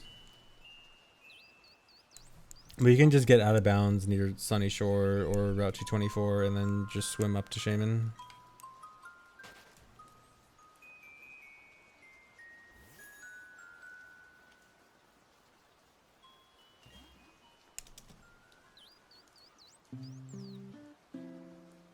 Yeah, the name is so good. Stakataka is like one of the best Pokemon names. The paper one was Kartana. Kartana was pretty cool.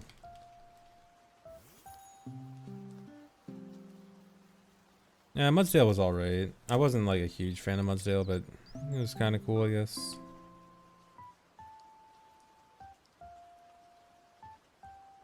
Yeah, I think the idea or the concept of Ultra Beasts is easy to hate early on. I think when you first see them, you're just like, what the heck? Ugly Pokemon design, bad. But I think the whole idea of it, like, they're intentionally meant to be wilder designs, and I think they're kind of cool in that way.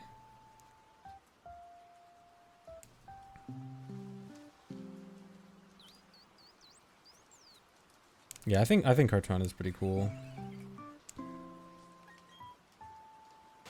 They're just ironically ugly. They're just ironically ugly instead of regular ugly. No, I think they're pretty cool. I also like circuitry.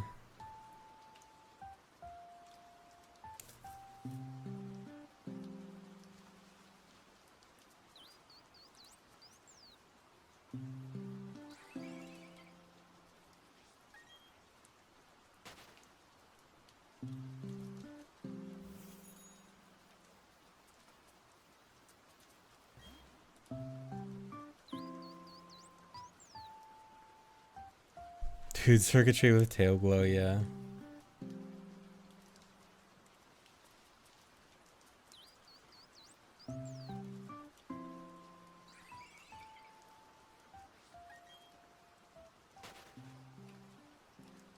Yeah, Beast Boost is a crazy ability.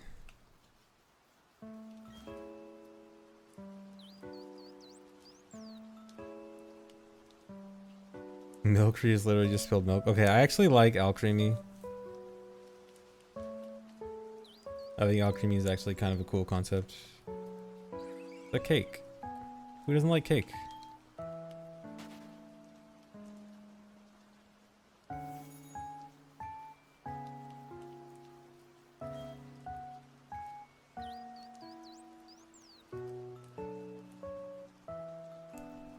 Also, Alchemy's evolution being based on like how many times you spin or whatever is actually really cool.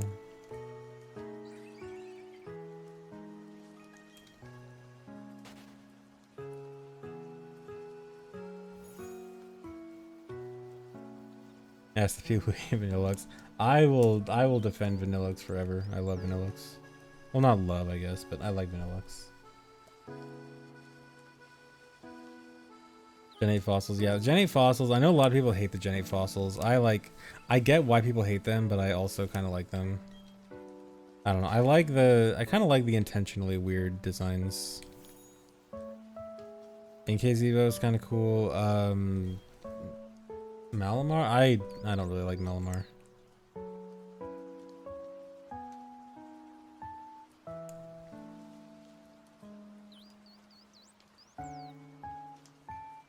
Which is the best fossil? I like what was the one with electric head ice body?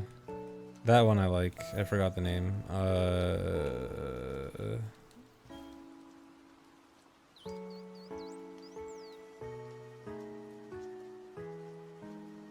Arctazol, yeah.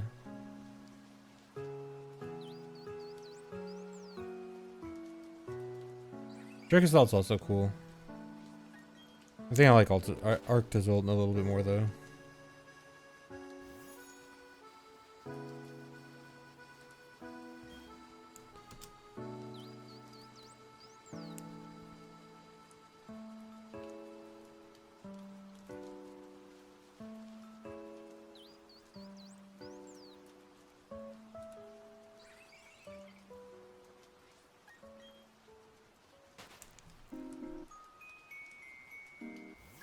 No, you can't catch Arceus in this game.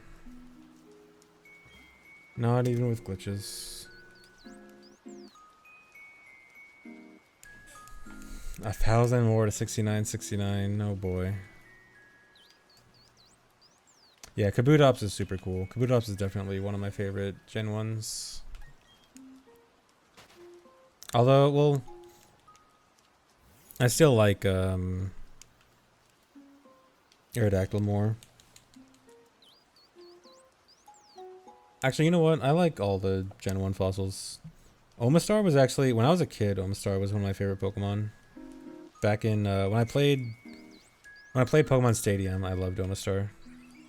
I don't know why specifically in Stadium, but in Stadium, Omastar was my guy.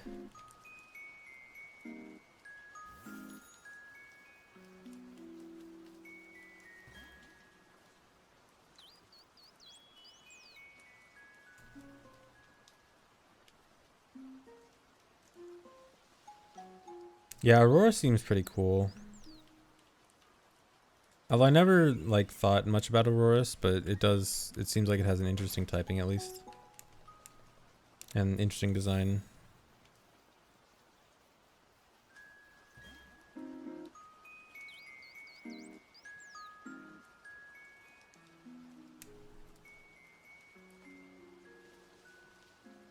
Yeah, I really hate that they still lock the event Pokemon behind events. Like, I think part of a remake should be making things less tedious and annoying, and I think not locking Pokemon behind an event is a good way to, a good starting point for that. Come on, you don't need to lock these guys behind an event that you're just gonna release as a mystery gift event a few months from now. Please, just give it.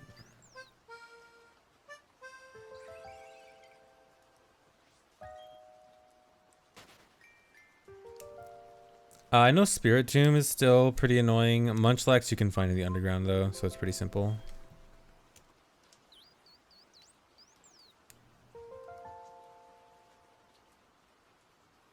Yeah, or never release. Oh my god.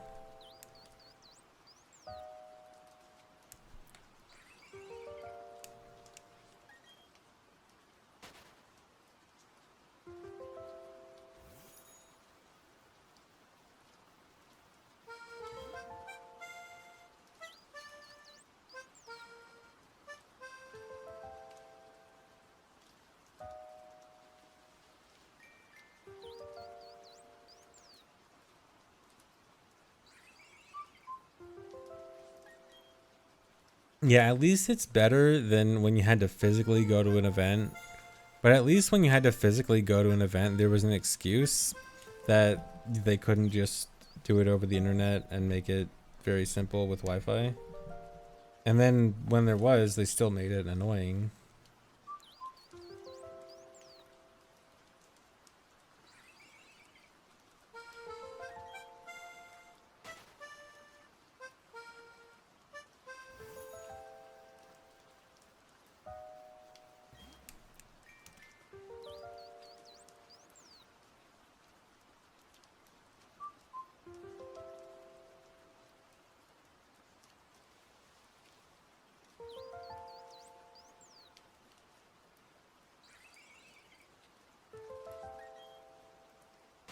The physical events, they were kind of special, but they were still also really annoying.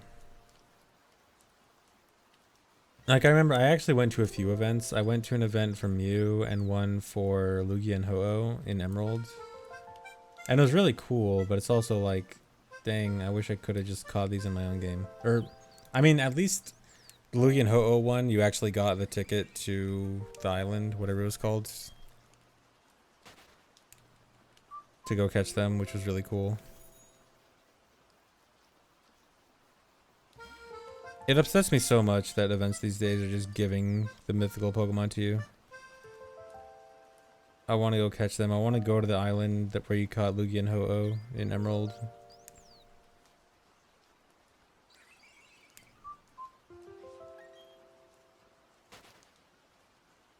Yeah, it's so low effort.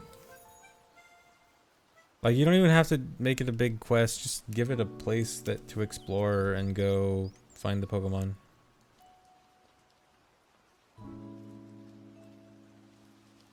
Yeah, Lilo, I think that's perfectly acceptable. Like, they're just asking for people to cheat when they do stuff like that.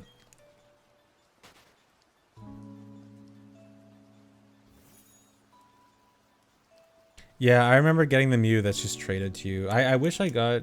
I forgot, did they ever do an event that actually gave out the thing to actually go to the island to catch Mew? Because the Mew event I went to was just given to you. The Mew event that I got was given to you, and then the Lugia and Ho event was the actual ticket to the island where you catch them. Oh, it was Japan only. Cool.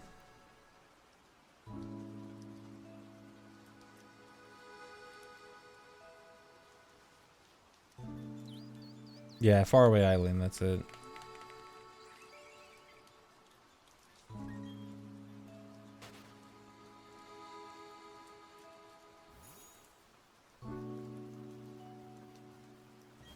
Oh, you can ace the event now? Nice. I should actually do that in my regular Emerald. I still have my Emerald copy.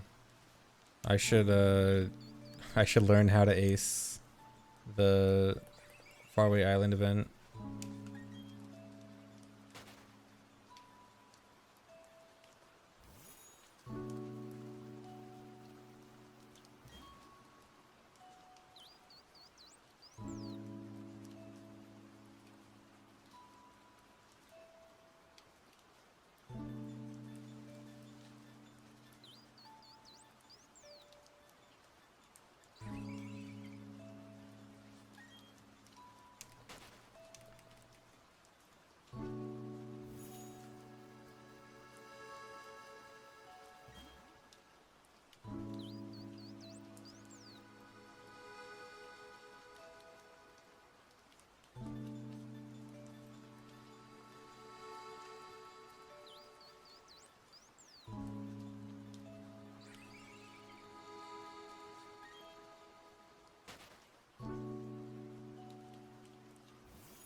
Oh yeah, the Celebi event in Heart Gold Soul Silver was also event locked, right? So you couldn't actually do it without going to an event.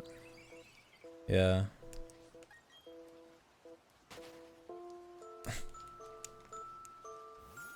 Need votes, please. No.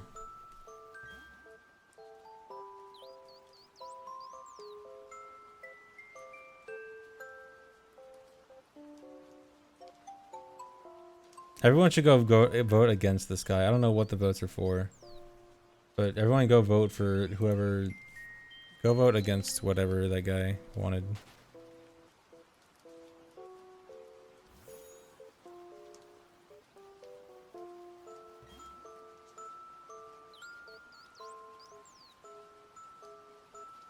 Ratioing people again.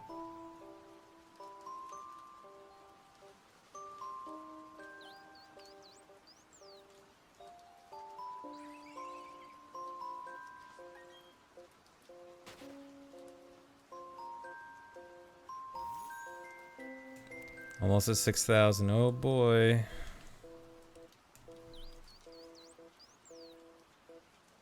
Come on, let me get sub 6,000.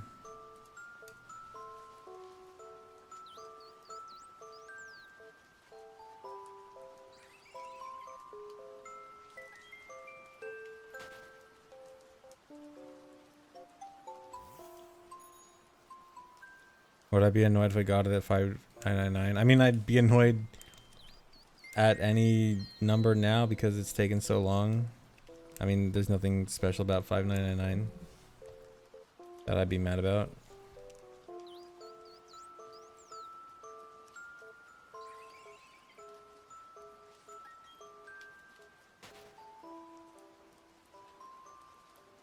Also, my attempt counter is actually almost definitely off by probably a decent amount, because one, sometimes I would just forget or like accidentally hit it twice or something. But also, one time I accidentally reset my counter and I didn't remember exactly where I was. I think it was at like around 45 or 4600. Somewhere between like 4400 and 4600, and I just set it at 4500. So I might actually be like 100 ahead or 100 behind, but I don't remember exactly. But I'm probably not super far off. I'm probably like at least within 100 attempts of whatever it says. But I'm probably off by a little bit in some direction.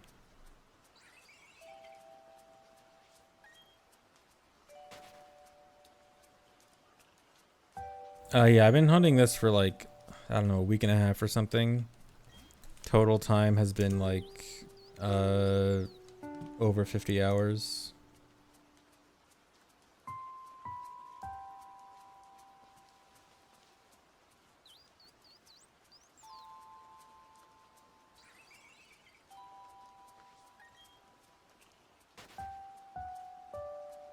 Did I expect it to be this long? Yes, I did, because I knew that after my shiny Giratina luck, I would be punished.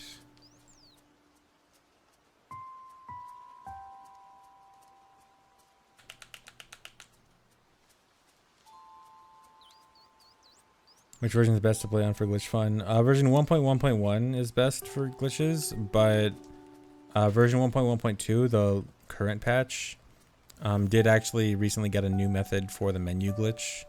And so you can still pretty much do everything in the newer version.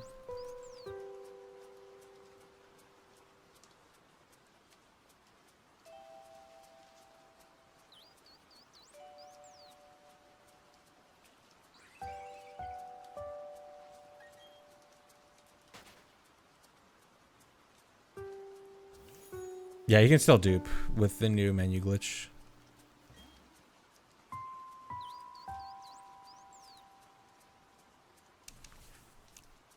It's not way more convoluted, it's just a little bit more involved, and it requires fly. It's not that bad.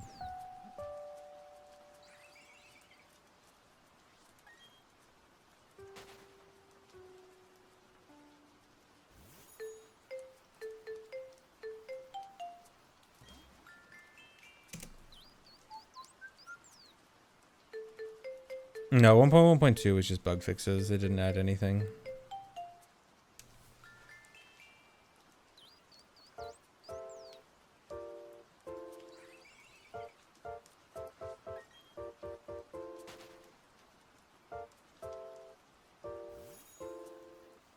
And here's 6,000.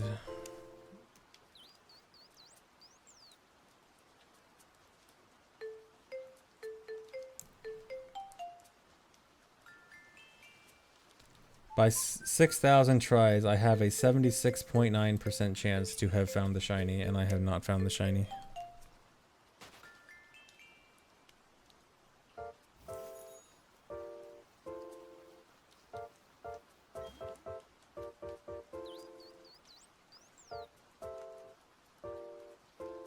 What's a 75% accurate move? Is Focus Blast 75% accurate? I basically just missed Focus Blast. I just spent 50 hours missing a Focus Blast. Oh, Focus Blast is 70, okay.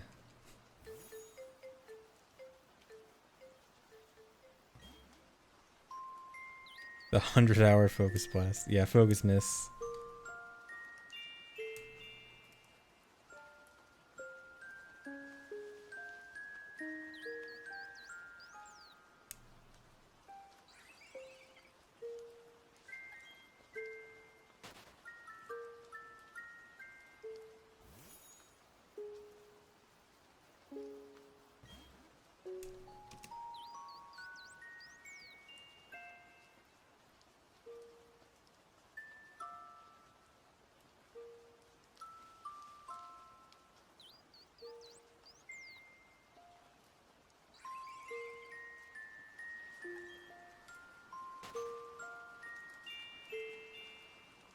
Yeah, it's a different Shaymin every time. You can tell because the IVs are different every time.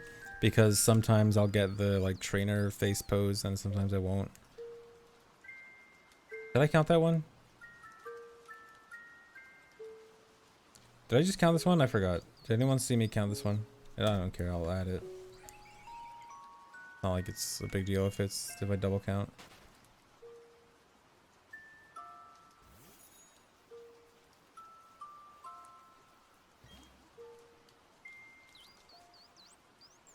Yeah, legendaries always have 3 perfect IVs, but that doesn't mean it's the same IVs every time.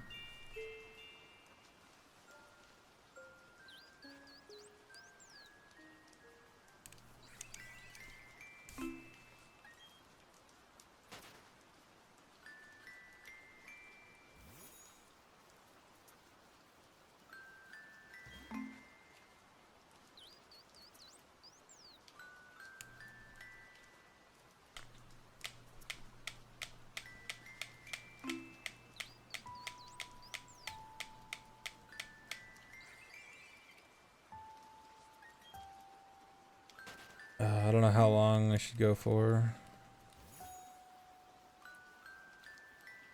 Maybe another hour. Maybe like 6,200.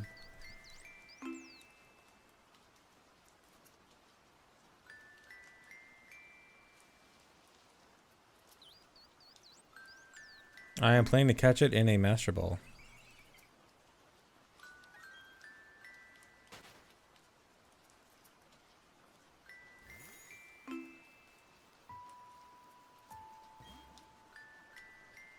No, I will not use a Beast Ball.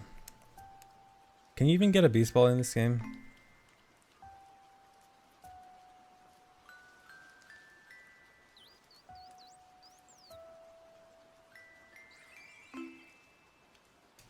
I assume you can't. I don't think so.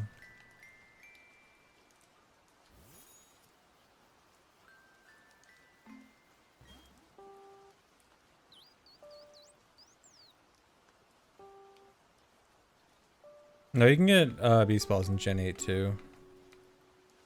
Even though they don't do it. Like, their purpose in Gen 8 is only look cool. But they do exist in Gen 8.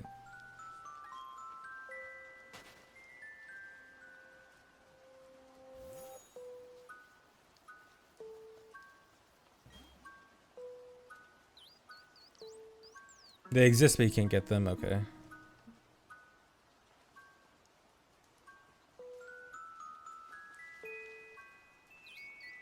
Well, you can transfer them, but they don't. You can't actually catch them in game in Gen 8.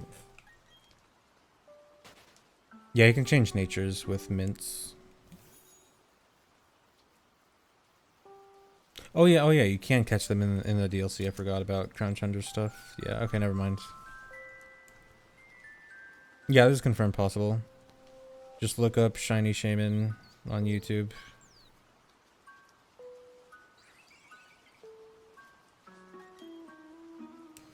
Yeah, I'll play Helix Blade soon. I'll probably play it like tomorrow or the next day.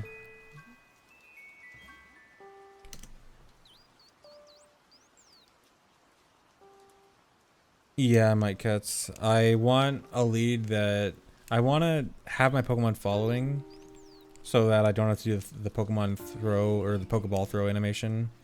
And then I also want it to be a small following Pokemon so that I don't run into it and doesn't slow me down. And the Lake Trio are pretty good for that.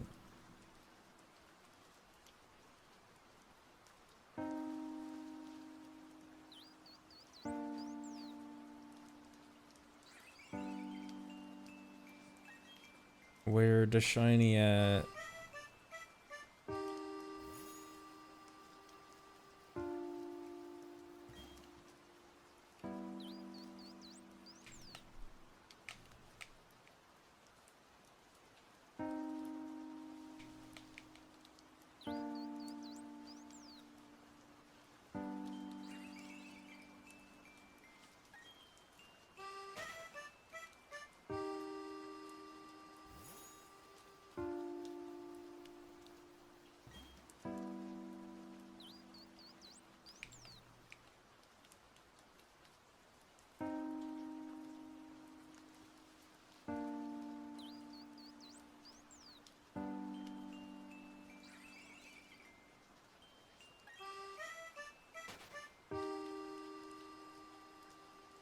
Another 10,000 tries. Dude, I can't. I really hope it's in the next 1,000.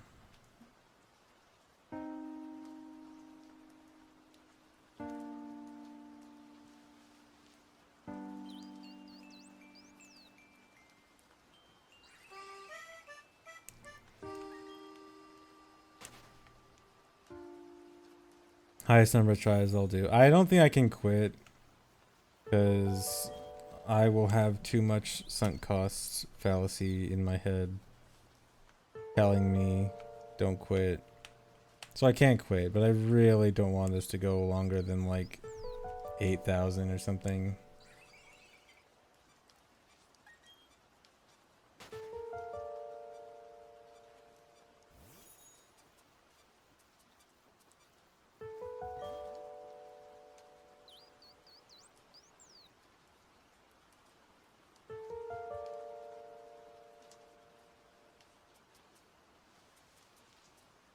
Why do I feel like that's gonna end up in a compilation? I know, maybe I shouldn't have said that.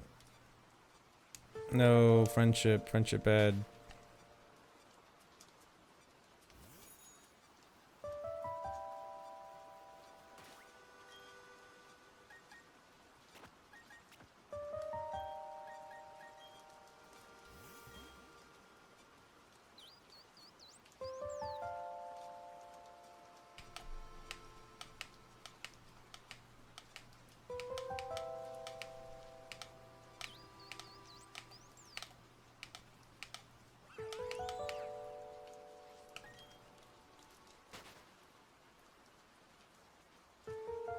I played a platinum randomizer a while back. It was okay. I feel like I might enjoy another one, but I'm also like not super looking into it.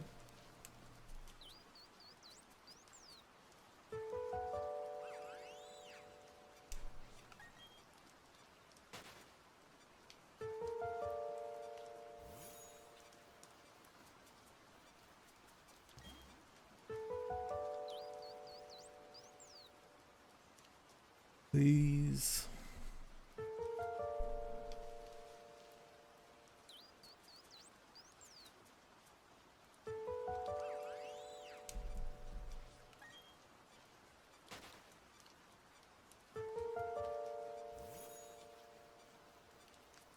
Don't worry, I would not do a sword and shield rando.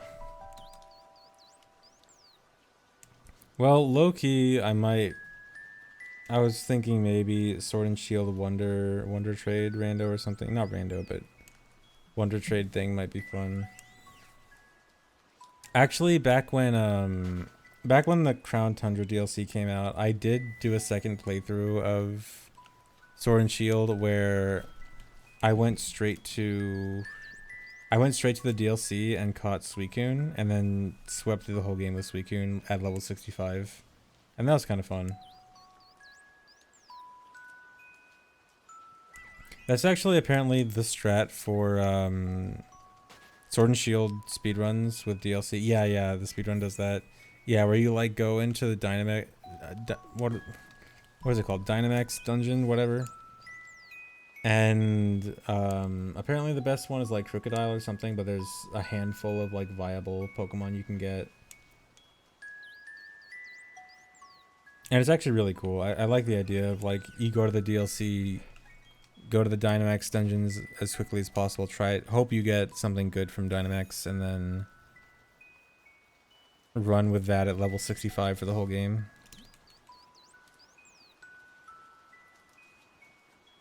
No, I never did an Ironmon. When I said I did randomizer, I mean I did a platinum randomizer like 4 years ago, or probably more, probably longer than that. And it was off stream. So don't worry, you didn't miss anything.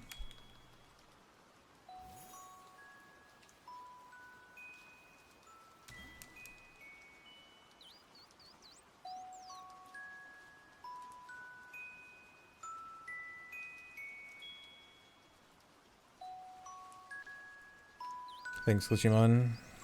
I am not really having fun. Shiny hunting is kind of painful. Well, it's fun. It's fun talking, I guess.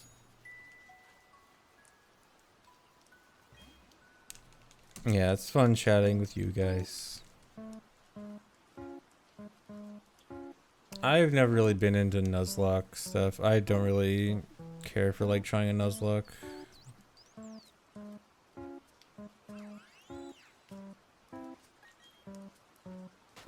Five hours of Child 1 yesterday. It sounds fantastic.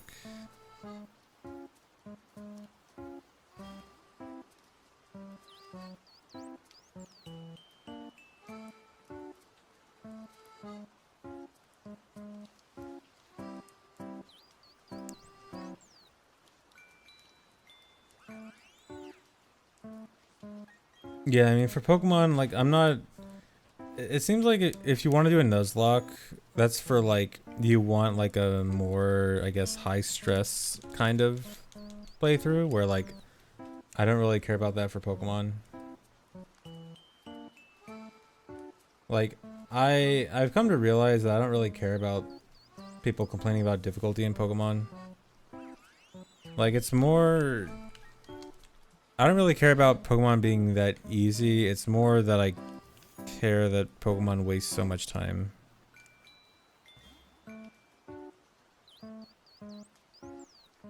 Although the being easy kind of plays into it because the easy random trainers are just the time waste. I think I came to a realization recently that the real way to fix Pokemon being easy and wasting so much time, you just get rid of like half the trainers in the game. I swear, I think if you get rid of half the trainers in any Pokemon game, you fix the easiness because you're not farming experience all the time, and you're wasting less time because you're not fighting random trainers that have no real meaning. Yeah, because like when I play Pokemon, I just try to skip all the mandatory trainers just like a speedrun would. So yeah, that's my proposal to fix Pokemon is get rid of half the trainers. I think that would actually do a lot.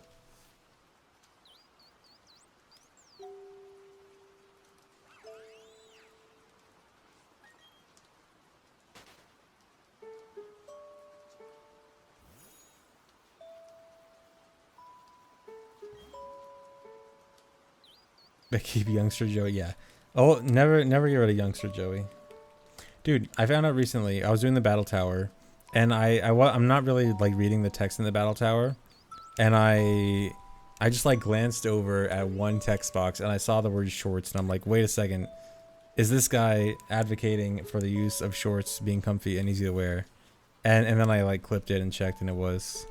I forgot if his name was actually youngster Joey. Wait, do I still have that clip? Did I get rid of that clip? I have no idea which one it might be, if any. I might have deleted it.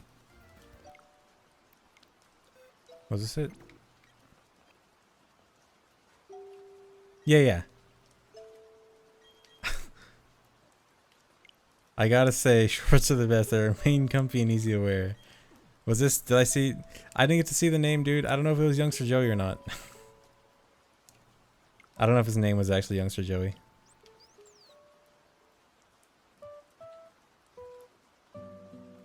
Wait, is youngster Joey not actually the one that talks about shorts? It's a misconception. Oh my god, I've been lied to. It's like, it's the Mandela effect.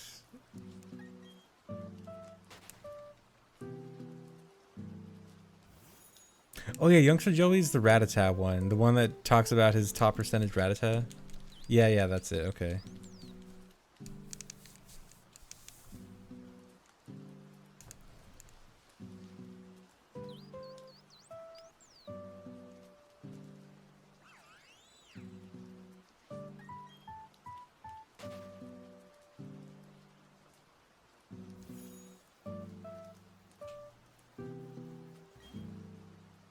Yeah, Short Sky is like right after,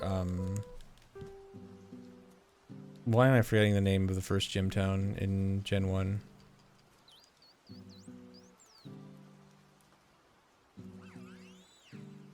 Pewter City, that's it. Yeah, he's like first trainer outside of Pewter.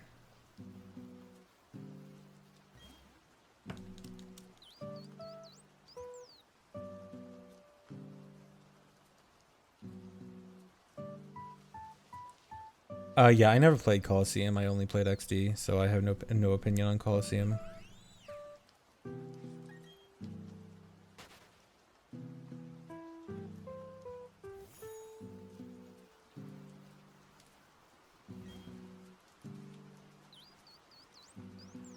XD.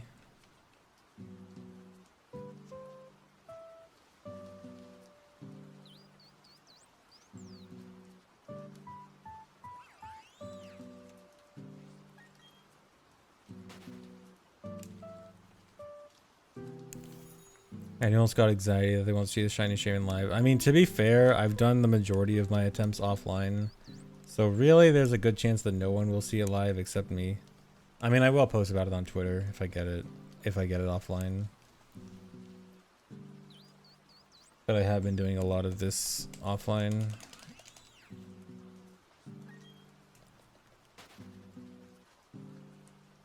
Because it's easy to do this while like doing other stuff offline. Like I was doing a lot of shiny hunting while watching Summit.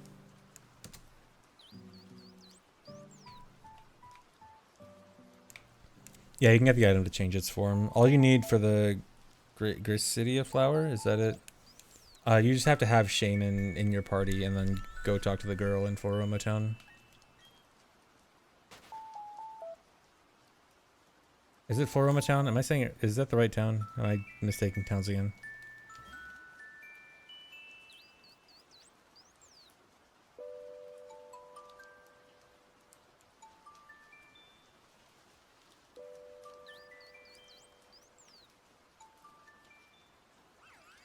That's right. Okay, yeah.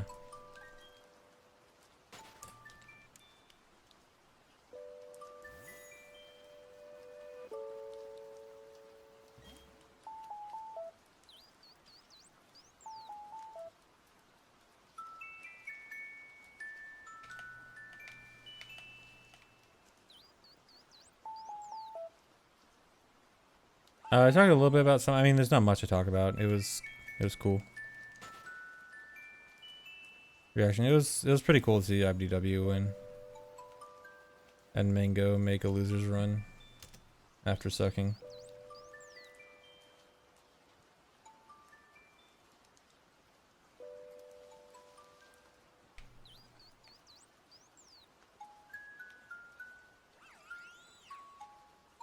No, I don't play Melee, I just watch. I'm a filthy casual.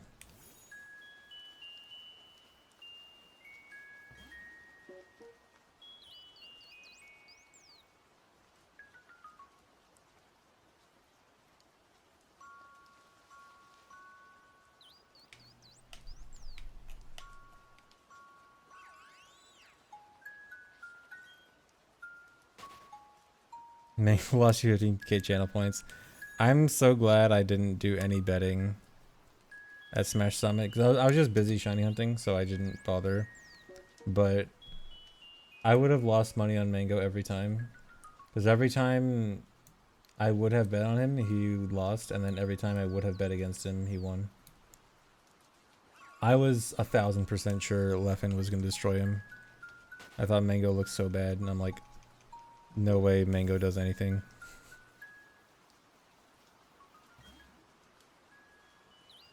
But when you lose all hope in Mango is when he then just wins. I did not actually watch any of the Nick All-Star stuff.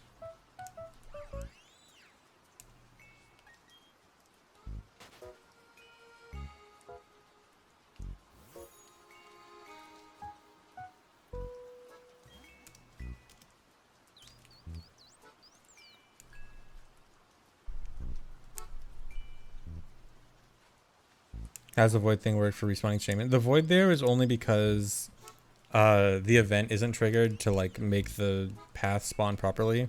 But all it is it's just loading the next area down the sea break path, which is normally here. So like this is just where it normally starts. It's just most of the time if you did this correctly, then you would see the regular path here. But this is the breaking point, like the point between sea break path and flower paradise. So it's just normal. You just go between there and it would always reload the area regardless of if you glitched here or not.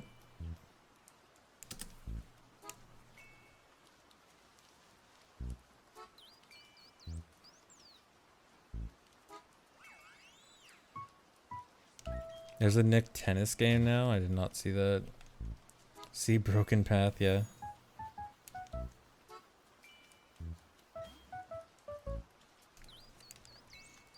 Predictions for when I get the shiny is kind of pointless.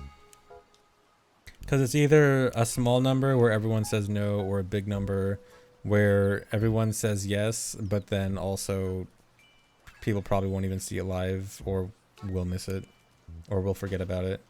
Nuzzle, thanks for gifting 10 subs. Merry Christmas. Thanks for the early Christmas gift to chat.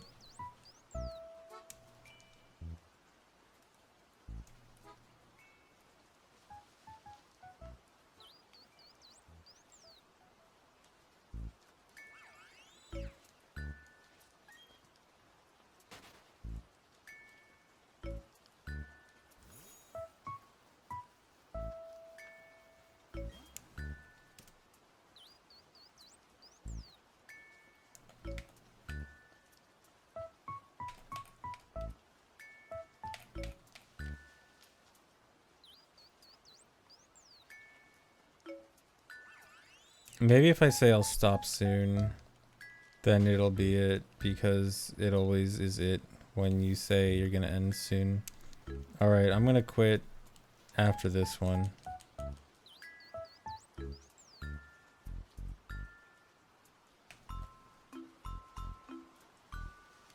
Okay, never mind. I probably will quit soon though. Maybe at 6100.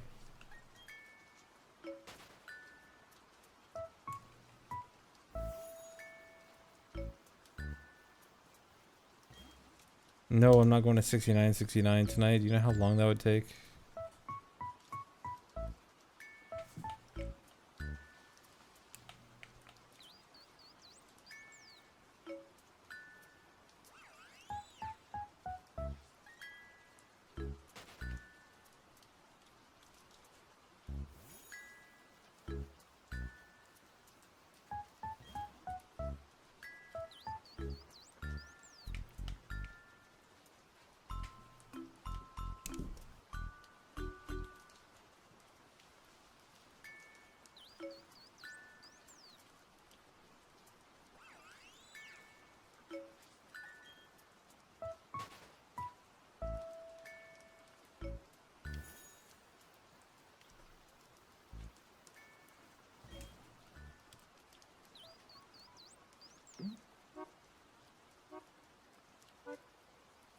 What should you get me for Christmas? Get me nothing. I don't care.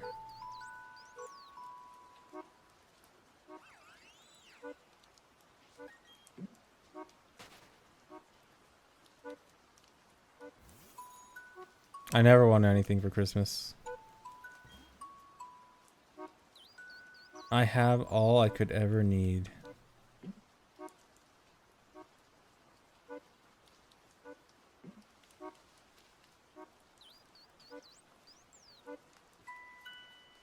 Or yeah, shiny Shaymin.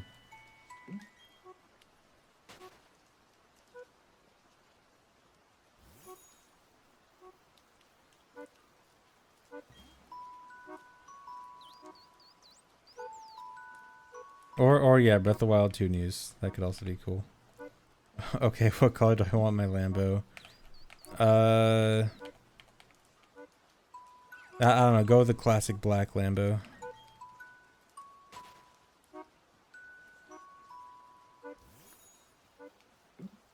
Solid gold. Okay, yeah. Solid gold Lambo. That's it.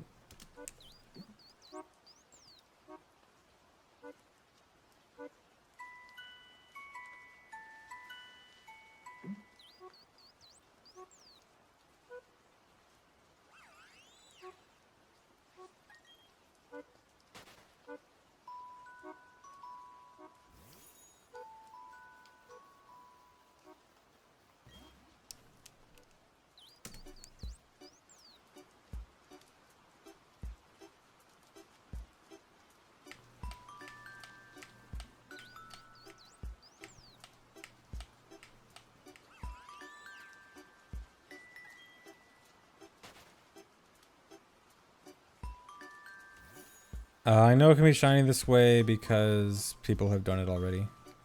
Also, resetting it like this is changing its stats every time, so there's no reason it wouldn't also roll if it's shiny every time. But yeah, people have already done this. I'm not the first one. No, the overworld sprite would not appear shiny.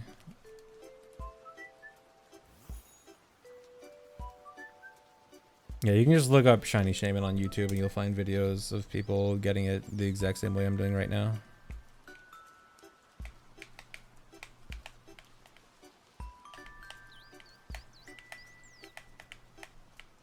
Yeah, falling mons do actually appear shiny.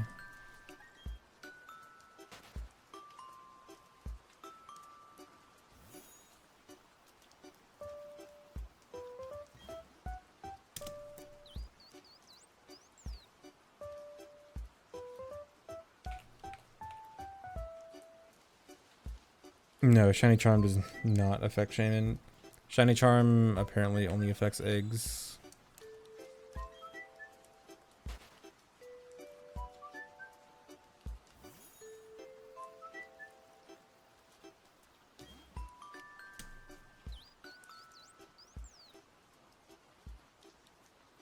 Well, considering the following sprites can be shiny, I don't think it would really be that much more work to make overworld sprites for regular encounters shiny. But they might intentionally not do that for the sake of like, oh, you have to actually encounter it to really see if it's shiny or not. I mean, they did do it the other way with Let's Go, but... I mean, they did it one way with Let's Go and then the opposite way for Sword and Shield, so I feel like it's intentional. And not just a resources issue.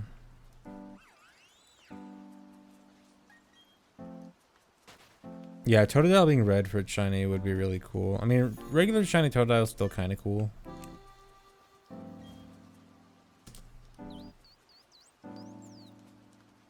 Oh yeah, you can hack Pokemon easily.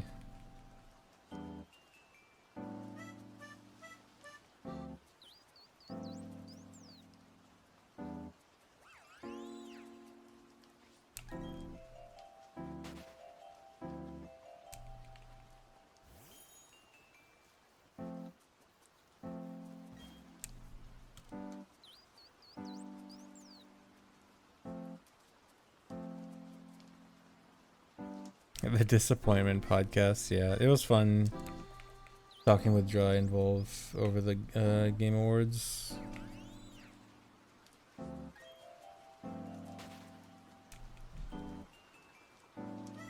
No, Overworld Shaymin will not be shiny.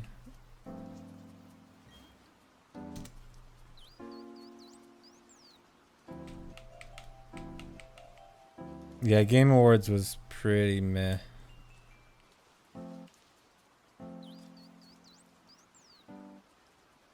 The empty awards, yeah.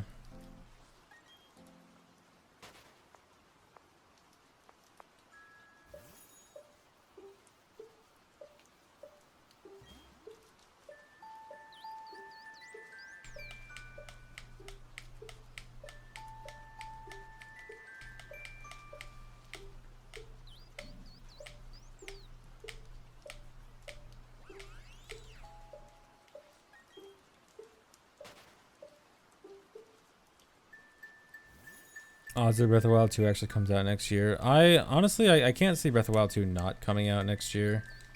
I feel like it's been in development for long enough, and they don't have any other already announced big game for next year. I think it kind of has to be next year. Unless Prime 4 makes the surprise comeback next year, which is not happening. What other like big Nintendo games are already, or I guess they have Splatoon 3 actually, never mind. I guess they could make Splatoon 3 their big game next year. Okay, maybe not. Maybe Breath of the Wild 2 isn't guaranteed next year.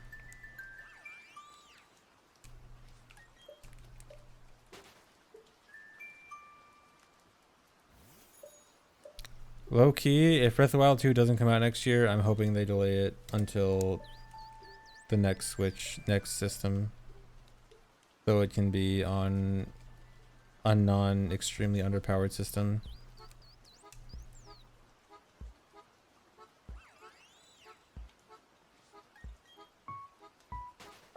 Gonna be a laggy disappointment. I don't think it's... I think it probably will have like a little bit too much hype behind it for what it's probably going to be. I don't think it'll be a disappointment, but I see where you're coming from with that. Implying the next console won't be underpowered. I mean, I don't doubt that they're still gonna have underpowered consoles. Just this Switch is just like so underpowered. Like if they can at least make the next console, you know, be able to run 1080 60 consistently. Even if the other consoles are trying to get 4K up and going.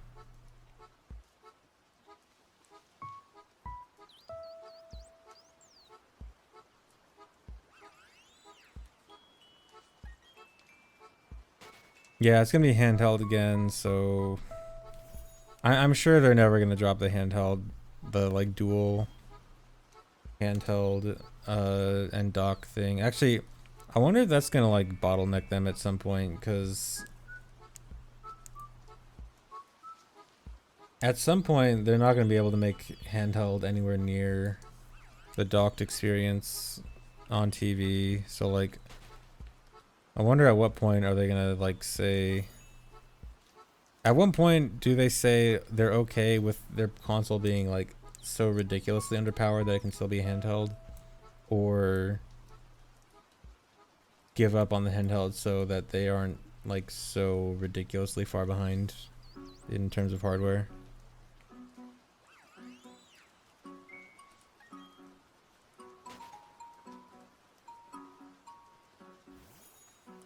Yeah, 4K definitely totally doesn't matter. 4K is...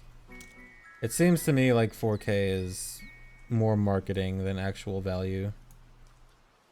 But, I mean, Switch still struggles at 900p. 900... Breath of the Wild 900p 30 struggles. So, I mean, that is an issue. Phones can do 1440p 120 hertz now, really? Dang. I guess I haven't really been keeping up with how good phone hardware is. I mean, but that's also super expensive, right? Like, the hardware that goes into phones are what? How expensive are phones now? Like, I'm sure they don't want Switches to be like $800 or whatever, $1,000. Aren't like high-end phones like close to 1,000 nowadays or something? Yeah, so keeping the price down is going to be an issue too. They're probably in a really weird situation trying to balance cost, TV performance, and handheld performance.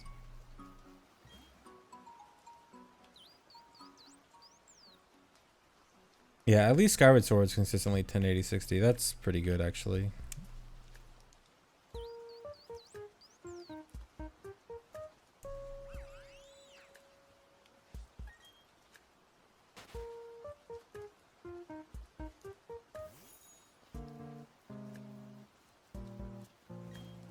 If you just want good hardware, it's like 500. Okay.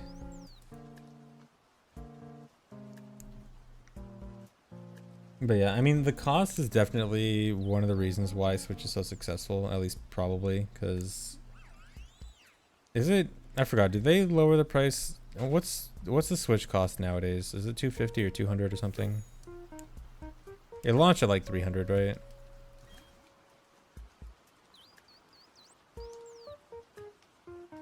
$200 for light, yeah.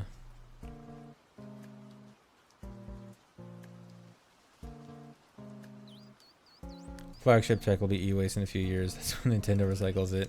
Yeah, hopefully, I mean... So...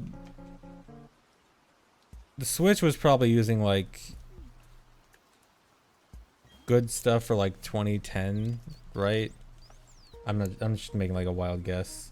So, like, if a hypothetical Switch 2 comes out in, like, 2023, then it'll probably be, like... What, equivalent to 2016 tech, maybe? I don't know.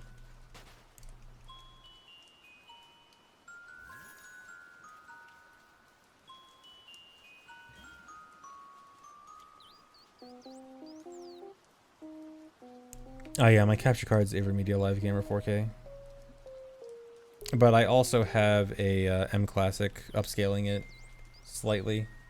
It doesn't really make much of a difference for Switch games, but it technically is going through an upscaler.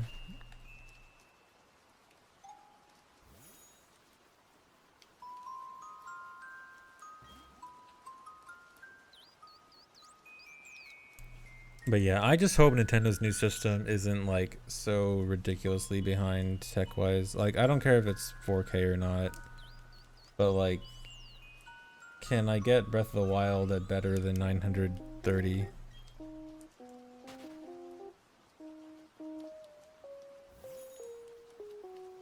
Do you still see white speckles in dark areas? That's so weird. I don't know where that's coming from. Thanks for 41 months, Quizzical.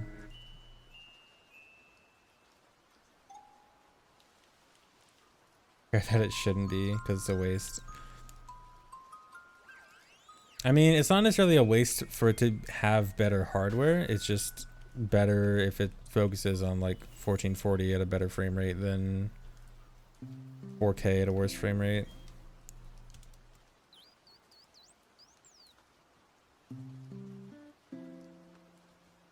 Most only notice when I launch a game.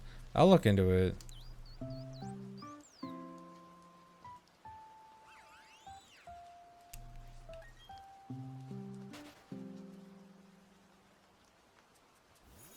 Yeah, it's always at the expensive frame rate, yeah. Or, I mean, do most games that are 4K compatible, do they usually have an option for like, do you want to play at 4K this FPS or 1440 this FPS, right? Or do games, like, if you're playing on PS5, does it try to automatically go to 4K at a worse frame rate?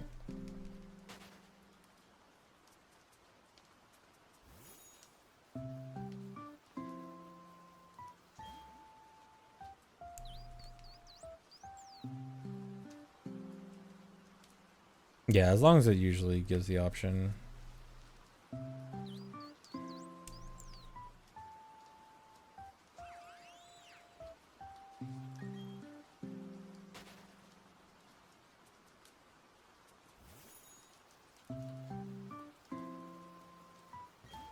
Yeah, as long as it's 4K isn't like forced. But yeah, it'd be nice if Nintendo could make a system that wasn't so underpowered.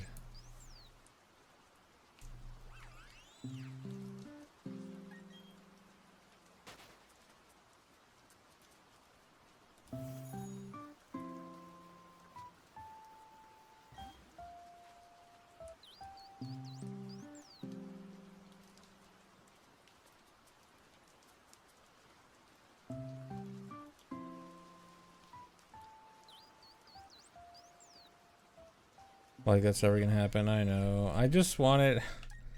I'm not even asking for like mega beef or even not the worst of Xbox, PlayStation, and Nintendo.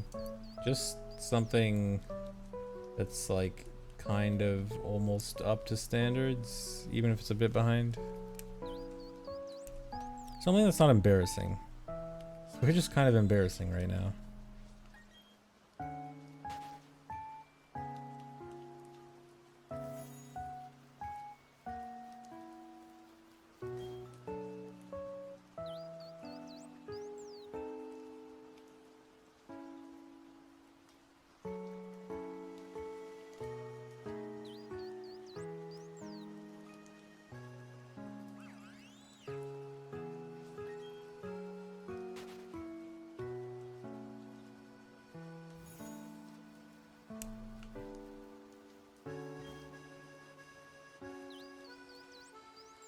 A Steam Deck like Switch? I think so. I've only looked a little bit into the Steam Deck, but it seems like it's pretty good hardware wise for a handheld, right? So probably. Actually, you can basically turn the Steam Deck into a PC, right? I wonder if you can just load up Simu on it or Yuzu and see how it plays.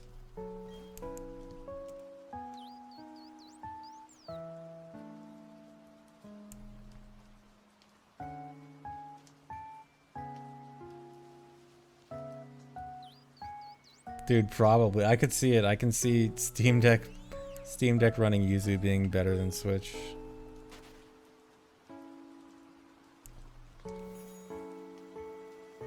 I forgot, is Steam Deck out already or is it like coming out soon?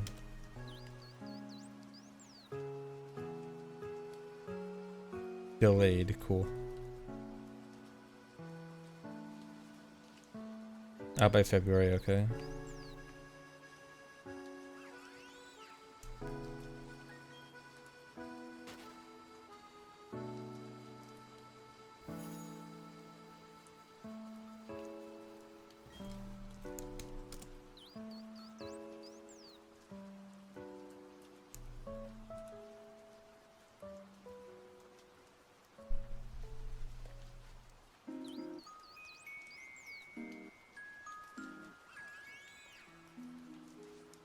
Oh my god, where's my shiny?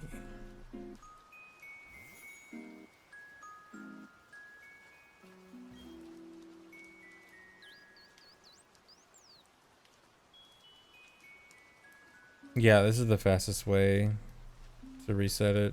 Resetting the actual game is way slower. Like 15 seconds slower.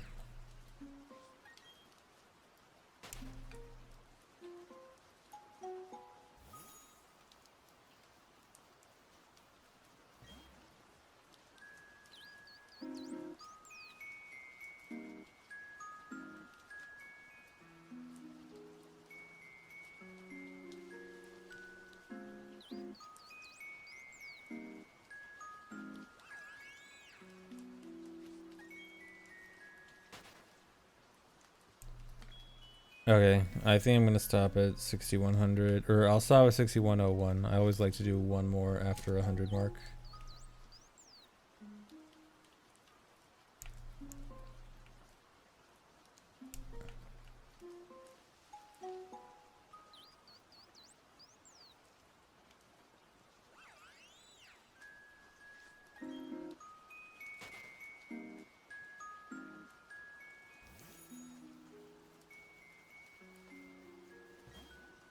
Come on.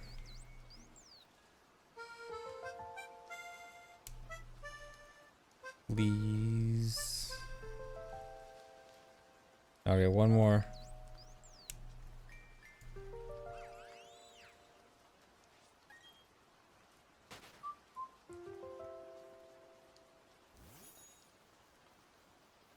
Alright, this is it.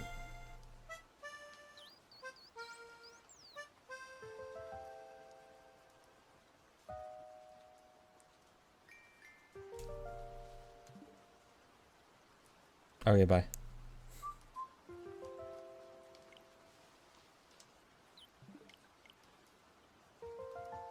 I'll see you guys later. Tomorrow I will either stream more of this or I will play the OOT hack. I don't know what I'll do. Part of me says do this and power through it until it's done. Part of me says play OOT because I'm tired of this. I don't know. I'll figure it out. Anyway, bye-bye.